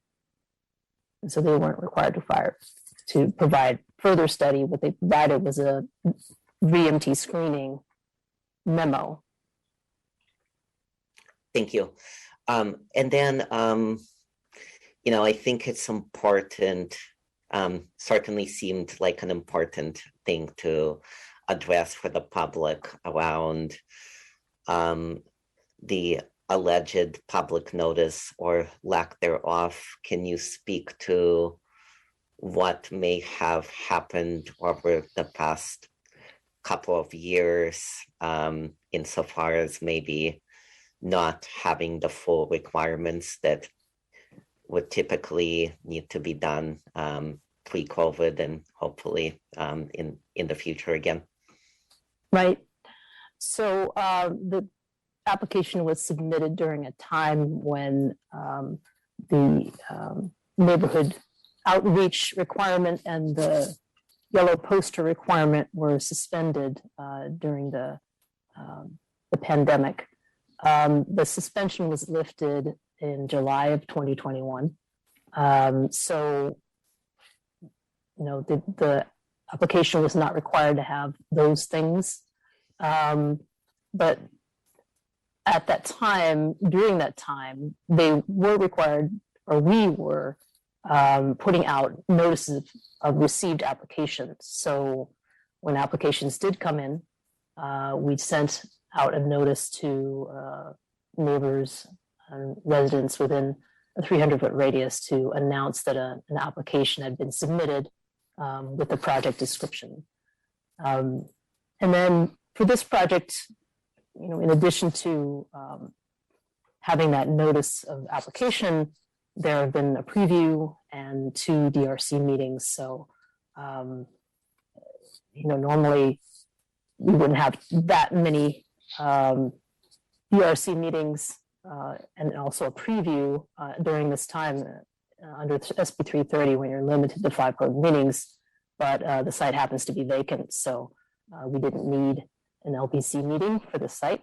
And so that gave us an extra opportunity to have a ZAB preview. So we had 4 meetings already, including this one, and given opportunity for neighbors to express their concerns. Thank you. Okay, if you can indulge me for a few minutes, I'm going to just speak from the heart, and it's close to midnight, so it may not be completely smooth. But first of all, I'd like to thank all the neighbors for it's very clear how much passion and how much care and how much respect you have for this neighborhood.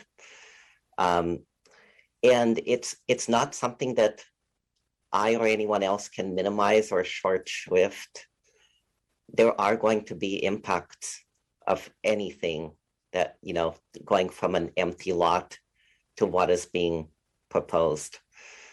And I can only imagine what the concerns are about, particularly if it's a neighborhood where, unfortunately, because of how our city has done zoning over the past 100 years, you do have situations where there's a commercial zone right next to a residential zone, and it is going to be very different, and there are going to be impacts. I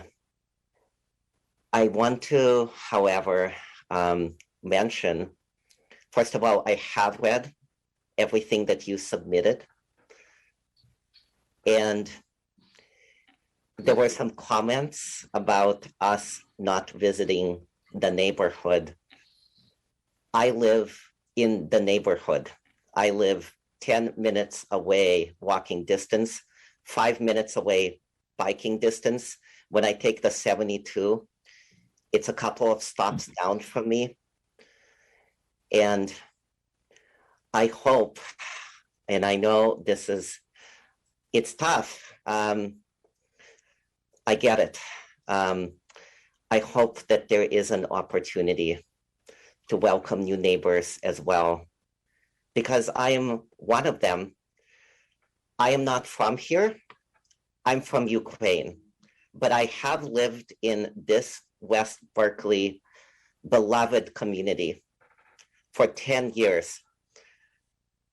I have called the cops when I saw folks, including, unfortunately, a handful of neighbors, speed down the block and endanger the kids that are playing in our streets.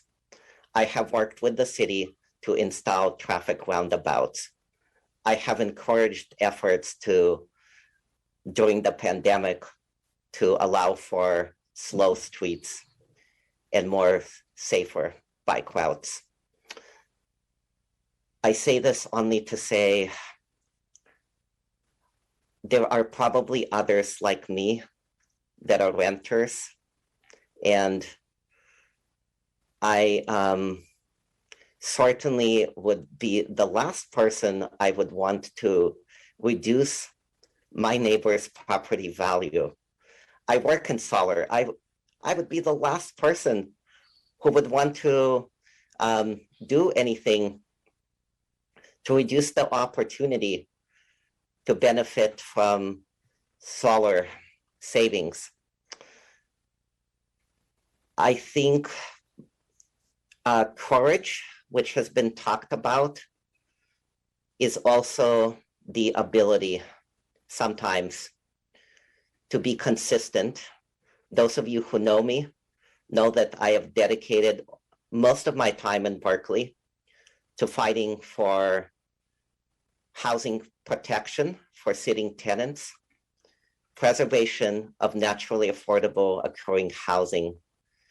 And while it is my belief that increasing supply is not the only additional solution, it certainly has to be part of the solution. And yes, I too would love it if this development was 100% affordable.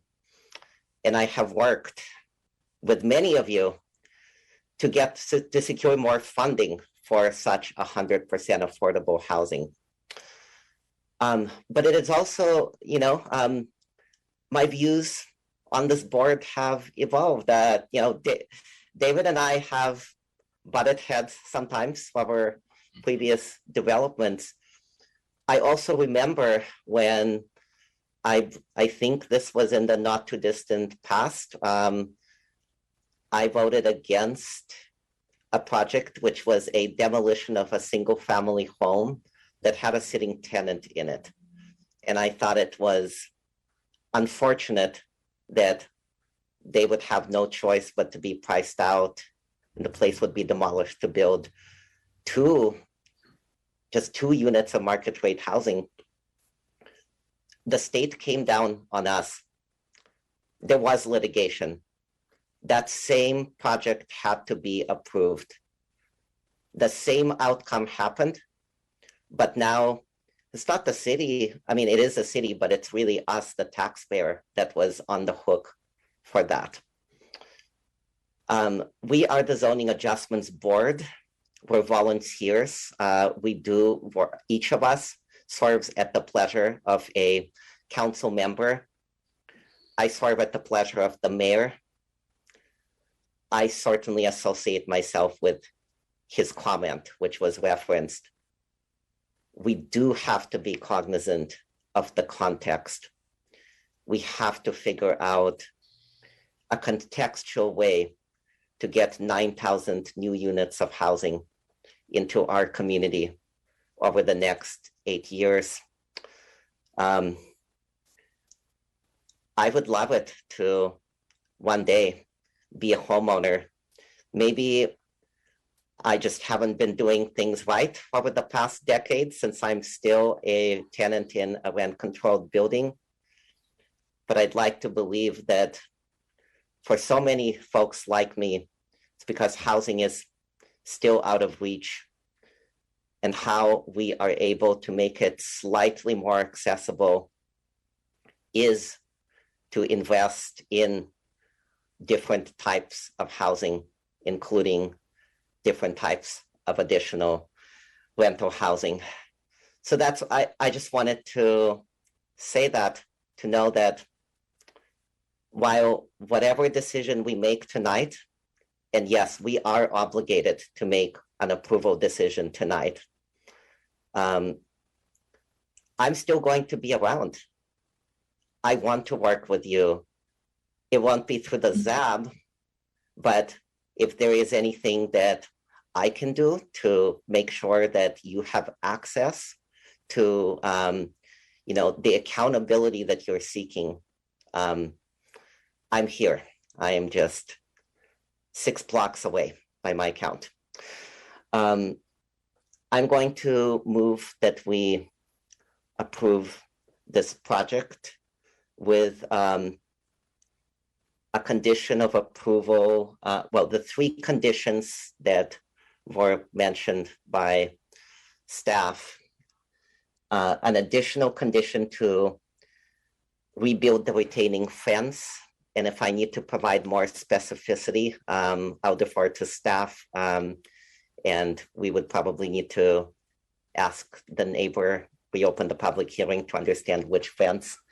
I would like to, the mature trees planted in the setback up to 35 feet, I think that was already mentioned, and that is an existing condition in the plans, but I'm open to, if it needs to be a specific additional condition, I'm very open to that. Then I have some recommendations that actually, I'll make it a condition if it's not in there already, that the applicant explore with the traffic engineer and with Caltrans the possibility of putting moving the driveway to the San Pablo side.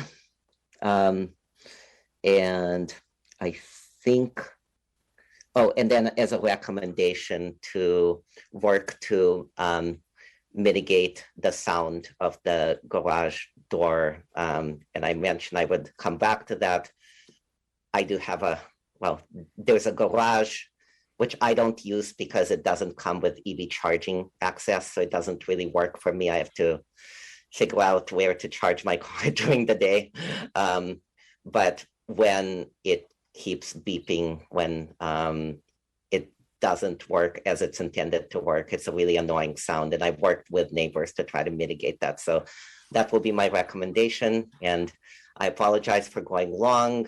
If we need to extend the meeting, I also support that. But that will be my motion. Thank you. Thank you, Commissioner Tregu. I just want to make sure, Samantha, were you able to catch the motion? I I believe so. The motion was to approve the project. I didn't hear Board Member Trigu if you added the conditions of approval presented by the staff. Yes. Your motion you did, okay. And to replace the retaining wall and fence. And then recommendations to explore moving the driveway and mitigations for the garage door noise, sound and noise. Yes, and I'm open to additional motions also. I reserve the right to make a motion to extend. Yes. In order to extend the meeting, do we have to vote on a motion to extend, Samantha? I believe so. Okay, then I'll second the motion to extend beyond midnight. Let's say 12:30. We may not need the whole time, but let's just. For sure. Yes, let's try to wrap it up as we can by 12:30.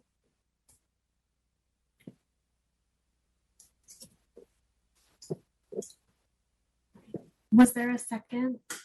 Yes, I seconded. Okay, Board Member Trigu? Yes. Duffy? Yes. Gaffney? Yes. Thompson? Yes. Olson? Yes. Matthews? Yes. Sheehan? Yes. Chair Kim? Yes. And Sanderson? Yes. Okay, great. The time is extended. Thank you, Samantha. And I recognize Commissioner Olson. Thank you. Igor, I'd like to add just that we make a notation that the rooftop equipment be minimal so as not to add additional height for the neighbors behind on Stanage. Yeah, I thought there was already such a condition, but if I misunderstood, I'd like to, I'm certainly. I've just seen things blossom despite what's on a staff report or in a condition. So I'd like to make it specific. And I believe everything that you mentioned is something, and this is for staff to tell us if this is so, but it could go back to design review at final design review and not mean that it wouldn't be approved tonight. But the one thing I do take issue with, because this is also my neighborhood and I live in the flats, is that I don't think Canes should have a bike lane without some really serious study. It's a narrow little street and there are a lot of kids on there. So I don't know if staff has a recommendation for what might be done. Certainly if the garage entry were to go onto San Pablo, that might help the case that there doesn't need to be a bike lane on Canes. The other thing I just want to say to the neighborhood, because this is something all of us who live in the flats think about all the time. You have had an opportunity to meet with your council member. That's a starting point, not an ending point. You need to continue those conversations, but the first thing I know I would be talking about is how to implement parking restrictions, because you are already there. And it started with the university and it's expanded out, but I know I'm on the first block where there's no parking permit. And apparently there's a website that tells people where to park if they're students at the university, and my block is that block. So I'm parked all day long. So you guys should organize. I'm just, for those of you who are still with us tonight, organize and deal with the parking. So that's all I have to say. And Igor, you needed a second? I'm happy to second. Thank you. And just for the neighborhood again. I was on design review for 14 years and I did not approve the project that came before on this site. I thought it was way too large and I agreed with the neighborhood. But that was 2006. And we've all known this was just continuing to get bigger and bigger and bigger. So yeah, if it's this size now, it will be even bigger in a few years. Kelly, thank you for reminding me I forgot the comment about parking restrictions. But yes, that is, the council can approve that. And there is now a condition of approval that exists that may help here. Thank you. We have a motion on the floor and we have a second. And honestly, Commissioner Olson, I think that's great advice. I think organizing is always a great strategy. But given the time, we do have time until 12:30. Are there any other board members who would like to speak on this item?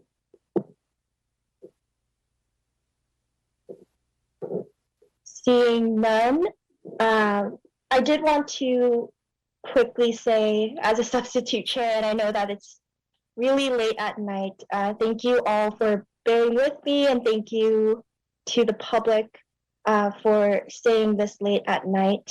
I know, and I don't want to speak on behalf of other commissioners, but I believe it's definitely not ideal for everyone to have it running this late. And so we definitely prioritize wanting to make sure that your voice is heard, that we address your concerns, that we work with staff. And so thank you everyone for your time. I think we're ready to call the question. Take a vote. Oh, I think you're muted. I want to make sure that I have everything right. So this is to approve 1201 San Pablo with the conditions of approval presented by staff, replacement of the retaining walls and fence, a recommendation to explore moving the driveway to San Pablo, and mitigation for garage door sounds. And then was there also a recommendation for minimum rooftop equipment? Was that a recommendation? That was a recommendation. Okay. Kelly, was that a recommendation or a condition? It's a recommendation. Great. Thank you. And sorry, you haven't mentioned the native trees, Samantha? You should go there. Oh, I don't think that was added. I don't. No.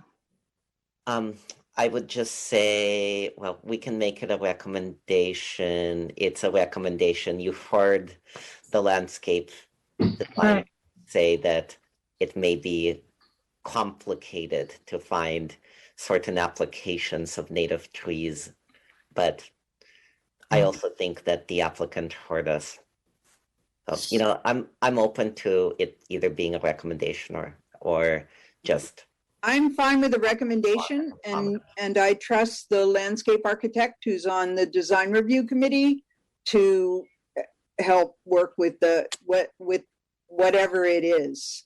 Like, that's not generally a ZAB decision. Okay. So adding the recommendation for native trees. To consider it. Consider. Yeah. Consider native trees. Okay. Great. Board Member Trigu? Yes. Duffy? Yes. Gaffney? Yes. Yes. Sorry. I'm sorry, I didn't hear you. Did you? Yes. Gaffney? Okay, thank you. Thompson? Abstain. Olson? Yes. Matthews? Yes. Sheehan? Abstain. Was that a yes? Abstain. Abstain. Chair Kim Yes. and Sanderson. Yes. And that passes. Thank you. And I believe before we can adjourn the meeting, we do have, if there are updates from DRC and ZORP. Yeah, we actually can't do them because we didn't specify those when we extended the meeting. And so those will have to be moved to the next meeting. Dohi, could you make sure the public knows that the ZAB decision is appealable to the council? Yes. Yes, thank you. Thank you for that reminder. Yes, as Commissioner Olson stated, the ZAB decision is appealable to the council. Thank you. Commissioner Tregu? I'm going to make a motion to reconsider the continuance on 1151 Grizzly Peak. I don't think we can do that because we didn't specify that we were going to talk about it. I said the balance of the agenda. Was that not specific enough? And I did actually mention the continuance, but one way or another, the applicant is not, the appellant is not going to be there in May. So if there's an implicit understanding that it should be continued to June, I'm fine with that without a motion. I think they should work that out with staff. I don't think we need to vote. Right. That's fine. That comes up all the time. Yeah. Staff, I trust you to work it out. Thank you. Yeah, I think you'll still see it on the agenda and it will be continued. And then we'll work with both parties to make sure everyone's available. Right. For sure. Okay, seeing that we're continuing DRC and ZORP, any motion to adjourn? Yes. Recognize that as a motion. A second? I can second. Okay. Or Vice Chair Thompson will second. I second that. Everybody have a good night. Great. We still have to do roll call vote. Oh, okay. You have to release each other.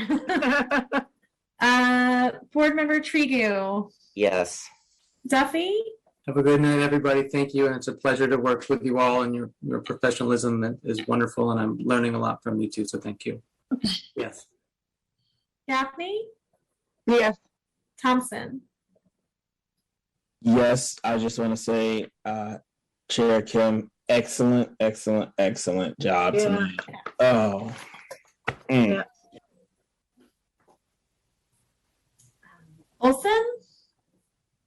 In honor of Vice Chair Thompson, who did not get to officiate, but I hope you will in future. Yes. Matthews. Everybody have a good night. Yes. Thank you. Sheehan? Yes. Kim? Thank you, everyone. Have a good night. And Sanderson? Yes. Okay, great. Meeting is adjourned. Thank you so much, everyone. Have a great night. Salud.